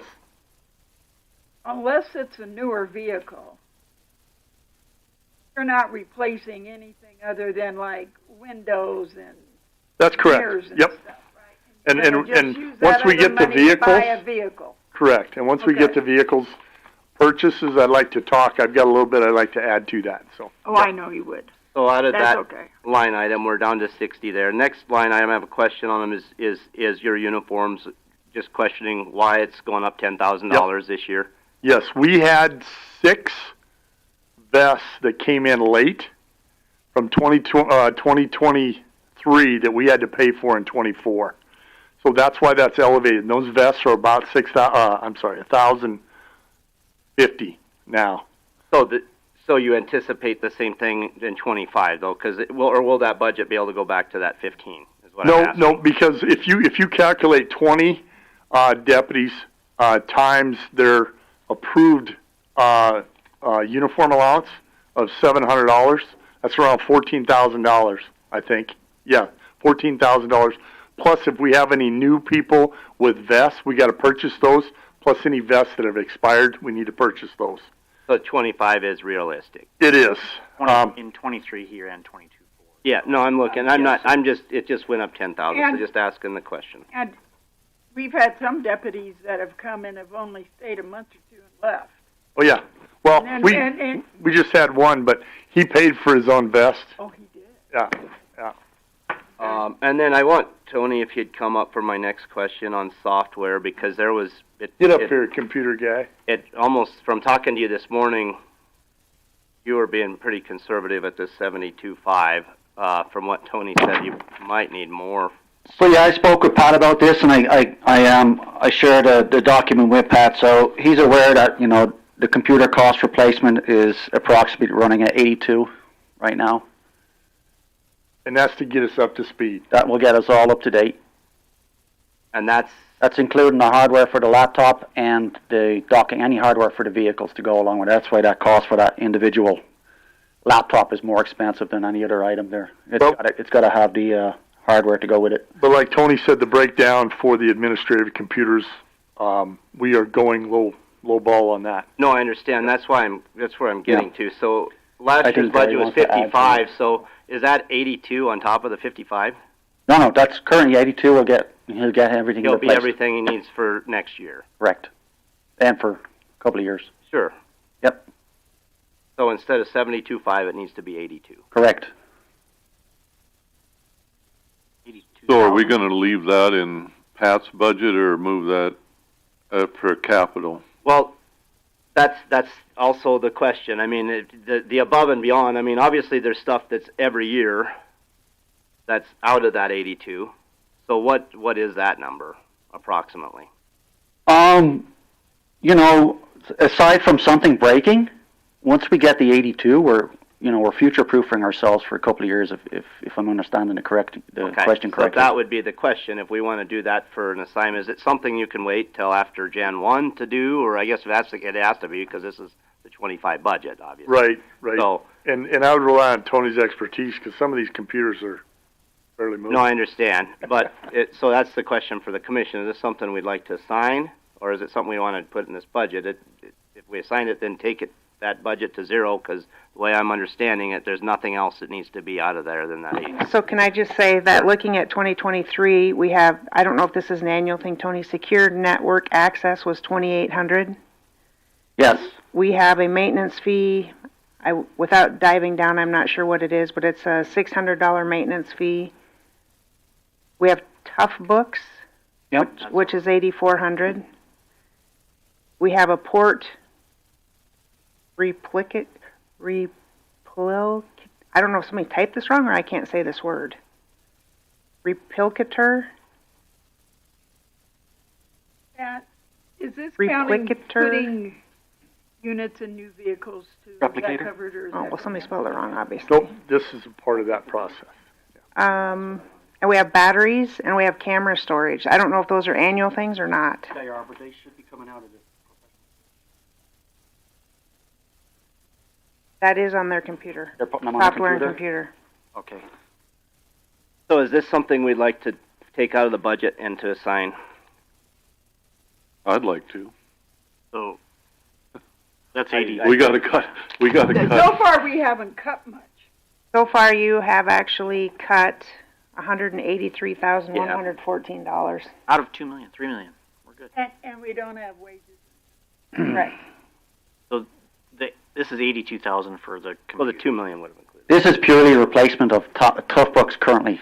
Tablets to Tough Books and the hardware associated with it. Yes, it doesn't include any ongoing fees or computer fees or anything that's been paid for. That is. Yeah, so unless I'm hearing objection, let's take 101, 211, 426, 030 sheriff software computers. Let's take that line item down to zero within the budget, and let's move that over to an assignment. I think we need to keep money in for those other things. That's what I'm saying. There's expenses here that appear to be annual. Correct, Tony? Yes. But okay. So what are those annual expenses? That was my first question. Yeah, I don't have that in front of me, unfortunately. So, Tony, would you just come and look at this? Last year they spent $47,759, and of that, it appears to me that there were two laptops that maybe are not. This one. Are the rest of these annual fees? So one-time purchase, annual, one-time, annual, one-time, recurring on that one. And then camera storage. Can we put those expenses in another category?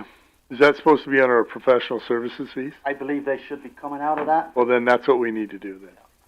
Yeah. And they're not currently under. Yes, we can do that. Then we could zero out that category. Well, I'll correct that over there too, Rhea. so the one-time purchases is going to be approximately. Or one-time purchases? Yeah. Sheriff, 82. That's what. Yeah, that's what I thought. 82,000. So we're taking 82,000 out of the. Taking that. Sorry, 82,200. Yeah. Taking the 72.5 out of the budget, and we're going to put $82,000 over into a sign.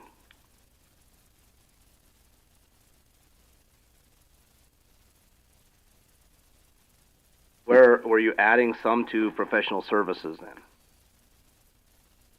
No. I think we'll just keep that normal, we're in good shape right there. We'll just keep that there. But do you need to add any of these, Pat, to professional You services? can. And Well, we'll be you're fine. going to tell me which ones I'm adding. I'm not going to do it. Oh, right. And do we need to do that now? Yeah. Okay. Yeah. All right. If you want us to do it, we can. It's going to be pretty easy. Yeah, Gary does this.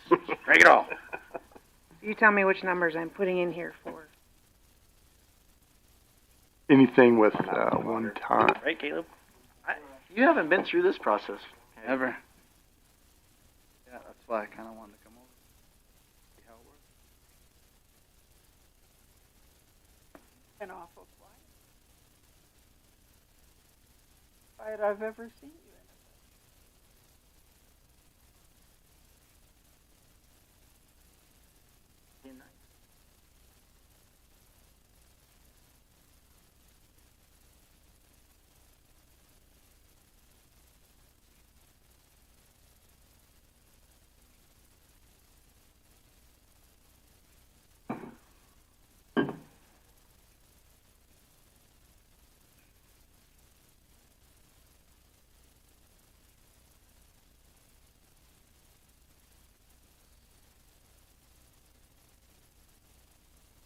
Okay, if we're going to put his software in his budget,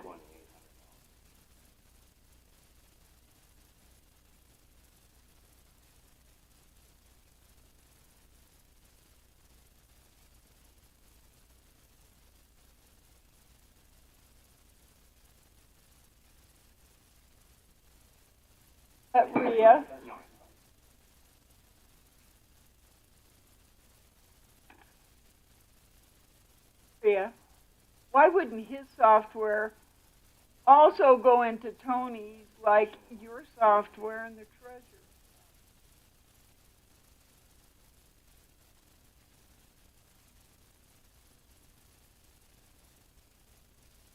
But you see, I guess I kind of look, if we're going to put some software in Tony's, we ought to put all software and make him look like the budget buster. I asked I'm that kidding question. you. Yeah, I did ask that question to the commissioners, everyone, and the desire sounded to me. The desire sounded to me like they wanted to keep it in each department's budget. That's what I got when I asked each of you individually, because Tony and I had this conversation, and I liked the idea of possibly moving that.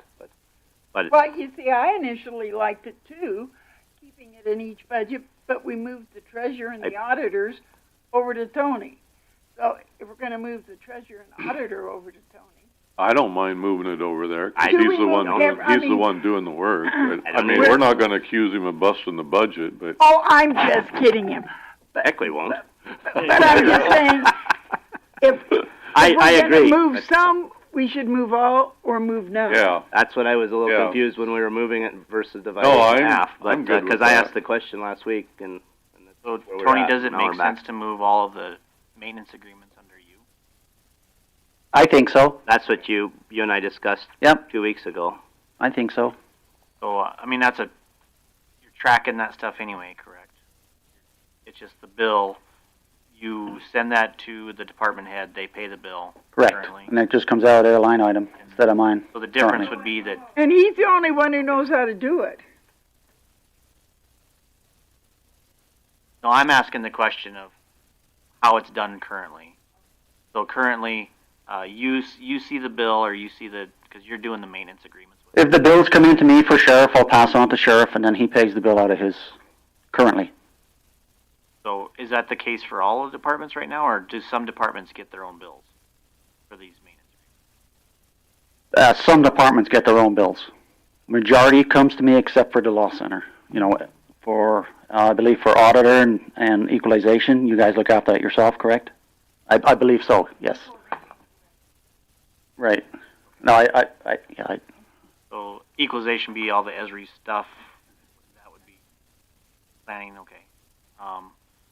And then, so on the law center side, does any of that get recouped from bills passed on to the city? whole other question, but Dispatch does. That goes to, but the law center stuff, I mean, this stuff is all indicative of your right, piece correct, and not for the city. Okay. Dispatch is different. Does the city doesn't pay anything on Your dispatch, yes. Okay. Yep. So the Sturgis does, Somerset, and Faith PD. dispatch? Yep. But all a Zerker is not just through dispatch. So does the city must have a separate Zerker account for what their officers. Correct. That's correct. The only thing that this affects is the dispatch center itself and dispatching for their jurisdiction. And go ahead. I mean, it actually affects all departments if we push all of the maintenance agreements for the software under Tony. So this is, you're up here, but they would affect everybody. Correct. So it's a bigger conversation. Can you take, yes, that's what I was going to say. Tony, in your quest to visit with department heads on their software stuff, if you could get that number for us, and then we'll know if we can talk about whether where we're putting that. It's the same dollars, but. Well, if I understand you correctly, you're looking for me to research current recurring vendor fees. Yes, that you're taking care of and other departments are taking care of, and then get by your next meeting, could you have that to us? We can do that, yep. And then we can decide then if we want to put it under Tony's budget or keep it the same or where we want to put it. But if you could get that research to us by next meeting. I'll give you guys a better understanding of. Pardon? Throwing too much. He's an IT guy. I'll go outside and just bang my head and hurry up. You asked. He's got an old computer he can just go smash for a little bit. Come on. So are you talking things that are specifically just related to, like, what about pictometry and Vanguard and that type of thing? Well, see, I don't know. That's just what I'm asking. That's why I couldn't figure out why we moved. We didn't move treasurer anything yet. And auditor. I technically we moved. Gary on his sheet moved. I didn't move anything. I didn't move anything. I haven't moved anything. I thought you wanted.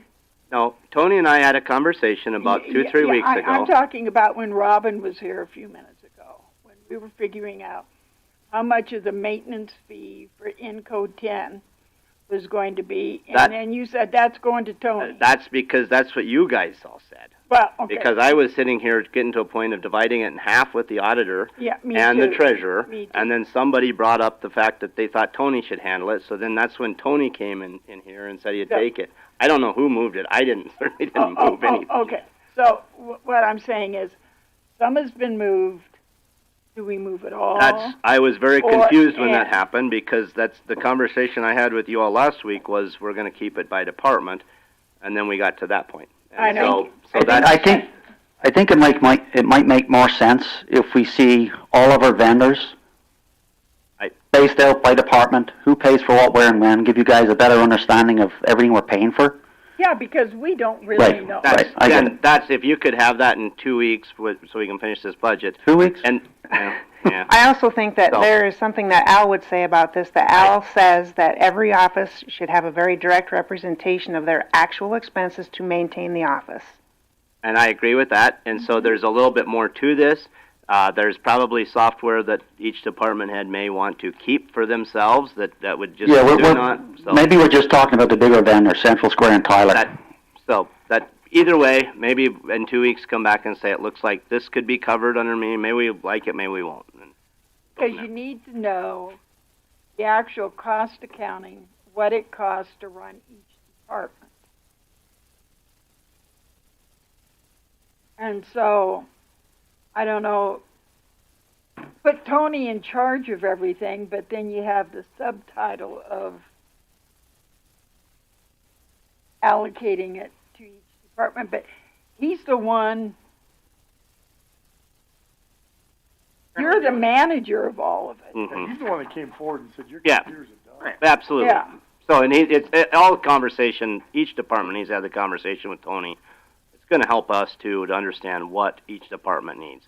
So regardless, whoever's budget's under, that has to happen. I understand that from the accounting you know, I was just thinking of, well, it's all computers, so throw it to Tony, but from the accounting aspect, I understand. And that's where we ended up last week. Right, okay, I understand. So, and that's why it stayed with the departments. And, right. And, maybe you get it, just see what you can come up with, Tony. So getting through the sheriff budget, and software's been a big topic. Look at all the trouble you've caused, Tony. So, well, look, we can't function without it. So what are we leaving in Pat's software computer budget? as of right now, we're going to take all of it out, and we may assign that, is what we talked about, but that's not going to Tony's necessarily. So the recurring expenses are going to end up where? Oh, that's right. I apologize. Thank you, Rhea. We're going to put 82.2 into the assign. Got it. The reoccurring every year expenses is approximately what?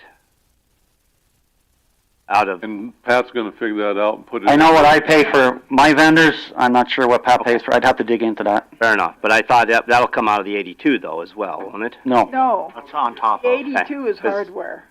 But and I asked if, that could go to zero, so there's going to have to be more than that. Did you say you're going to move that to sheriff professional services and fees, Pat? Yes, that would make sense if we're going to maintain. Yeah, right. But it's going to have to be, so it's going to have to be something. So we'll have it's going to get figure added out somewhere. That answer your question? Well, it looks to me like if I'm looking at your things correctly, that you have at least $35,000 that's annual recurring fees for software and computers. That Okay, folks, didn't we just ask Tony to come back? That's Central Square, Tony. Central Square is what that one is. To come back in 2 weeks with all the software Right. costs that we can then plug into each individual. And that's the camera cost and everything. The camera. No, the cameras are different. Isn't there a subscription on the camera? That's we got one more payment.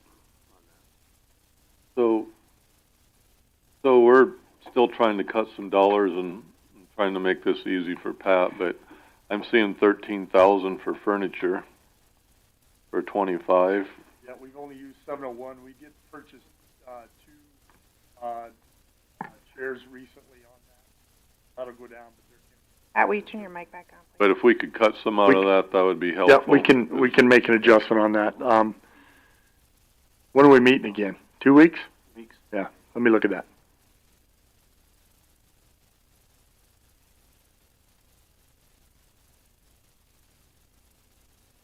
Can we say 7,000 for now because that's what you had in 23? Yeah, what are you buying for?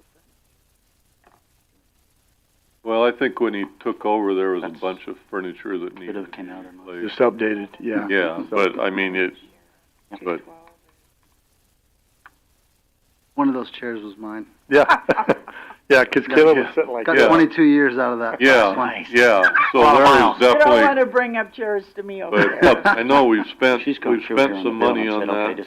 Are you wanting to So, bring Mr. that? Chairman, let's go with 8,500 for now, and then let me reevaluate that. That's fine with Is that everyone up okay? there? Yep. Good start. Okay. My next question, obviously, is the vehicles. You and I have had this conversation. We have it. Yes. We have it a lot. Right. And we all understand. So let me just give you some numbers. Right now, the bid numbers on the vehicles top end is going to be around 52,000. They're coming out with they're getting rid of they're coming out with a Ford pickup Pursuit vehicle with those. And then the build on those is around 24,000. So you're looking at around 76,000 to get a vehicle purchased, plus the build and it ready to go out into the street. Okay, so, because you keep looking at the build out, Tony, none of the computer stuff that's going to be going into those vehicles, none of that's included in the 82.5. None of those are tough books. That's why I wanted to know. We're gonna put those new computers in there, and that small amount would be deducted from that build. Yes. So that can be deducted from the 24, Because last year you told me it was 20 Yes. to build it Well, out. the prices went Well, up. I know, I did remember The that. prices but- went up. But I can double check that and see. I don't want to misspeak, but let me double check that on the build. But you're right. We're putting new computers and new equipment to mount the computers in these new cars. Which should already be in the 82.2. Yes, for any new builds, I mean, if this goes ahead and we purchase these items that we're requesting here for sheriff, and we'll have that to put into the current vehicles, which will then go into the new vehicles when they become available. Okay, so how many did you take aside for the new? How many new computers? New vehicles for vehicles we don't have right now. We're short 10. We're short 15 items. We're short 10 that will actually go into a vehicle along with the hardware associated with it. Is that what you're asking, Doreen? No. Say we have 15 vehicles right now. Uh-huh. And Pat wants to buy 3 more or 4, whatever it is. How many tough books, etc., do you have scheduled for there along with the hardware? 0. There's nothing. Okay, so then you would need the 24. Well, if you're approving the computers, then we would work with him to get those. But if Right. those aren't approved, that's what this money's for. I think all those computers for present vehicles and any future ones we decide we authorize you for today should be added into the 82.2 so that when we take it out of the ARP money, it's all out of there. Okay, let me, the computers and the equipment that go in them is going to be extra. Right, I just wanted to know if those computers are part of the 82 that you already put in there. You already counted. If you already made the assumption you were going to get, say, 3 new vehicles and you added it to the 82. It'd be them plus the build. Okay. Yeah. So your bill does not include it, the tablets that come with it. Okay. That'd be about in the Separate, 6 grand a piece then. Yeah. Well, it couldn't be 30 then because he already said his build is 24, which had been 20. So then if he said it's not in there and it's 6, then he would be adding 30. That's right, the hardware and the computer is about 6 grand. Certainly it hasn't Approximately. increased 57. 50%. Nope. So the build is 24 with all the computer hookups, cages, Axon, all the list of stuff. Then we need those computers for those vehicles. But just the computer piece and not the stand. Oh, you need the stands too, but that's what he's talking about. Okay. Yeah. All right. I'm just saying it should be in his 82 too, so we buy it all at once. Agreed. So you take Agreed. it off your 24. Well, it's not it's That's it. still included with that. So that would be in On top addition. of. Yeah. How many cars are you asking for this year? Well, I'd like 4. But let me tell you what we've done thus far. I already told you about the hail damage that we had. We had 9 vehicles got hail damage. 5 of them we're fixing for $500, getting all fixed. 4 of them are totaled, and the amount that we're getting back is $62,296. So just over $62,000. We surplused a ton of equipment that we had in the county, and we got them sold. That surplus equipment came out to be $22,510 for a total of $84,806. What I'm asking is if we can earmark that money for an additional vehicle of one of those 4. That's what I'm hoping that we can do. So 3 vehicles plus the Plus this one, if we can do that. Obviously, we've taken 5 of our vehicles that we've had and decommissioned them and given them to Weed and Pest Equalization Highway Department. So realistically, those could have been sold, got some money, but they went back to work for the county departments. So that's what I'm hoping for. Again, we're getting rid of 4 vehicles that are running because they're totaled, but we're going to run them till they die as best we can.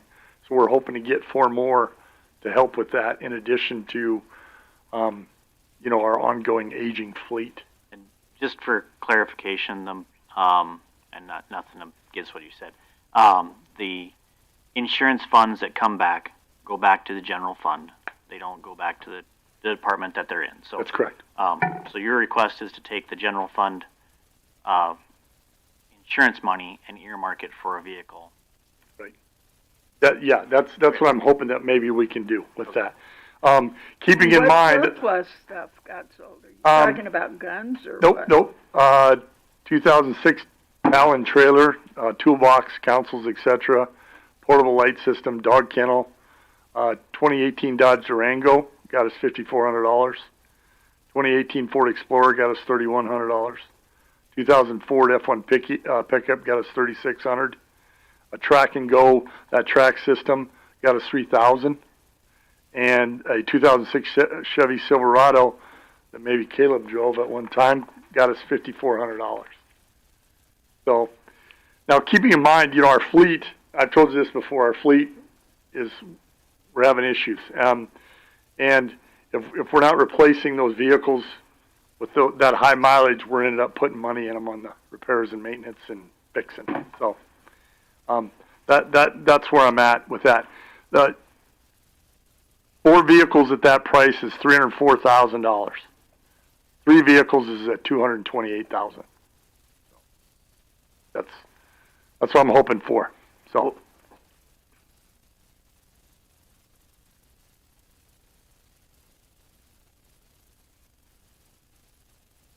I guess I'll go ahead. You and I, like I said, we've had this conversation. Not that I'm against the 4th vehicle. I'm not, because I get it. You guys put a lot of mileage on these cars. I just hate to see us get. We're looking at supplementing this budget. We have $2 million out of cash, and unless that stops sometime, we're going to run out of cash. Really Yes. So I guess. So I hate to add that necessarily to the budget. Would there be a way to possibly just budget like the 230 this year? It's going to get you 3 cars. I guess it doesn't matter. Maybe we can find a deal on some used cars too. I know you said that wasn't 100% ideal, but I mean it's 230 whether you buy 4 cars with that or 3, and then possibly look and seeing where assignments are come in December, and maybe we could assign some money towards a vehicle. Well, just keep in mind, buying used vehicles don't last. No, I get it, Pat. I'm just trying to... Especially when they're not... because all I'm saying is 230 is 230, whether you go get 2 Escalades or... I hear you. That's what I'm saying. I mean, so that's what I'm looking at possibly doing. Maybe when the dust settles, I don't know, we're throwing a lot to assignments, especially if we haven't even got to highway yet. Nope. But maybe by December we could say there's some of that, we got some extra general funds, and we could be able to sign another one. It's not a promise either, but I don't. It's about the best I can do right now. I mean, I would say to 245. That gives you the 3 vehicles. That's the 76,000 each plus the 5,700 for the computer. Essentially, is what that's really the ask, right? Well, you're combining 2 line items, though, right? But that's really the question. Right. I get so you. Either we take the 5,700 times 3, 6,000, 18, whatever, put it into the 82, or in this line item for the build out. So, if you do 250 or 245, that still puts you pretty close to last year's budget, just a little bit over the budget. And if we take the 8,200 out, I mean, I think you're probably going to be relatively close to last year's budget. Mm-hmm. Ballpark of the numbers without breaking out.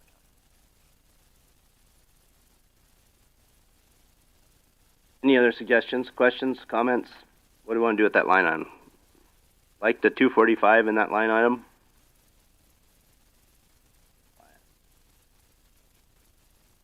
I can go up from my 230 to 245. We got somebody else that can agree to that, but like I said, unless 3 of commissioners agree to it, it's not going to go anywhere. So where do we want that number to be? Green's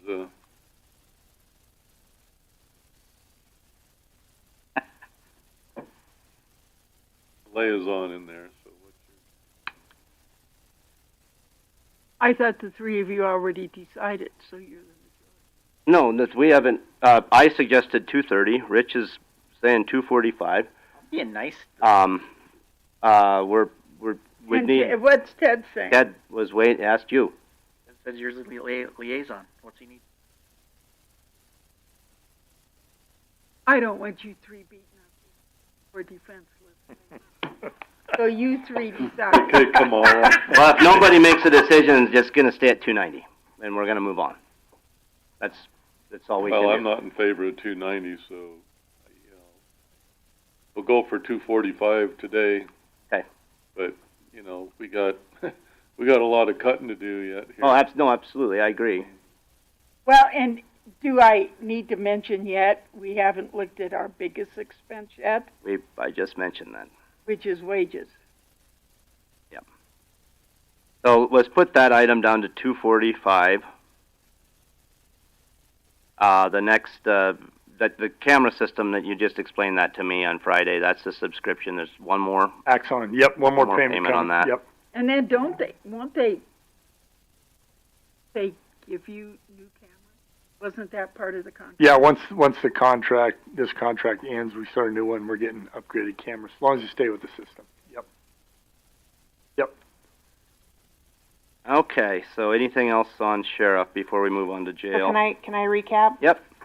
So in sheriff supplies and materials for vehicle, you're removing 5,000. Yes.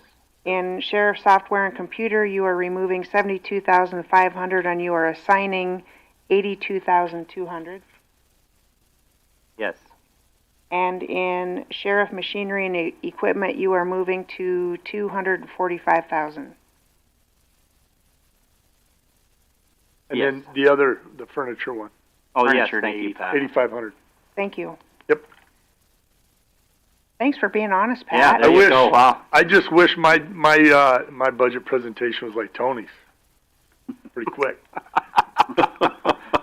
Well, it's pretty important because it involves everyone else to come up here. So.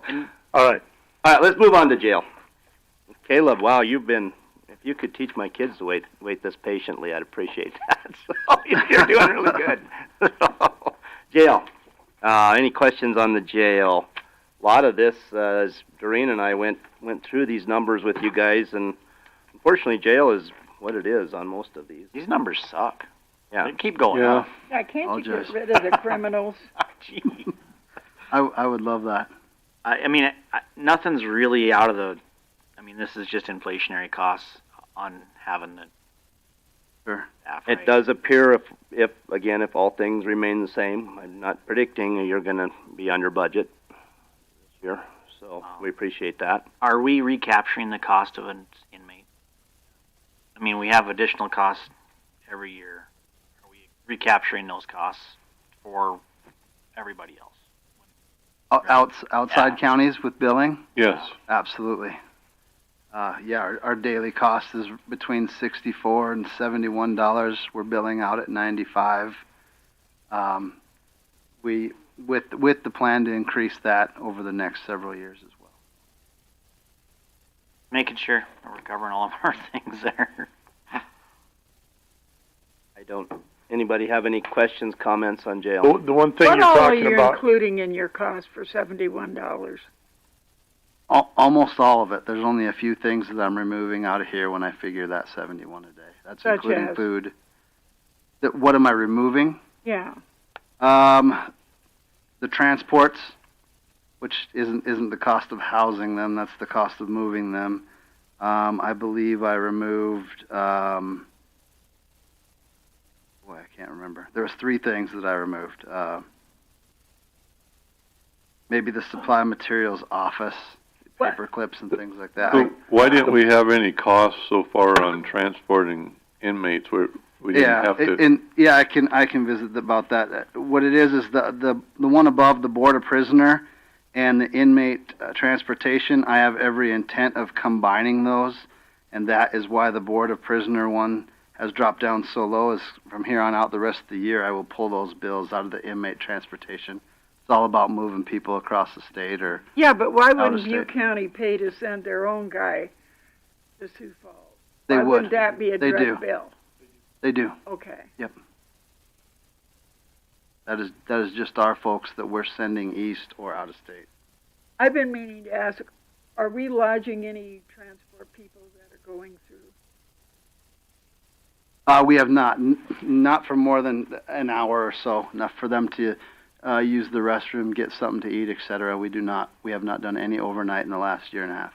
No hoteling, huh? No hoteling. Not for transport. Any other questions, comments for Caleb on jail? Better thank Pat. He took a lot of the heat off for you. He So did. you're here, so. You, Maybe. I know, Gary, you asked me, the others, you include the cost for the ambulance service and the overall prisoner care. I did. Good. And I'm not.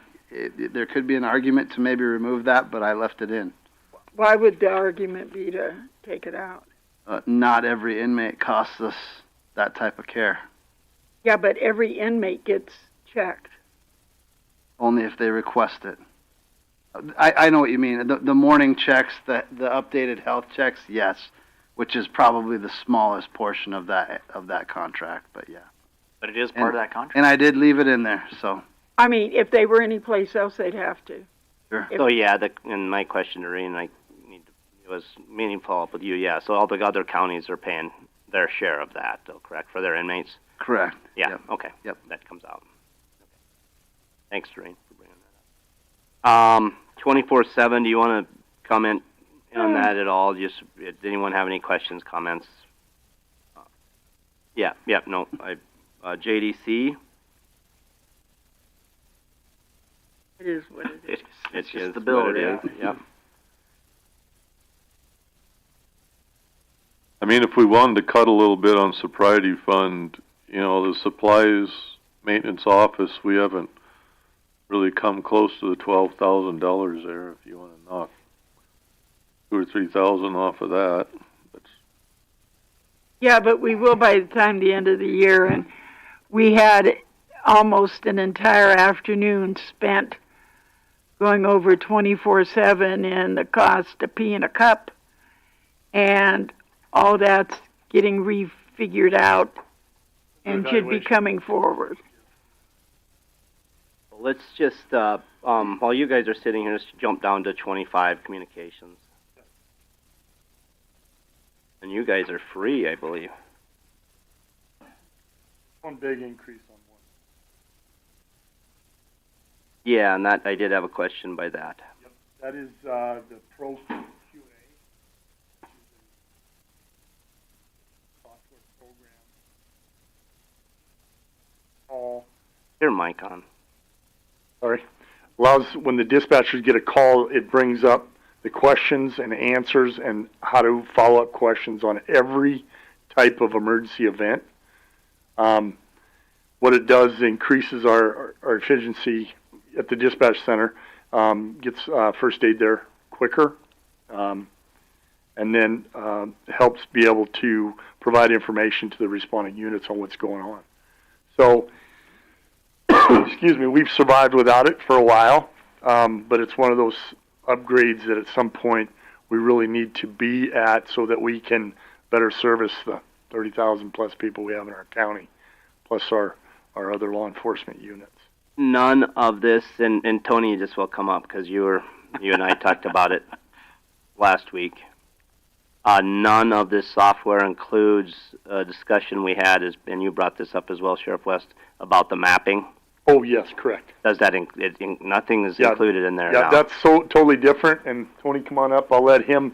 He's the expertise at Insight or whatever in geo mapping. So Sheriff has asked me to research some alternative vendors to our current mapping solution. It's just not working correctly. It's just not working correctly. And so we went. Explain to him. I didn't do a very good job last time. Okay, so currently the issue that we're experiencing right now is we have a 911 call comes in. It geo verifies the location, and then it suggests the responding agency for fire, ambulance, etc. Okay. Our addresses in the county are all current. You know, Geocom are working with our GIS department, and they work hand in hand, so we're all up to date on that. The issue we're having is that we're using an outdated responder layer in the map that our Central Square people claim they never had, never maintained. So long story short, it's not working the way it should, right? The cost to get it working with Insight far exceeds the cost for moving away from Insight to Geocom for our mapping solution. We currently use Insight. I believe if we switched today and went to Geocom, you're taking probably 12,000 out of Insight line items to push across to Geocom mapping, which then I believe comes in approximately 11 a year annual. Sorry, there's out of here. In order to go across with the Geocom stuff, there is of course, Central Square need our piece of the pie to communicate and use their data, and I believe that comes in approximately $5,000 thereabouts. 226 of that is a recurring annual fee to go along with, Geocom as our mapping solution. So basically right now what we have is our dispatchers are receiving the call, and based on the computer system we have, it tells them, for example, New Underwood Fire needs to respond to Enning for a fire, which is way out of bounds because it's not set up right. Having this geomapping corrects that. Otherwise, there may be times when people are waiting extremely long amounts of time to get first aid or fire, rescue, whatever it might be, at our current system. And it's a huge concern. It's a huge void in public safety efficiency for it. So. And I just like to add, our current dispatchers that sheriff has, the only reason it's working is because they're so good at their job. The bad thing about it is anybody new being hired wouldn't know this. They wouldn't know not to believe what the map is suggesting as a responder agency, and they usually go with that, and that's where we realize, oh wow, they came across the state to. So it's essentially a $6,000 change. I mean, we have money in there for the current system, money for the new system. We have $6,000 of upgrade cost or change, right? Am I getting that right? Yes. So the initial setup fee is $5,000 approximately. Yes. But that money that we're paying currently for Insight would be transferred over to Geocom. So you're right. It's a $5,000 to $6,000 fee to get us going, and then we don't have to pay Central Square and their bad service to us. It's only 5. I thought you said it was going to be 11,000. Currently we're paying, I believe, approximately 11,500 for Insight fees. Okay. But then that would be transferred over. That would be transferred. That would be gone away and moved across to Geocom. So it's an additional 6 to that. Well, yeah. It's just the change fee basically. The 6,000 is pretty minimal. I mean, that's I mean, we're looking at the quote here for 5 years. I believe it's $52,500 to budget for Geocom for 5 years. And it'd be $52,500 for Insight. It'd be more. Well, I mean, yeah. Square here. Yeah. These guys are a little bit cheaper. Ed? Well, between sheriff and jail and communications, I think our travel budgeting is this year for 2025 is up to like 17,500. In the sheriff's office, travel at 2023 was at 1,500, and we went to 5,000, and now we're asking 75 for the jail. We were at 1,000, and then this year's budget was 5,000 with 1,505 spent, and the quest is another 5,000.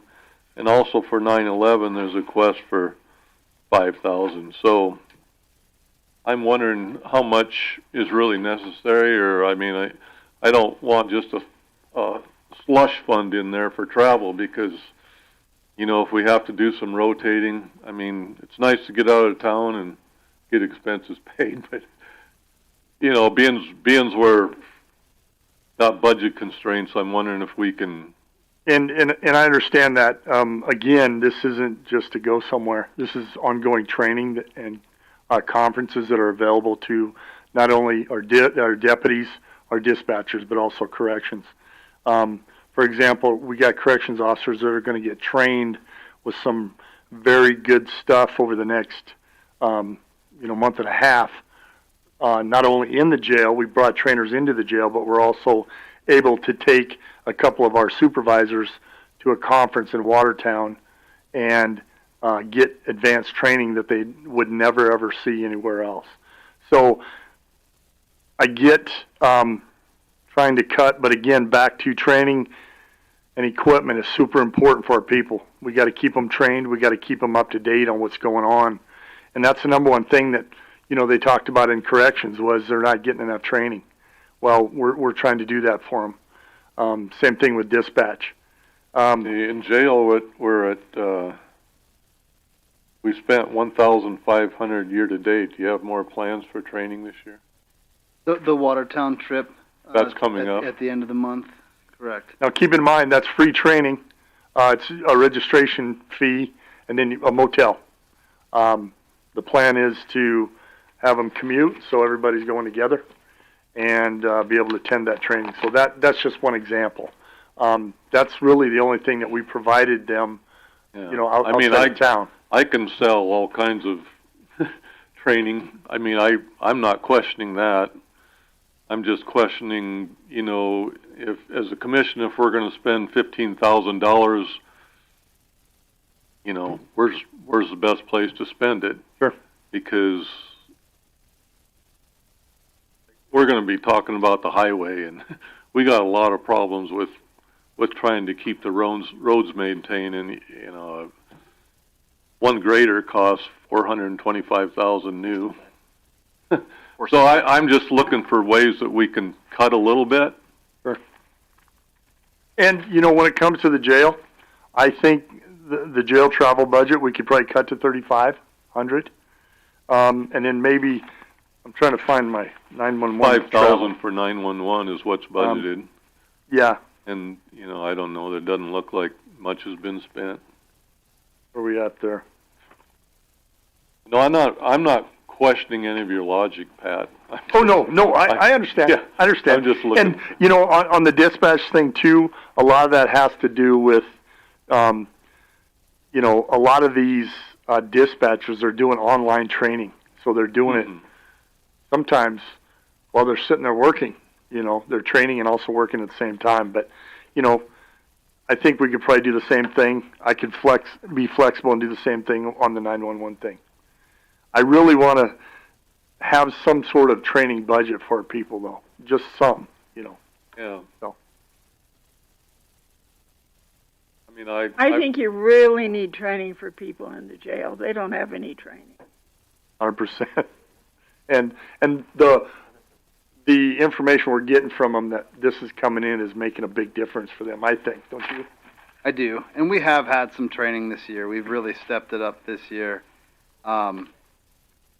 Again, I look at that line item as travel, conference / training, and that's how I see it, is paying to have people trained.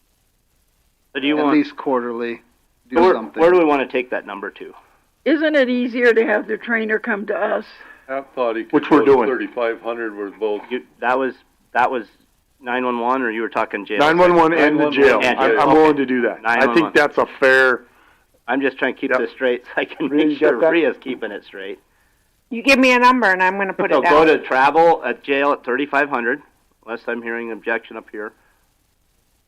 Okay. And 911 travel at 3,500. Correct, Pat? Yes, sir. Okay. I think we're wearing you down, Pat. Yeah, I think. But let's go back. We just jumped from, we were at software, and now we jumped to, so software, how would it be? That's 60,000 above last year. There typically is about 60,000 budget for software, 911. What if we take that extra 60 over to an assignment, take it off this budget and go to assignment, plus add, say, 10, 12 for that mapping system, so we'd put so it'd be 72,000 we're looking at possibly assigning versus having it in the budget. That works. Is that going to work? Okay. That's going to cover basically that expense. Budgeted, just so we don't keep ourselves short, we budgeted software, budgeted 24 at 60, and we paid 42. We still need some in there. Right, we take it down from 120 to 60. Oh, gotcha. Keeping it at keeping your budget at 60. Perfect. And then putting 72 in assignment. I like it. For software. Everyone's good on that? Okay. I do have a question on the communication side. I know that there's currently when a 911 call comes in, it goes to dispatch. If there's no dispatchers available, it goes to a dead call, right? Well, it continues to ring. Or it continues to ring. I don't know if we've got an answering. Is there a way to roll that to a different?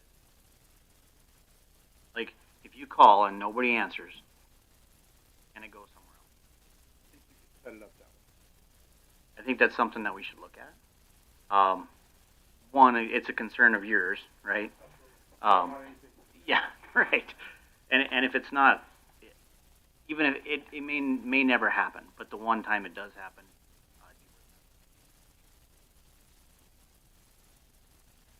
Hey, one more question on 911, Pat. The machine equipment, that's significant increase in the budget. Or not, excuse me, not a significant increase in budget, but we've only used $4,100 this year. Yes. So what could we get by with? You're budgeting 45,000. So what's could we bring that down some? I based that 45 on previous years.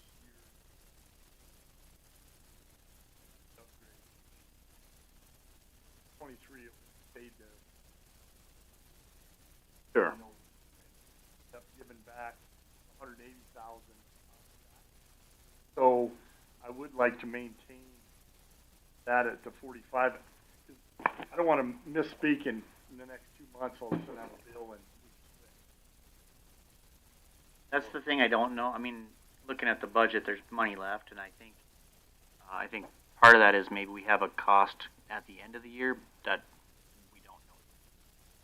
That's what I'm worried. I don't know the answers to that. Look into that one, would you? Yes, please? I'll check on that. But yeah, I mean, that big upgrade was a big equipment upgrade for the night. That was a new console, right? That was prior to me. Yeah, bought all those accounts. So look and see if there's some big ones coming in. If we could wiggle.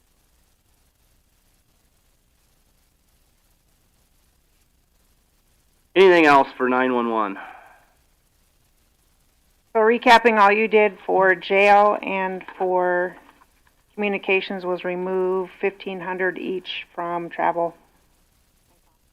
Yes, and then we took out 60,000 out of the budget for 911.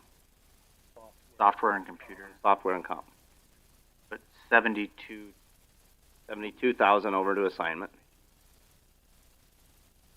and which will bring the software and comp budget to 60,000.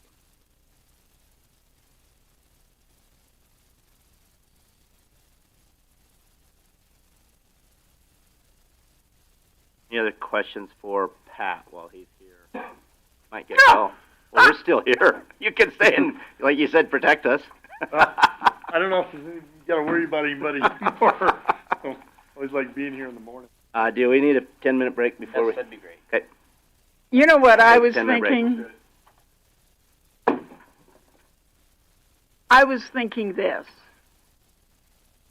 We've got some critical issues we have to make in exec. Like wages and all that. Oh, yeah, we do. And before Gary leaves, I think we should have a special meeting between now and the next one where we've got Talbot participating in some of the most critical decisions we have to make. So I think we should find out when he's available and when Rich is available. Yes. You probably don't have to. Call a special meeting. Yeah. I don't have a clue. We'll have to ask him. I won't be here next Tuesday. When won't you be here? What? Next Tuesday I won't be here. Okay, but any second. other day of the week you could? Yeah, I'll be gone from Saturday through Tuesday. Oh, wait, Tuesday, is it next week we're gonna be, it would have to be Monday, Wednesday, Thursday, or Friday, right?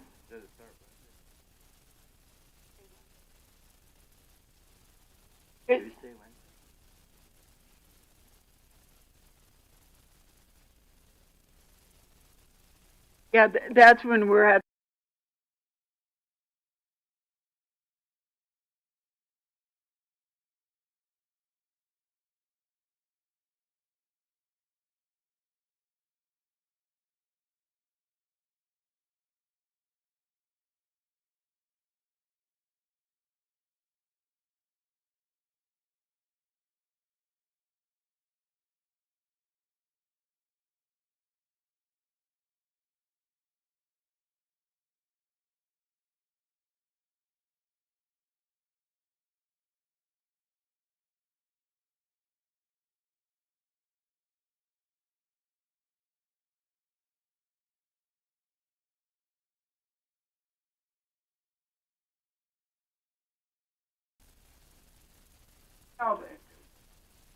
We are thinking of having a special next week, Monday, Thursday, discuss wages that we need for the budget. We really hate to do it without you. Are you available any of those days?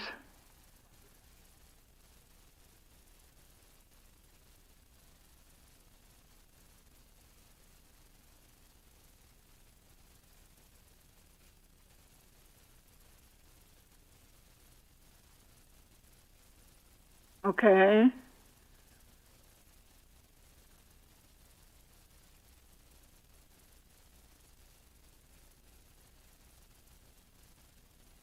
Tuesday and Wednesday we can't do. You're right. Monday. Or Monday, I guess. We can't do Monday? I'll be gone. Where are you going to be? I'm not. Oh, okay. I guess it's going to have to be Thursday or, let's see. Okay.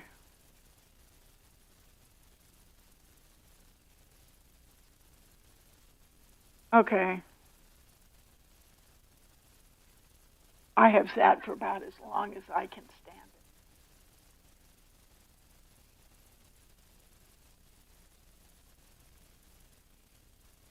it. Okay. Okay. I don't want to cause a problem here.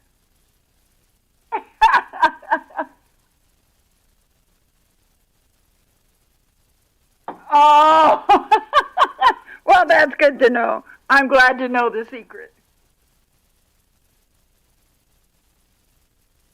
Yeah.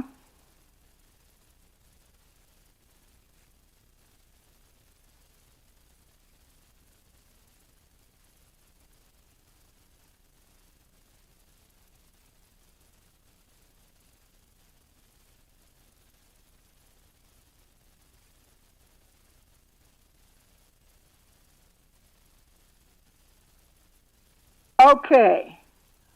When everybody gets back from their break, I will call you back and let you know what time we've come up with. How's that? Okay, thank you. Thanks for keeping Talbot in line. Okay, goodbye. Okay, goodbye. Thursday. Talbot in line? His wife. They're driving down the highway. She was yelling at him for looking at his calendar while driving.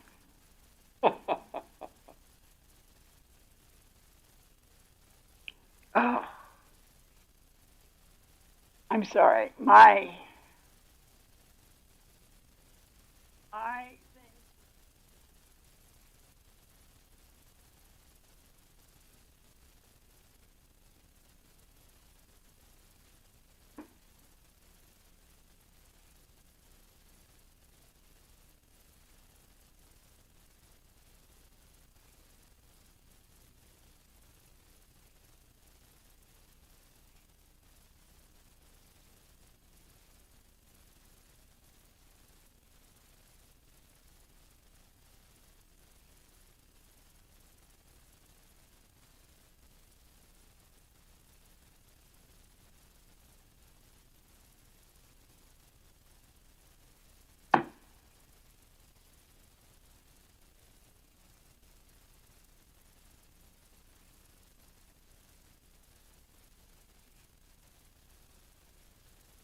think, Troy?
I found it's not good to make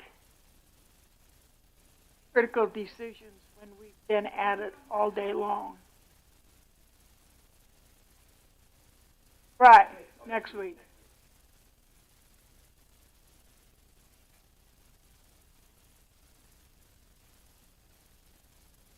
No, that's 17 and 18.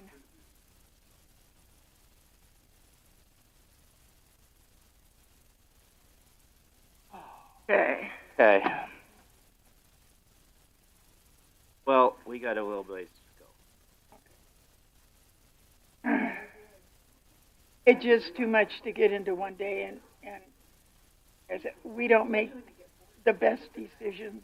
No, I'm fine. After. I agree. Yeah. We're not I'll arguing. call him back and tell him. We're getting along today, Doreen. No, but we got the worst ones coming.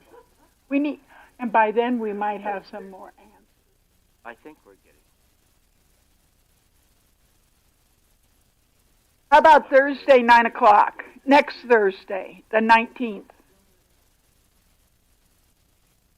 Okay, we'll see you then. Drive safe. Where are you driving from? Oh! Ah! Oh, the mosquito capital of the world. Oh, yeah, Rich hasn't decided if he can make it. It's going to be wages. We'll have to announce that today, too.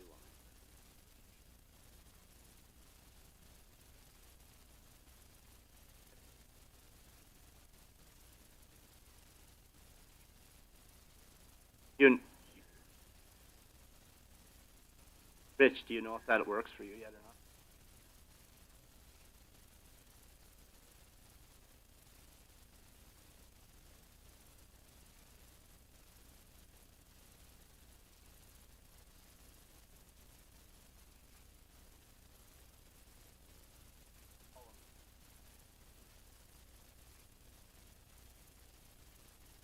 But we'll have it. That's all. It'll be on the exhibit. Actually, maybe I don't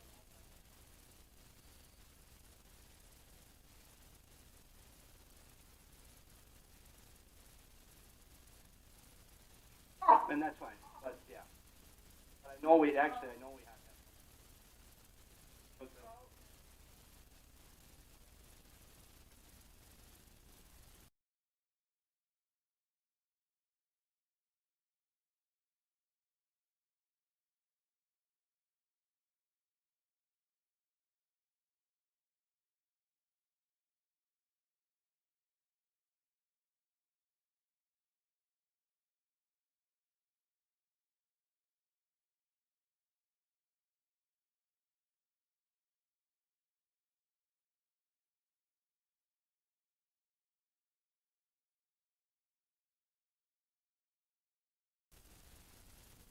God, the only one that I never had that with was John. Oh, God, girls are just unending. Oh, God, yeah. Okay, well, I shall see you, Gary.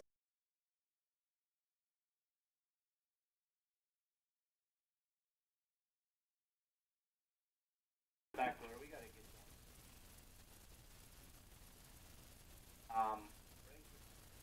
protection.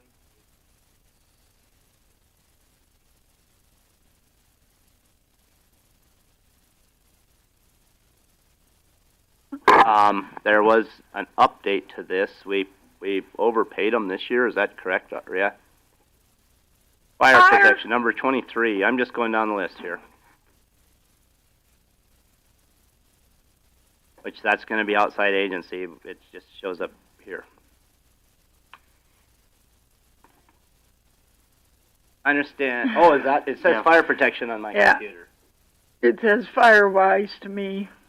Okay, I'm on the computer. Oh, I'm following the agenda. On my computer, I got the agenda, but I didn't get. Nothing shows up on it. Well, it looks to me like really where we're at is Troy. Firewise. Yeah, but we've been following that. We did that. We eliminated that. I got to put this in so I don't forget it.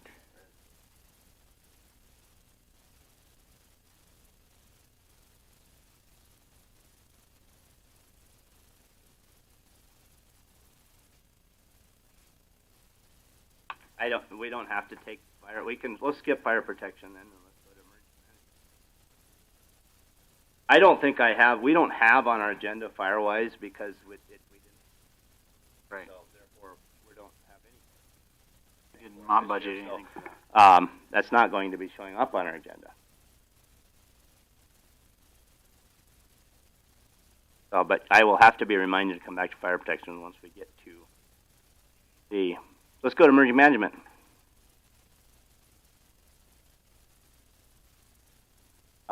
Doreen, do you have anything to add on an EM Just a department? second, I'm just sending Deborah a text.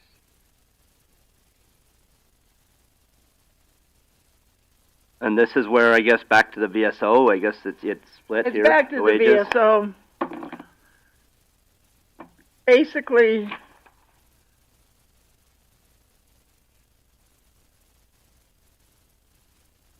I don't even find it.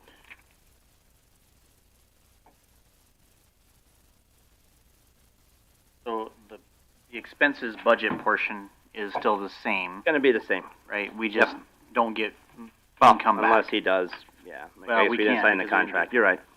Yep. So yes. It's split with VSO. The thing that he really wants to figure out is if that warning system is pertinent any place other than Faith. And so I think we need to sit down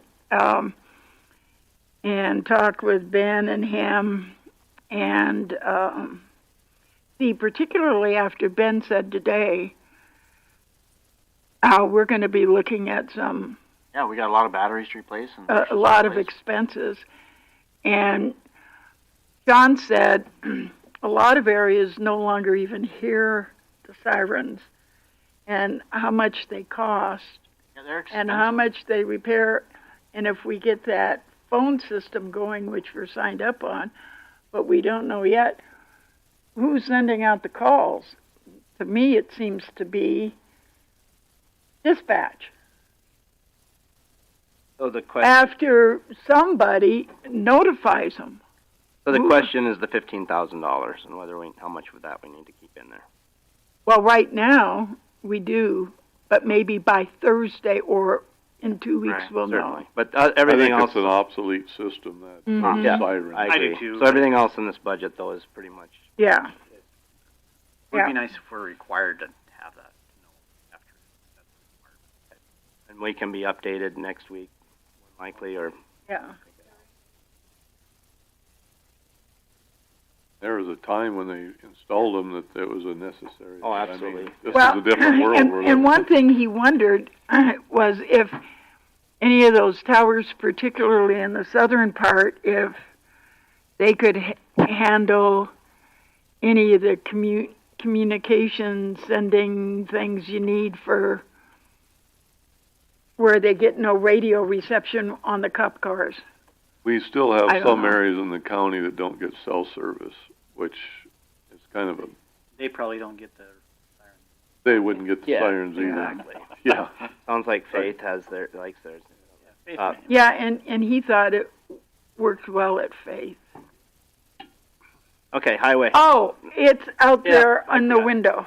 So unless we're going to take anything off or add anything to that. Troy, I bet you've had it sitting here all day. Oh, no, Hey, did you ever get your office set up over there?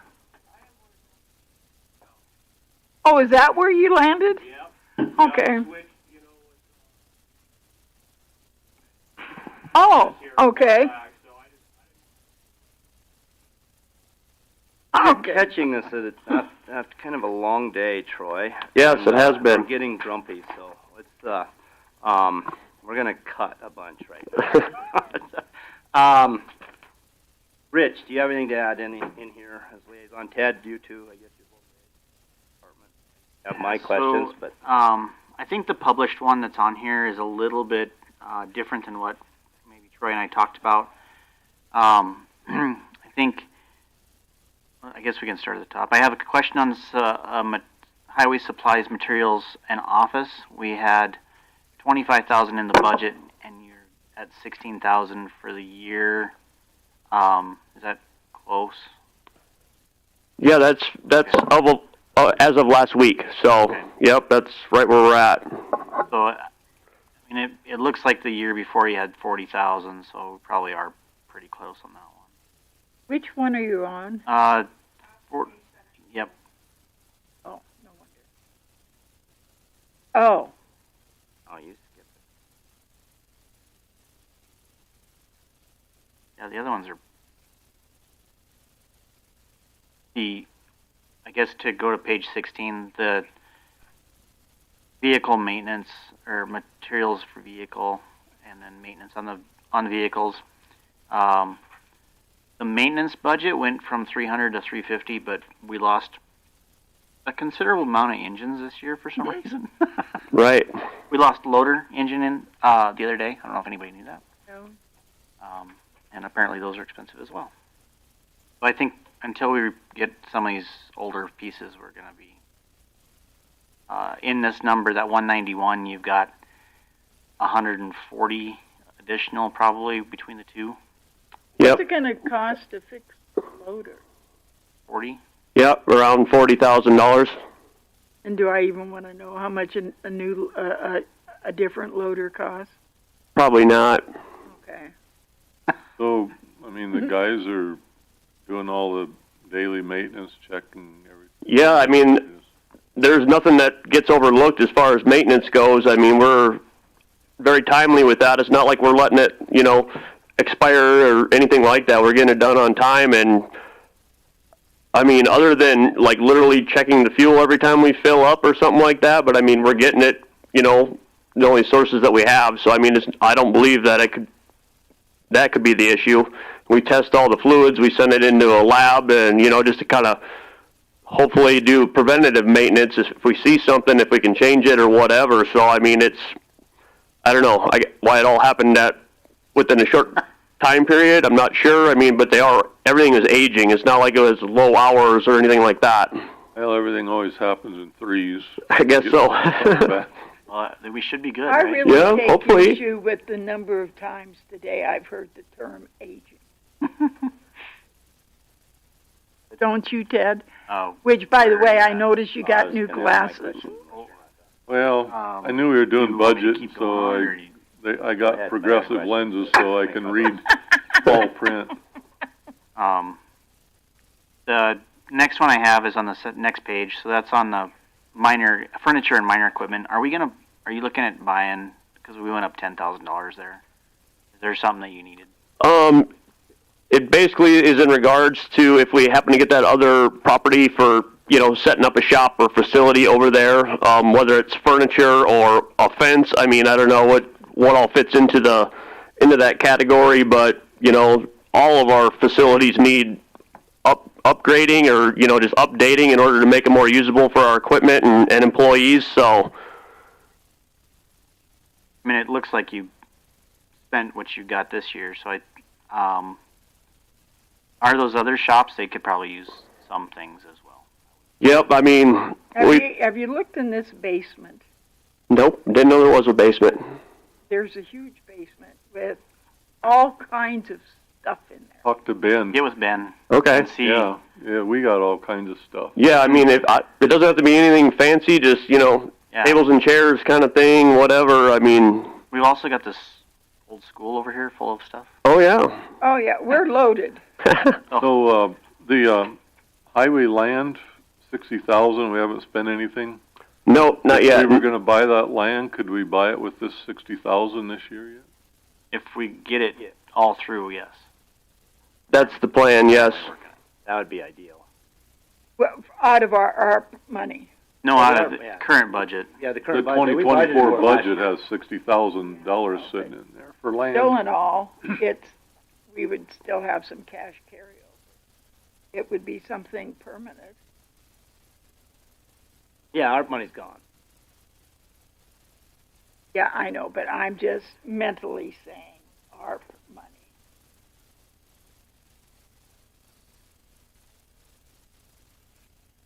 No, we didn't spend a lot of the highway state bridge replacement. Do we got that coming up, or we got a big expense coming up? Didn't have any this year for the big grant. You spent $60,000.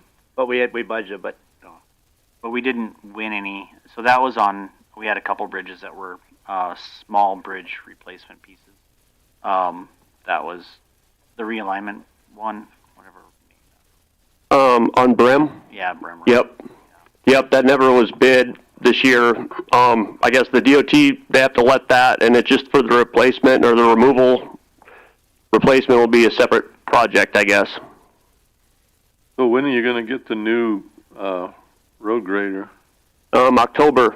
It'll come in October. Yep. So that'll be about 475,000 out of the 1,200,000.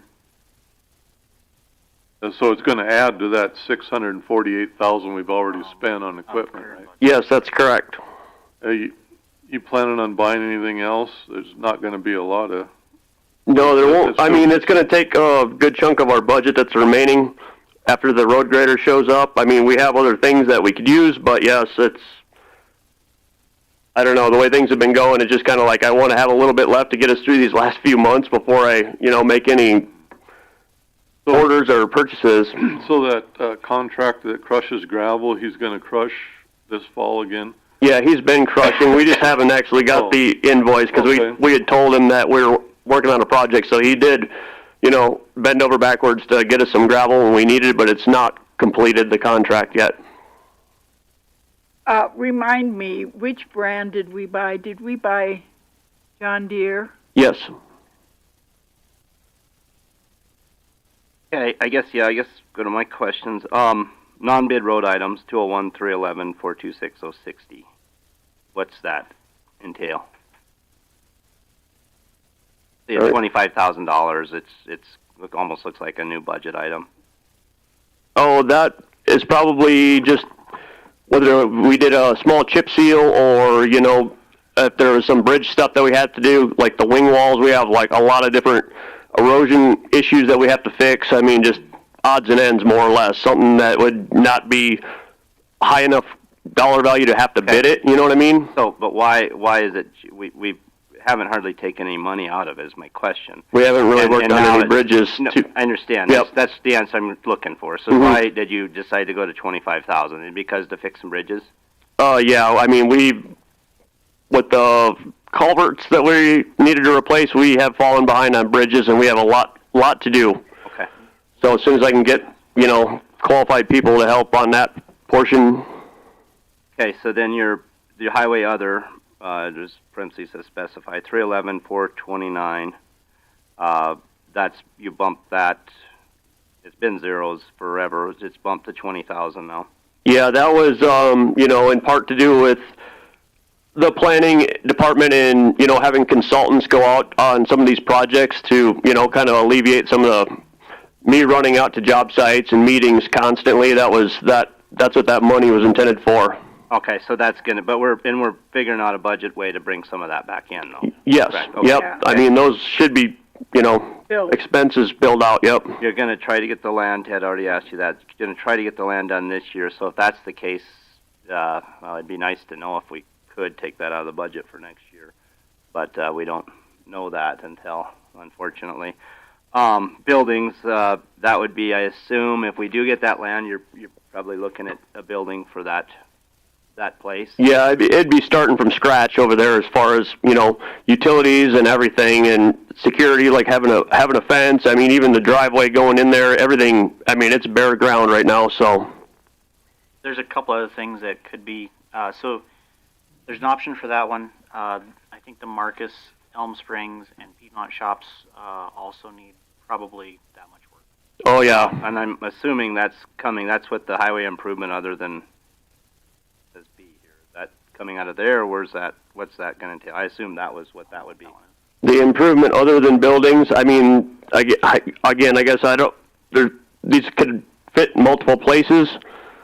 Some of the expenses that we have coming up, like, for the buildings ones, if we're sticking strictly to the buildings, I mean, we need insulation in Piedmont added on to. I mean, I could spend it all in one shop, but other ones need garage doors over in Marcus. The Hereford one doesn't have rural water, and we have the availability to do that now, starting next year.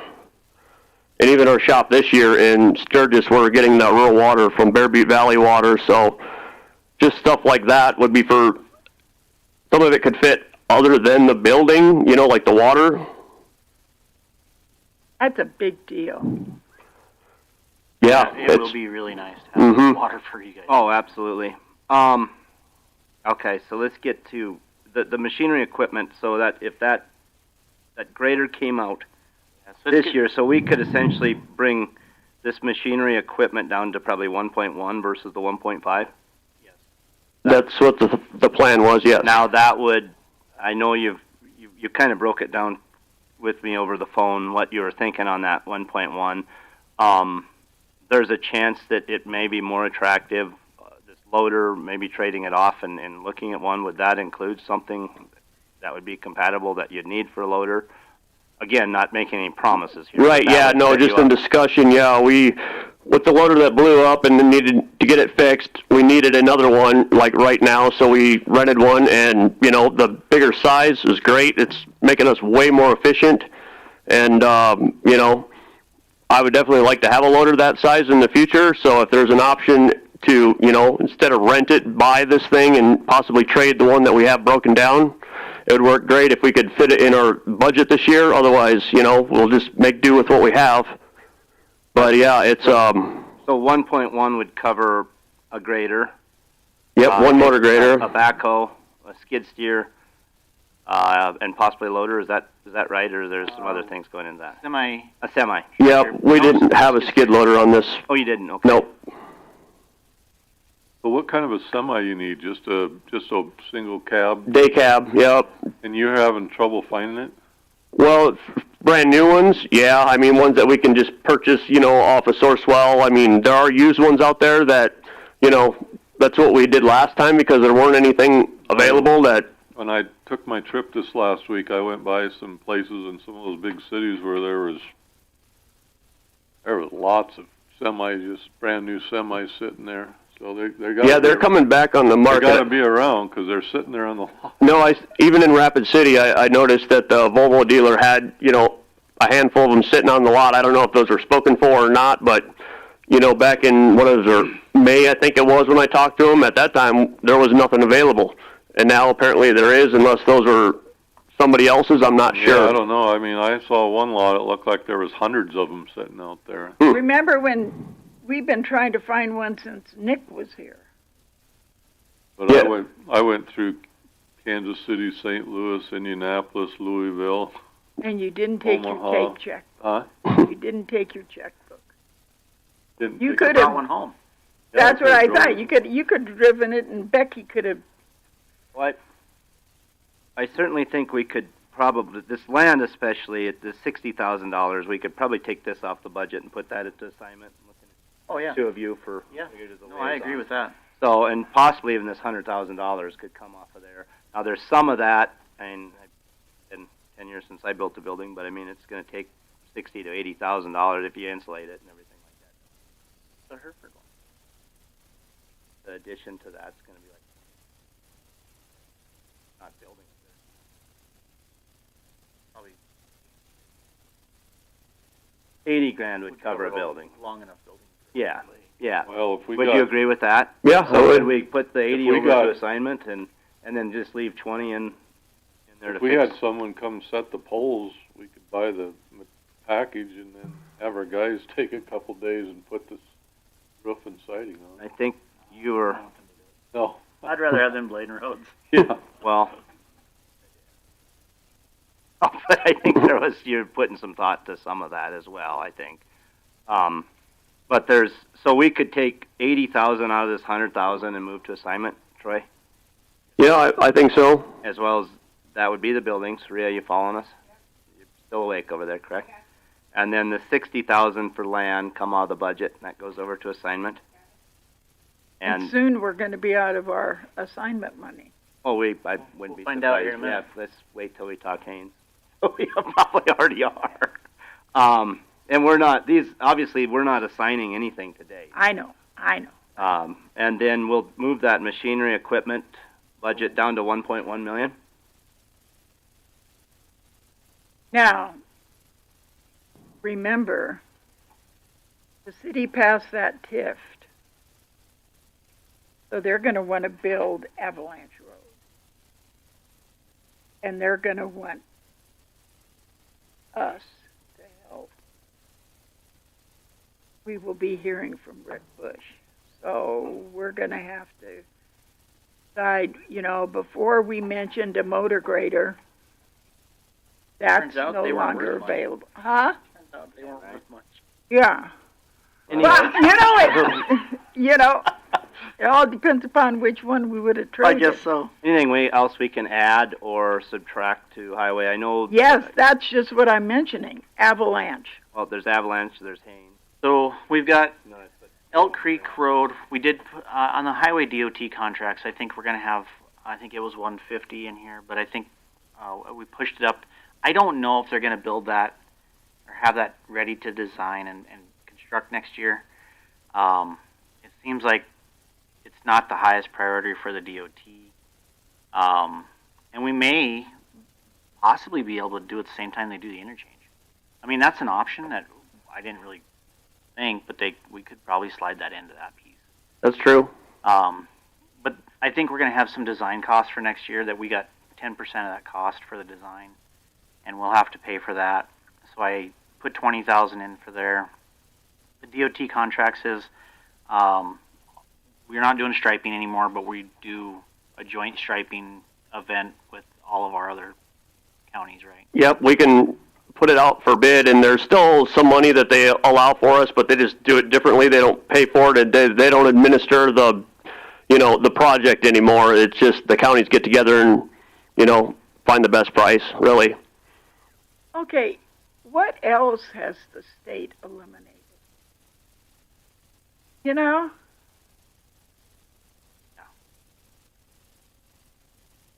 So the highway DOT contracts, I put to 170 would be my guess.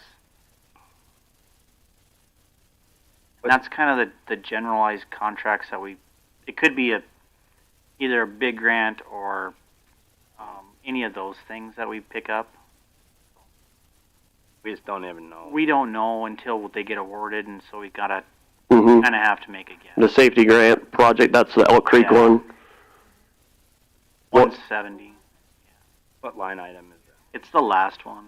Was it on their 5-year plan? I don't recall it being on their 5-year plan. What's that?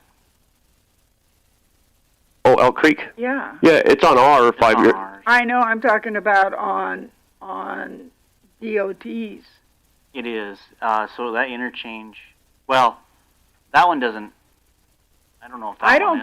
I don't think it's on until 26. If it's on their 5-year plan, though, it can be done, just like ours. Rhea, that is 439002. Yeah. Just because we don't know that piece, I anticipate we're going to have cost for Elk Creek. Bringing that to one.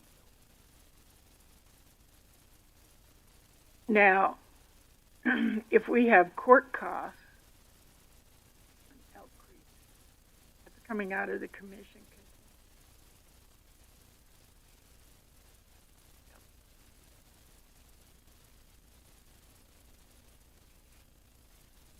And so the next one would be, it is going to be the highway contracted maintenance projects. So we need to talk about Haines and crack sealing, dip seal. For roughly $3.85 million. So. And Avalanche. Yeah, and I don't know on Avalanche. I don't know why that's a cost if it's through a TIF. So. I'm not sure either, but I want you to all be aware that you and I are going to have some directives from the board for when we go into those discussions. Yeah, I think that's a good, and frankly, I don't know how the city's going to have the money. Yeah, I mean it's a big deal, and that also rolls into the question of there's Norman Avenue by Somerset that they just got annexed, so that could possibly be into theirs. They got a couple pieces outside of town that the county maintains in Somerset. Piedmont's got a little stretch. Sturgis has a couple pieces that technically fall within their jurisdiction that we have to figure out. So, but the last estimate we got on Haines for a full depth replacement, which is no change to the width. This is 2 miles, was $3 million, correct? Yes. Okay. And then you had thrown in patching for 4 miles at the same essentially to get it in the same contract. Hopefully we can save some money to patch the bad pieces of that road for about $250,000. And then crack seal and chip seal for 15 miles of that would be Alkali Road, Peaceful Pines Road, Deadwood Avenue, Nemo Road, and Erickson Ranch Road for us $600,000. So that's $3.85 million in projects next year.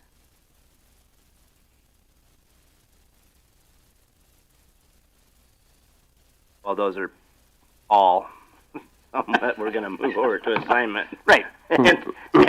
and look at in December what we have after, like Doreen says, how much money we have left to assign. And keep in mind that we don't want to use up all of our reserves, and part of that is also helping to make lose a lot of interest. Absolutely. So those are discussions to keep plugging away at for December, basically. As far as the budget goes today, I think was there anything in that highway contract? Yeah, right now there was $400,000 that was identified in the highway contract and maintenance projects. We can take that to zero and put the 3.85 in assignments. Sure, to zero. Yeah, because that would be, I think that's an assignment project. I think that makes sense. Yep. So we'll look at that in December. So that goes to zero. Those are projects that I think we can identify those roles. Okay. You catch that, Rhea? Yeah. Okay, now I want to know about this elusive pickup. Okay. Okay. What do you want to do with that pickup, and can that save us any money?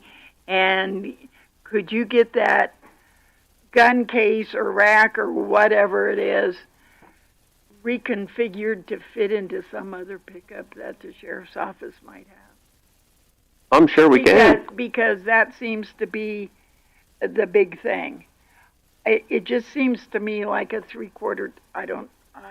I'm no mechanic, but a 3/4 ton pickup hauling down the road as a deputy seems to me like it could be a gas guzzler, unless it's working, rather than, even if it's got a gun case thing or whatever. We purchased all 250s and 350s. Yep, nothing from in this budget calendar year. It was last year. We had 2 new pickups, and they're 1 tons. They're all bigger. Mm-hmm. So nothing that we could trade, like nothing that was like, oh, this makes sense. Mm-hmm. I mean, seems like the only place that truck fits is somewhere where it gets used. Is it a 3/4 ton? You're saying? Yeah. Dodge? Yeah. 500? No, I'd be glad to use it. But it's got to go somewhere, and I'm getting tired of being asked about it, and they really like the fact it's got that gun thing.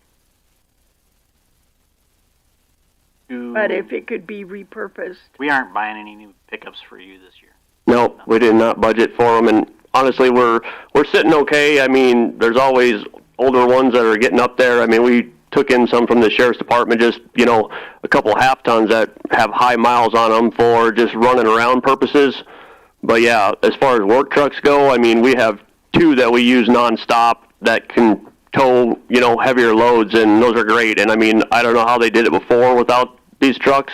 So I mean, I would be glad to have more heavy-duty pickups that have the ability to tow, that are, in decent shape, to be able to, not have to worry about them. Well, I haven't seen this, but I haven't either. Supposedly it's a top dog pickup. There's no other departments that need, we don't need another vehicle. No, I mean, it think doesn't it's fit, sitting over there.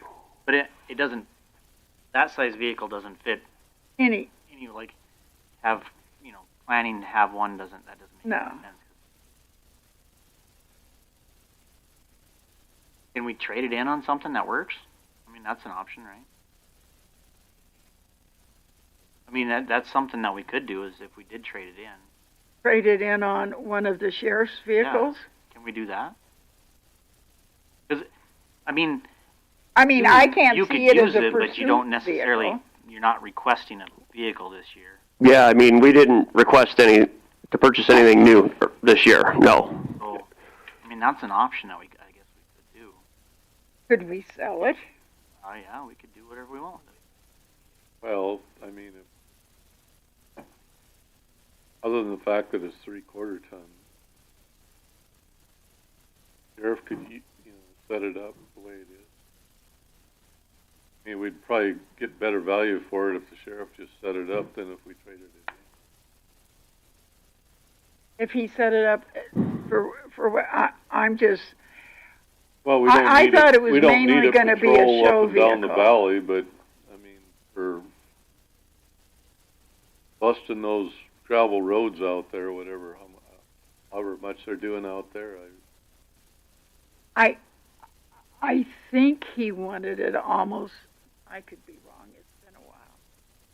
Wasn't it almost for like a command vehicle? Yeah, because you could store all these weapons and have it we there. don't need that. We don't need that. We really can't, I mean, we can That's a luxury. talk about this decision, but we really can't make this decision. Well, have no, to that's just how we've done everything in the budget so far today, is we're just talking about it, but That's exactly what my point is. We've done a lot of talking, we got a ways to go. So we really can't make a decision on this pickup today. And I don't mind the discussion, but let's look at the budget. So I guess if there's, both departments have asked for it. And so yes, you're right, we need to make a decision on it at some point in time. yeah, because it's just sitting over there. We're paying insurance, doing whatever for it. Pat's asked for vehicles. And you've been talking about very expensive machinery. Let's get it on the agenda sometime in October. I want to get through the budget next meeting, and we will make a decision sometime in October would be my suggestion. Okay. So, anything else for highway? Yeah, we have culverts in for $75,000. We bought 2,000 this year. Are we still sitting okay on our inventory, or do we need to? We need to purchase some. I've actually got a list of larger culverts that need to be replaced and purchased, and whether they get installed this year is another story, but it's typically, this time of year we've, ordered what we need and kind of know where we're at. We have pretty decent inventory on smaller size culverts, but the large ones are what we really need to purchase. So you'll use that? Yeah, I'm going to use a portion of it for sure, a good portion of it, because those are expensive too. That was part of the reason I brought up this morning about the fund, because a lot of that money could go towards, it wouldn't have to come out of general, but if the state would get it on that, it would help us out.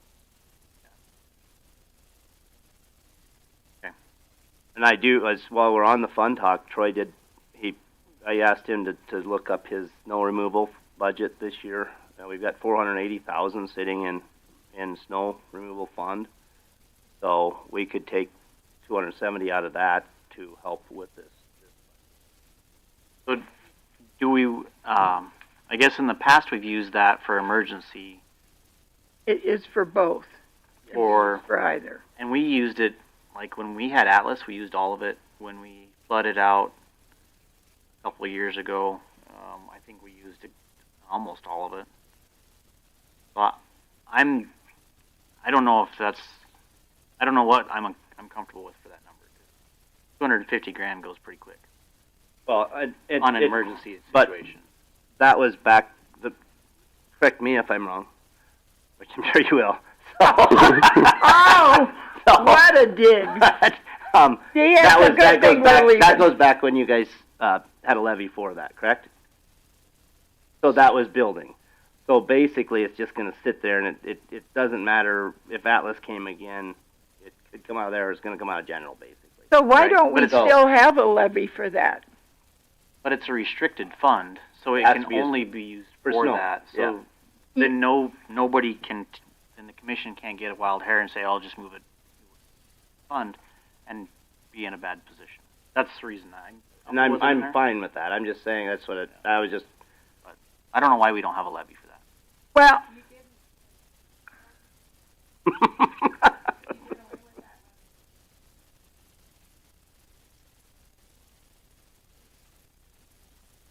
Okay.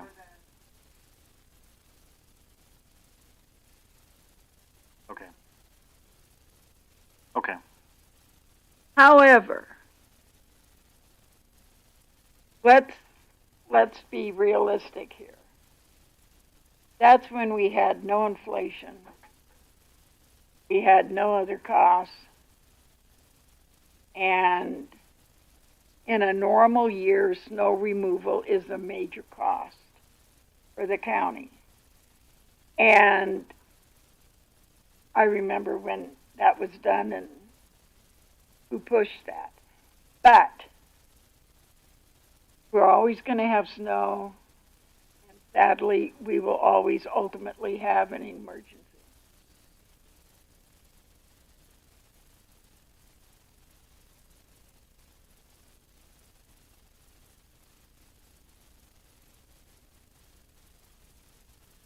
Oh my God, let's find out. Oh, find out for sure. And I guess, yeah, I was just throwing that out there. We could use some of that for the money that he used to remove But it. I don't care. I'm out of general. I forgot if we have no option to ever replenish it, we can't use it. We can always move money to it. We just I know, but what I'm saying is that's got to be more our emergency fund if we're not replenishing it. Right.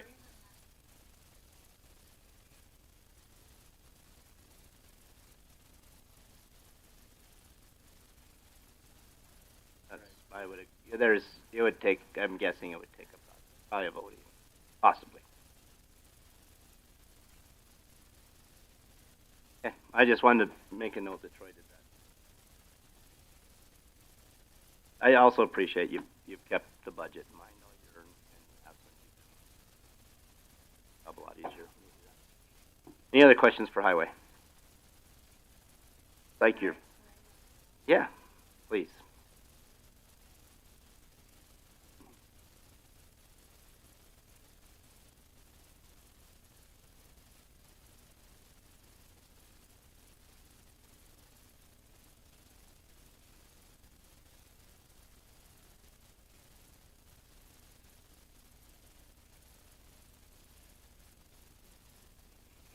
what I have.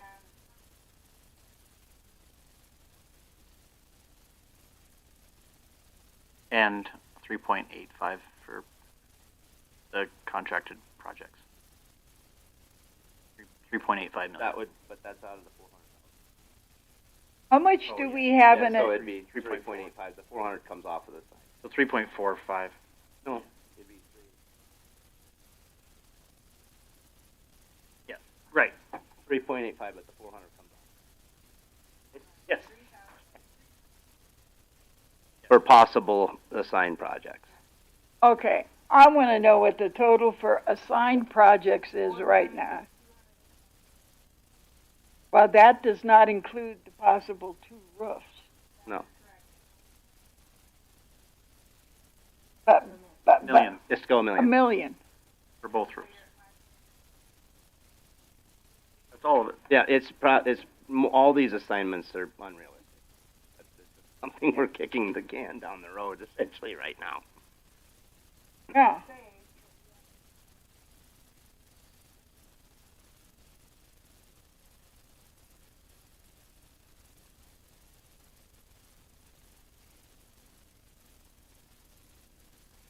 And I hope none of the department heads that when we say they're assigned, I've been trying to make this very clear. We're not making a motion to assign them. We are looking at possibly assigning them later. So I hope, yes. So I hope nobody has went away today thinking that that's a for sure deal come December, because we will have to look at where we're at with the money we have saved and see what we can afford to assign at that point. Well, we would definitely have to structure what we have envisioned for our interest revenue. And we are still 800,000 short, and we still have not addressed wages. Yes, and it's a very real possibility that we'll have excess of the 40%, or about 10 million, currently. Somewhere in there.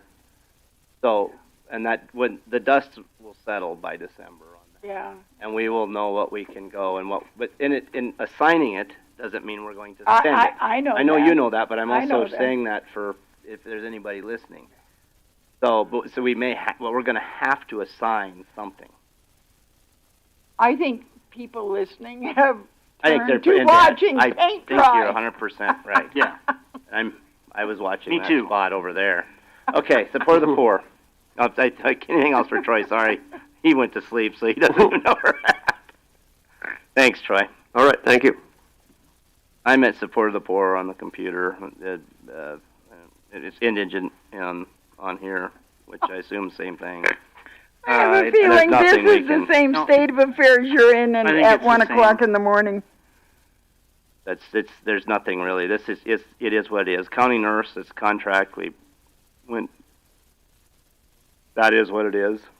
Oh, and on those fees, what when we did the comparison between last year, is that what you're looking at? When we looked at last year versus this year on that short form, we did not take off how we moved. Where's that at? Oh, I'm just kind of blabbing to myself. I'm looking at outside agency funding. You know, when we look at 360,000 requested basically, and really 390 when we look at Compass Point, it's not really versus 214,000. It's really versus, let's see, what is 57? We talk outside agency when we get to outside agency. Yeah, well, that's what I thought you were when you started on the nurse. Well, I'm going down the because the nurse was there. So the county nurse, 24,000. There's really not much we can take in. No. That's the current contract. Is that Current correct? contract, right, Rhea? Yeah. Okay, domestic abuse. That's That's the same thing. right. Mentally ill, same thing. We all are. Yeah, we're getting there. I believe me. Mental illness spoiler, same thing. Opioid and settlement. I guess, did you move the... Okay, now...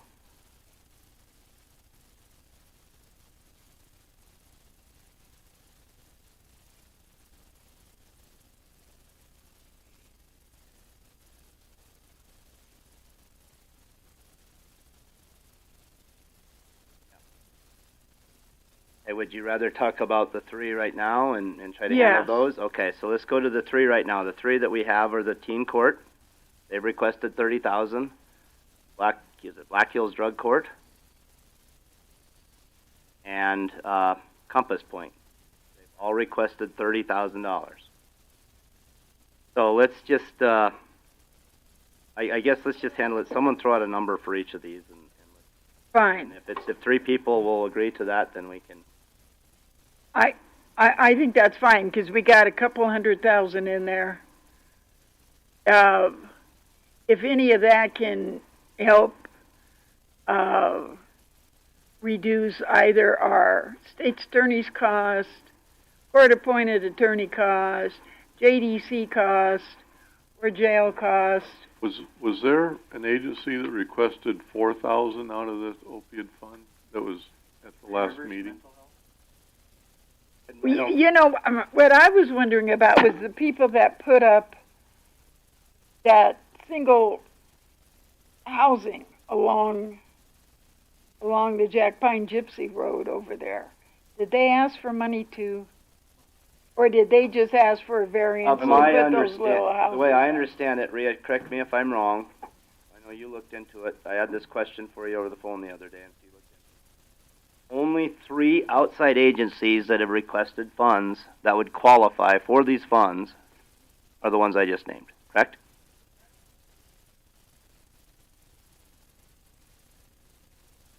Teen Court and Compass Point. So we've speculated on whether some would be eligible or not, but I don't know as if we've ever had that confirmed. But those 3 can get funds. I'm in favor of letting them have the 90,000 out of that, 30,000 apiece out of that opiate fund, because that's why we got it. So. Yeah, me too. They're one-time funds that hopefully they can support. Yeah. And it still leaves us a balance of what, 110,000, 120? 120. Yeah, there's 2/3. Yeah. It goes for a good cause, and I mean they're not reoccurring costs. It's not a reoccurring fund. And they're doing it is. Needed work We get it every year. I think until that fund runs out, this is going to be a reoccurring request from them. Which.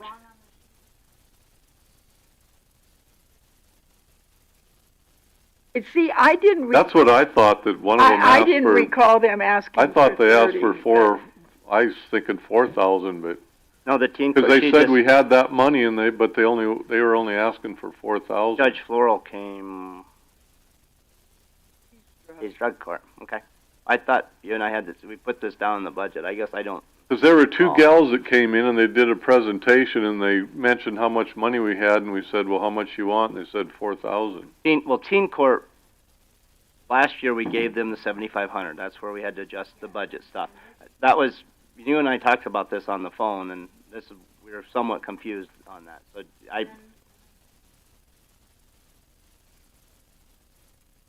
Yeah, because they said they were getting money from Lawrence County and some of the other counties, but then did they present this year? They haven't. Okay. Then I thought, okay, that was my question, because we put down 90,000.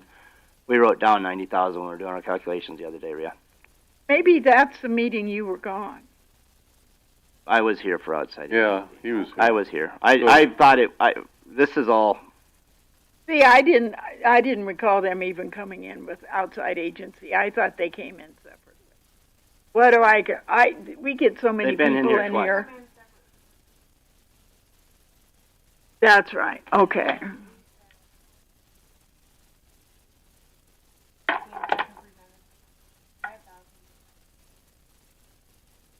That's right. Okay. Okay.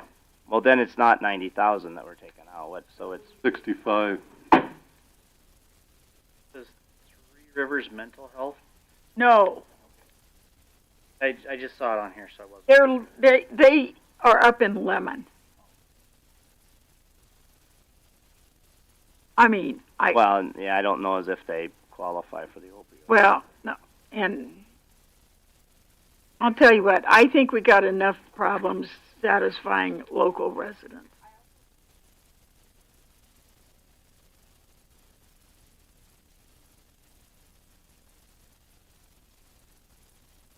I think they have We to. have to.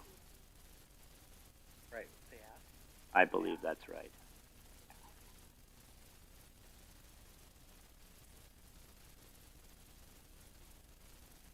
Yeah. Okay. Yeah, well, I think it's a good idea just to remind them, just to make sure that we get that statement, just so we don't have to run it down. Yeah, You know what? Northern Hills Diversion Teen Court came in. I think it's a good idea. At our August 13th meeting and Anybody asked we for give 5,000. money to, for them to give us a report back on how they spent it. 100% agree. Did you hear me, Gary? I said 100% agree. Yeah. Oh, okay. What do you think I said? I thought you were talking to yourself. You're having visions. Oh, yeah. I thought you were I do talking agree to with yourself. I agree with myself all the time. Thanks, Marie. Okay. Let's go back up to fire. I got scolded that I went out of order. Go back up to fire. It's outside agency. We did overpay them this year. That 40,000 is 20,000 goes to the workman's comp, and then 20,000 goes to the general rural firefighters.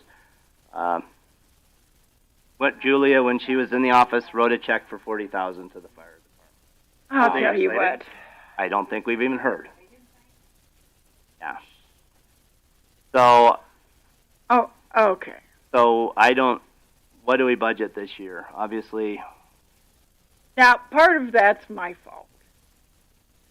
Well, it's Scott called me about something else, and at the time, I was reviewing our agenda for our first preview on outside funding.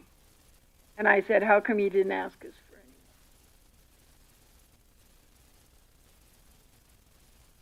So then he calls up Rhea and asks for the money. I don't know if I want to face the firemen and say, we gave you too much money last year, so we're not going to give you any this year. Well, I'm in the same boat. I mean, I rely on them.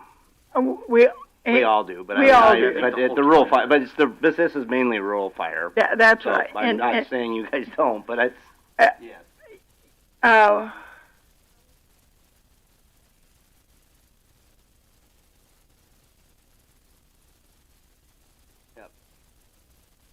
40, but that includes the workman's comp, is what my point is. Yeah. And so before, and it used to be a little bit cleaner how they presented, and we looked at that as well. This year he didn't clean that up because it used to say the allocation for the workman's comp and the allocation for fire department. Well, and again, I think it's because well, we're not blaming. We're just trying to figure out what to do. And I didn't either, Rick, because remember I asked you, I said I thought it was more. I'm just saying he probably has no idea what was even in there. At the time, the rough estimate was $2,000 for the 10 departments, in essence, and then those guys decided which department needed the most. But I'm not comfortable sitting here with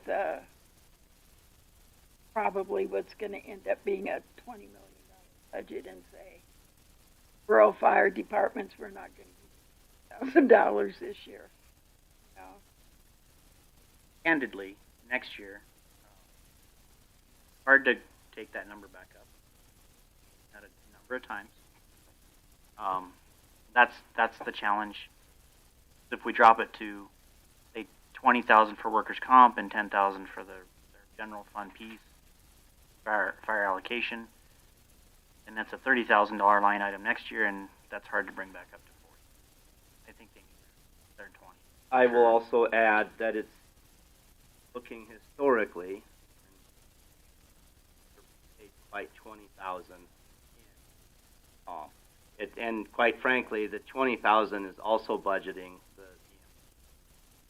out. I think 11,000 of that is fire, and about 2,000 is EMS.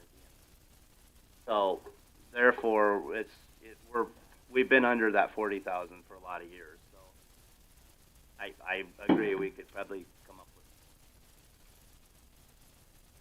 with. Otherwise, I'm not going to be at that meeting. You were going to do it. It's your department. So we got everyone fine with that on fire? I'm okay with It's that. probably the best $20,000 we spend in the budget. It is probably the most well-used and stretched. When you sit here and you listen to how they gobbled together all the equipment to get it to go down the road and everything else. Working for free. Yeah. Okay, brings us to library. Well,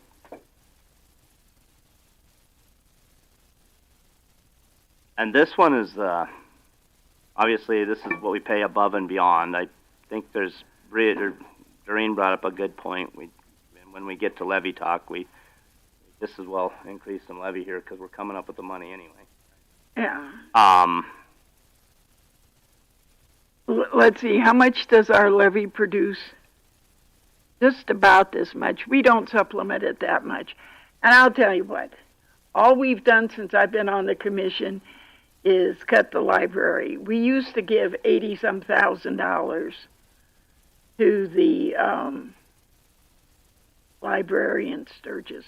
I think out of general, you budgeted 20,000 to come out of general every year for a while, but it's not even that much that ends up. I think it's around 15 or Yeah, it's not 11, much. 12. So you want to give them their full ask? Everyone fine with that? There's because their ask is 20 or 17,000. 54,000, but it's Well, so but what, then part of that comes about 40 comes out of the levy. what is the? Yeah, that's the one I need to know. You always say no to the library. Well, that's because they have opportunities to Change what? What fee do you want to charge it? Oh, any fee. Okay. And then so everybody pays for this, and it's no different than any of the other unmandated. So Okay. we can change the levy. I'm fine with. Okay, then I can go another way for you. Okay? You live in the country. I do. You're not paying any city taxes. Correct. Okay, so you tell me, as a Sturgis resident and taxpayer, what I get from the county, because I get no snow removal, I get no gravel. To drive all the county roads. It's a rally. You get a good opportunity. You get the benefit of using all of our facilities. Yeah. So If you get in so trouble, if- you can go in our jail. So if I give a couple extra $1,000 to the library or the Piedmont Library, and I let all of you county residents who don't pay to use, well, you do pay, but you only pay like 2 cents. Library. Or you could go to Rapid City, and I think it's $100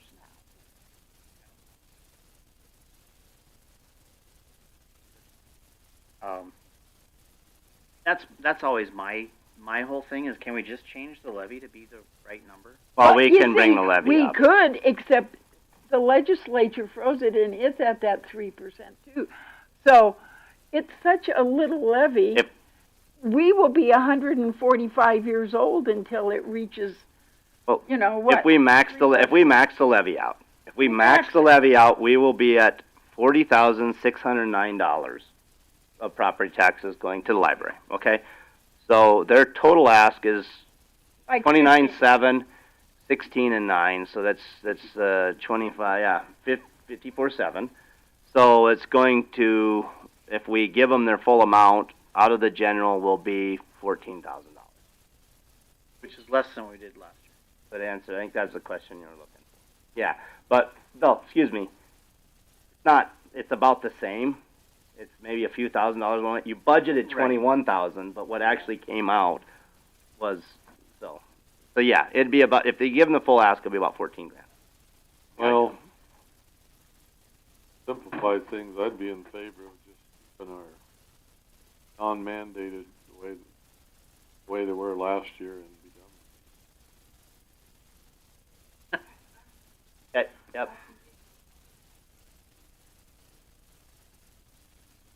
I was just going off of the budget, what they asked. Sturgis asked for 29.7, correct, or am I off?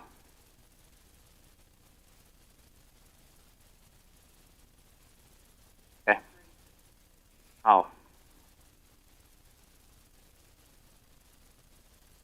These are my chicken scratch numbers.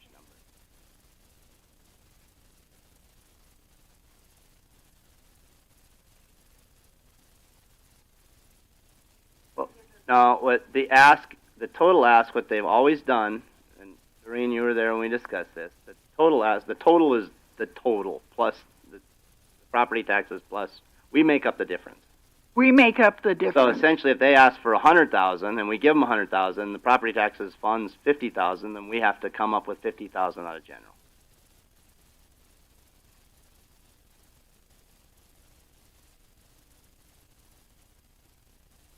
I got it right. I got it right here. Let's see. I think those are my two.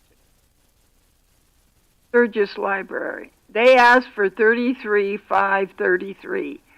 Last year they got 29,700. That's right. And that was what you cut it back. Piedmont,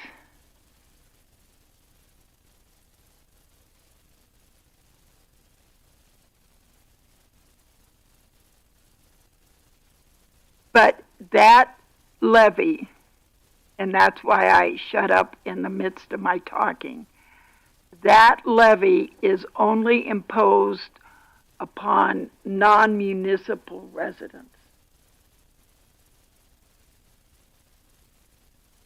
And so Piedmont,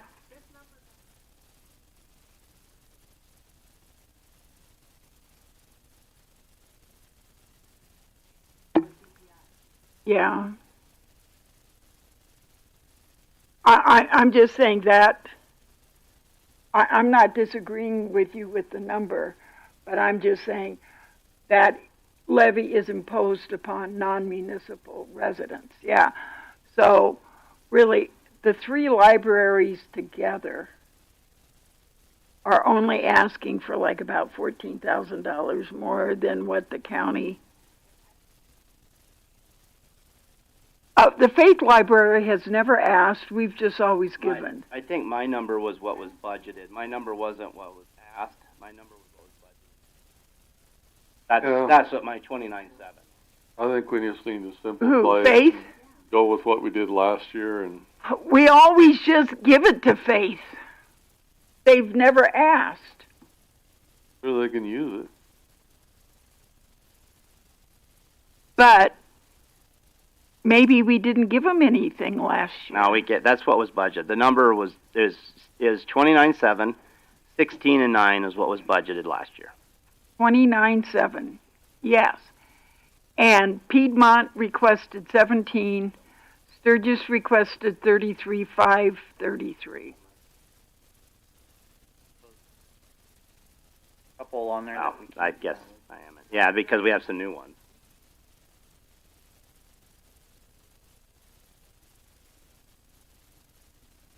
Black Hills Council.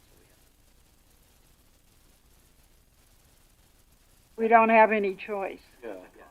Right. Yeah. Okay. I don't think we fund working against violent women or working against violence, Inc. 50 grand. What they say they had 2 or 3% county. That's the last one at the bottom.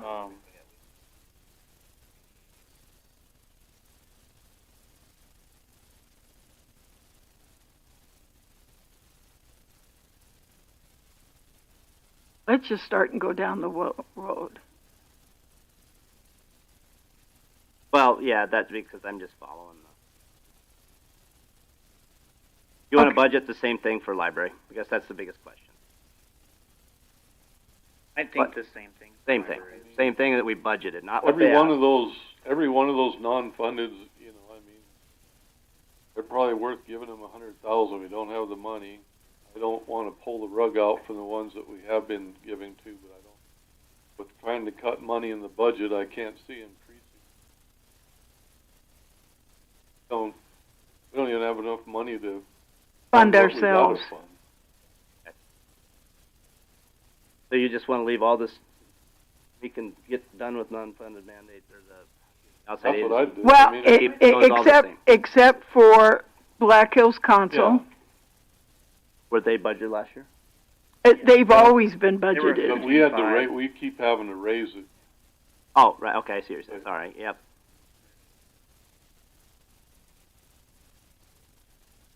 Yep.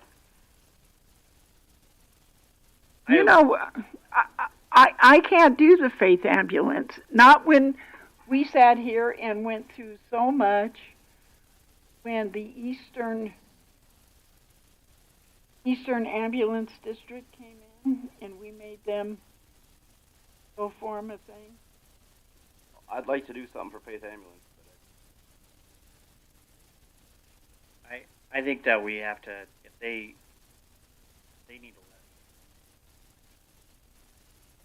That's what we made Sturgis. That's the only thing. Got to be consistent.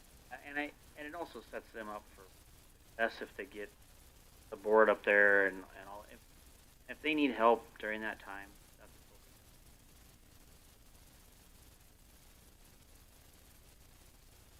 okay. I'm not saying that they're not needed, because they are. But I think the county. Henning doesn't levy, but they have a donation system. Well, it's Faith and Henning. Yeah, Yeah, the combination.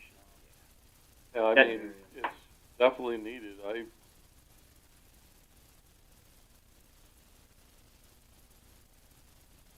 But those people need to understand that everybody else in the county is kicking in good money one way or another in order to have ambulance and fire. So keep the same, except for Black Hills Council.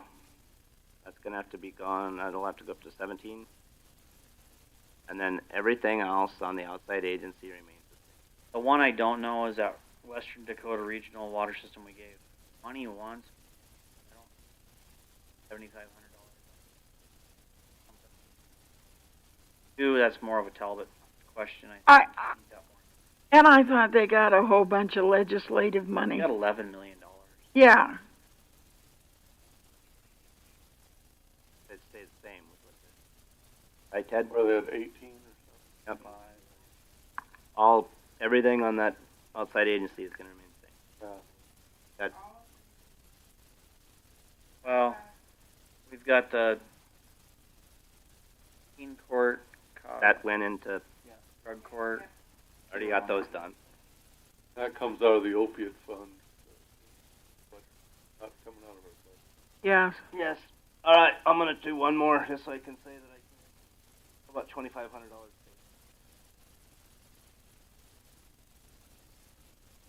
Scratch and claw a little bit here.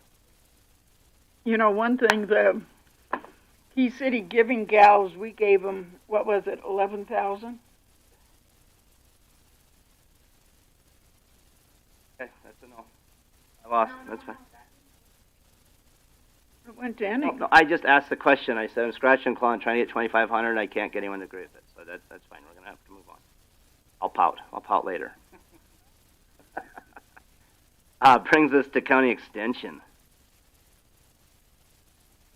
We don't have a lot of choice on that. Again, same thing. Okay, moving. Unless someone has something to say, let's move to weed and pest. Is he getting as many grants as he used to? I don't know. I do want to. I don't know what's coming out of this machine equipment budget. It's 20,000.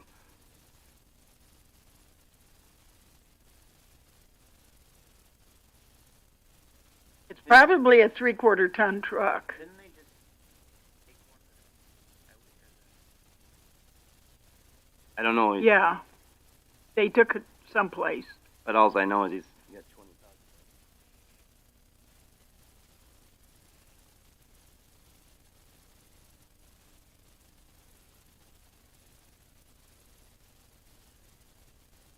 Fuel's a new line item.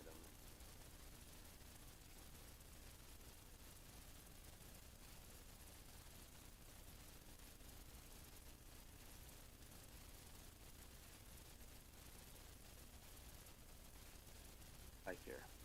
Happier than we are.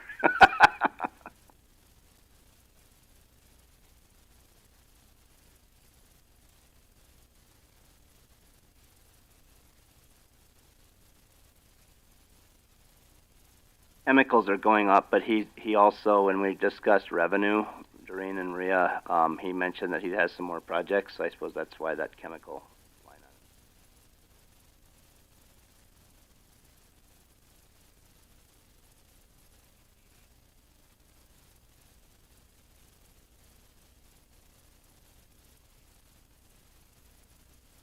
item. Down on maintenance vehicle repair. 2,000. Oh, hi, Tanya. Have you been waiting all day to come see us? You know what? The worst thing in the world to Yeah. do is to Basically, be the last biggest person question on the is budget. the biggest question is the machine equipment. Okay, Yeah. let's get to Tanya's here. So let's. Well, we're waiting for an No, answer. I'm waiting so for an answer on. It's you. Get up here. We're all getting grouchy, so we apologize for that. Yeah. You couldn't tell. We don't want cake. We want to get done.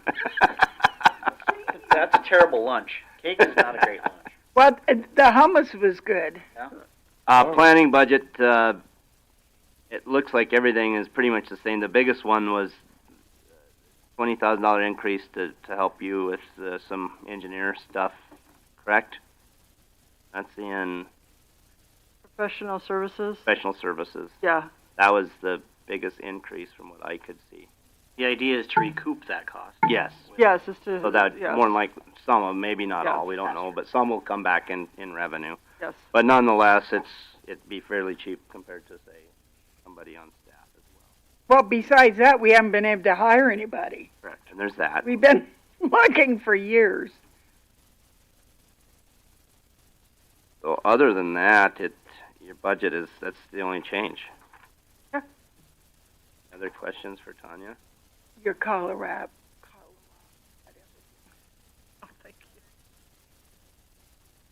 I was going to say taking a chance, but this worked out. I know.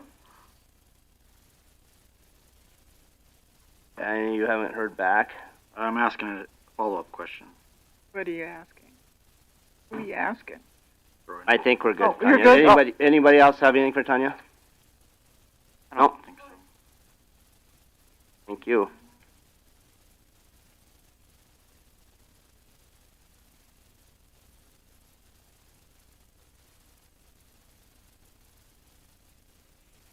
For planning software computer. Oh, he just took off. Is that something that's capped, that could be capital, or 15,000 there?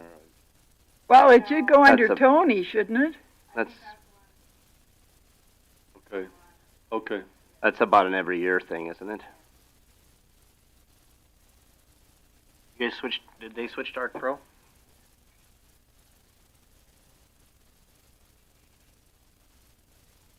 Especially since you have all the old Arc.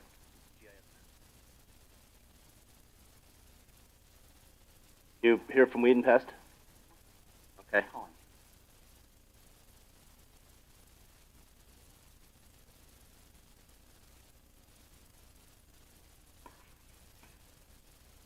While we're waiting on Weed and Pest, you had a good spot, Rhea. Switch over to just, I think our 911 remittances, that went up to 30,000. Hey, Troy. September, correct? Gary's got a question for So you. that's going to be about, we could add. 120.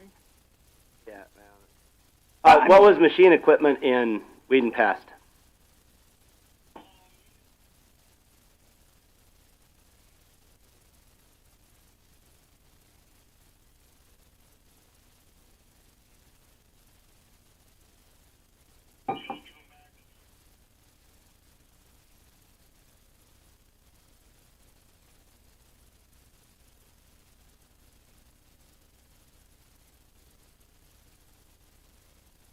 So you'd be splitting a pickup. What? I guess 20,000 isn't going to buy a pickup. So what? Or a used pickup is what you're thinking, or?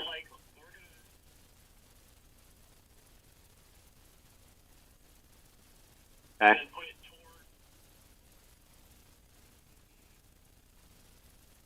Oh. Okay.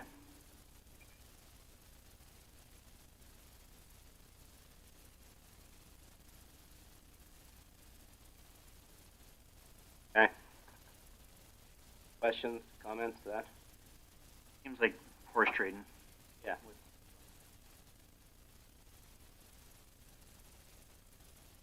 Yep, that's where I'm at. Okay. Thanks, Okay. Troy. Thanks, Troy. No changes to Weed and Pest? For now, leave it. Okay, so our 911 remittances, we could probably add $60,000 to that. 213 335 018. just got a $30,000 check where it used to be 20, approximately.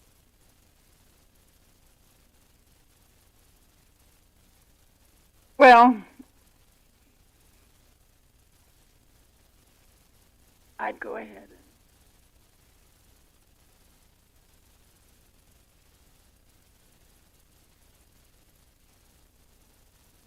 you had her add an extra 40, right? It's what the check was for 30. It was 31,000. Yeah.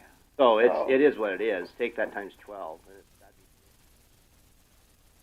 Oh, I thought you meant it was quarterly. no, that's monthly. And before it was 21,000. So we basically Yeah. we could add 70,000 to it. Yeah. So we can add 70,000 to the revenue. That's all on revenue I have.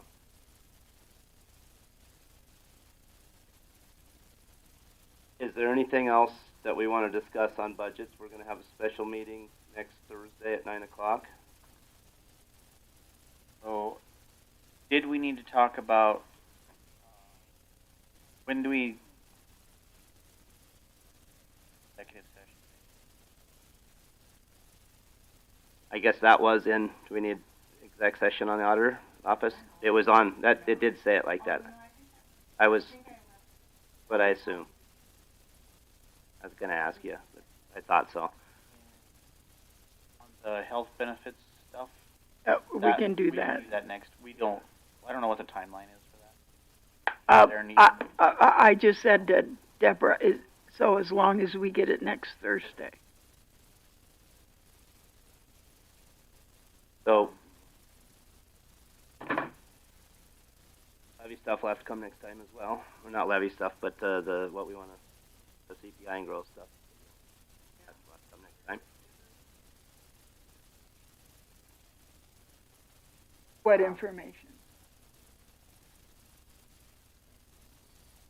Oh, it's basically almost.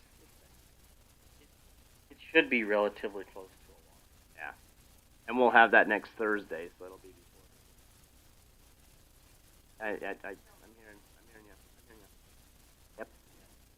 Listen. Yeah, that it should be a wash.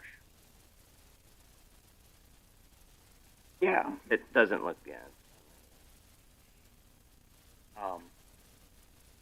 So we cut 1.2 million out.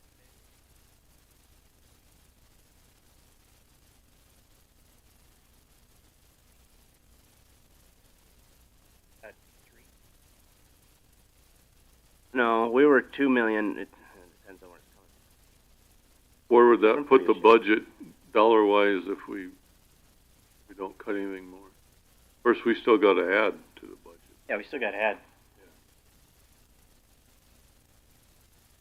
Well, the 1.28, yeah, coming out.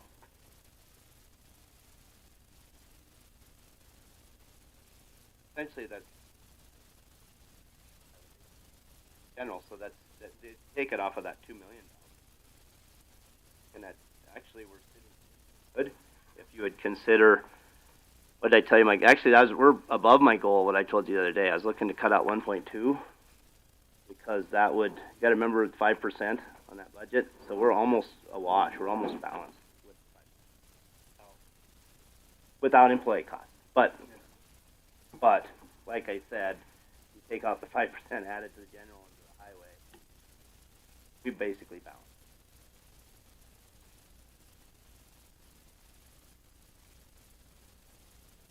Really?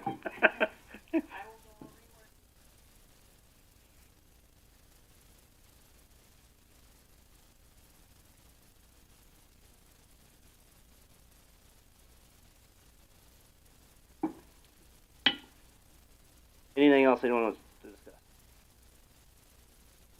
I will. Waiting. Let us adjourn? Do it. Okay, we're adjourned.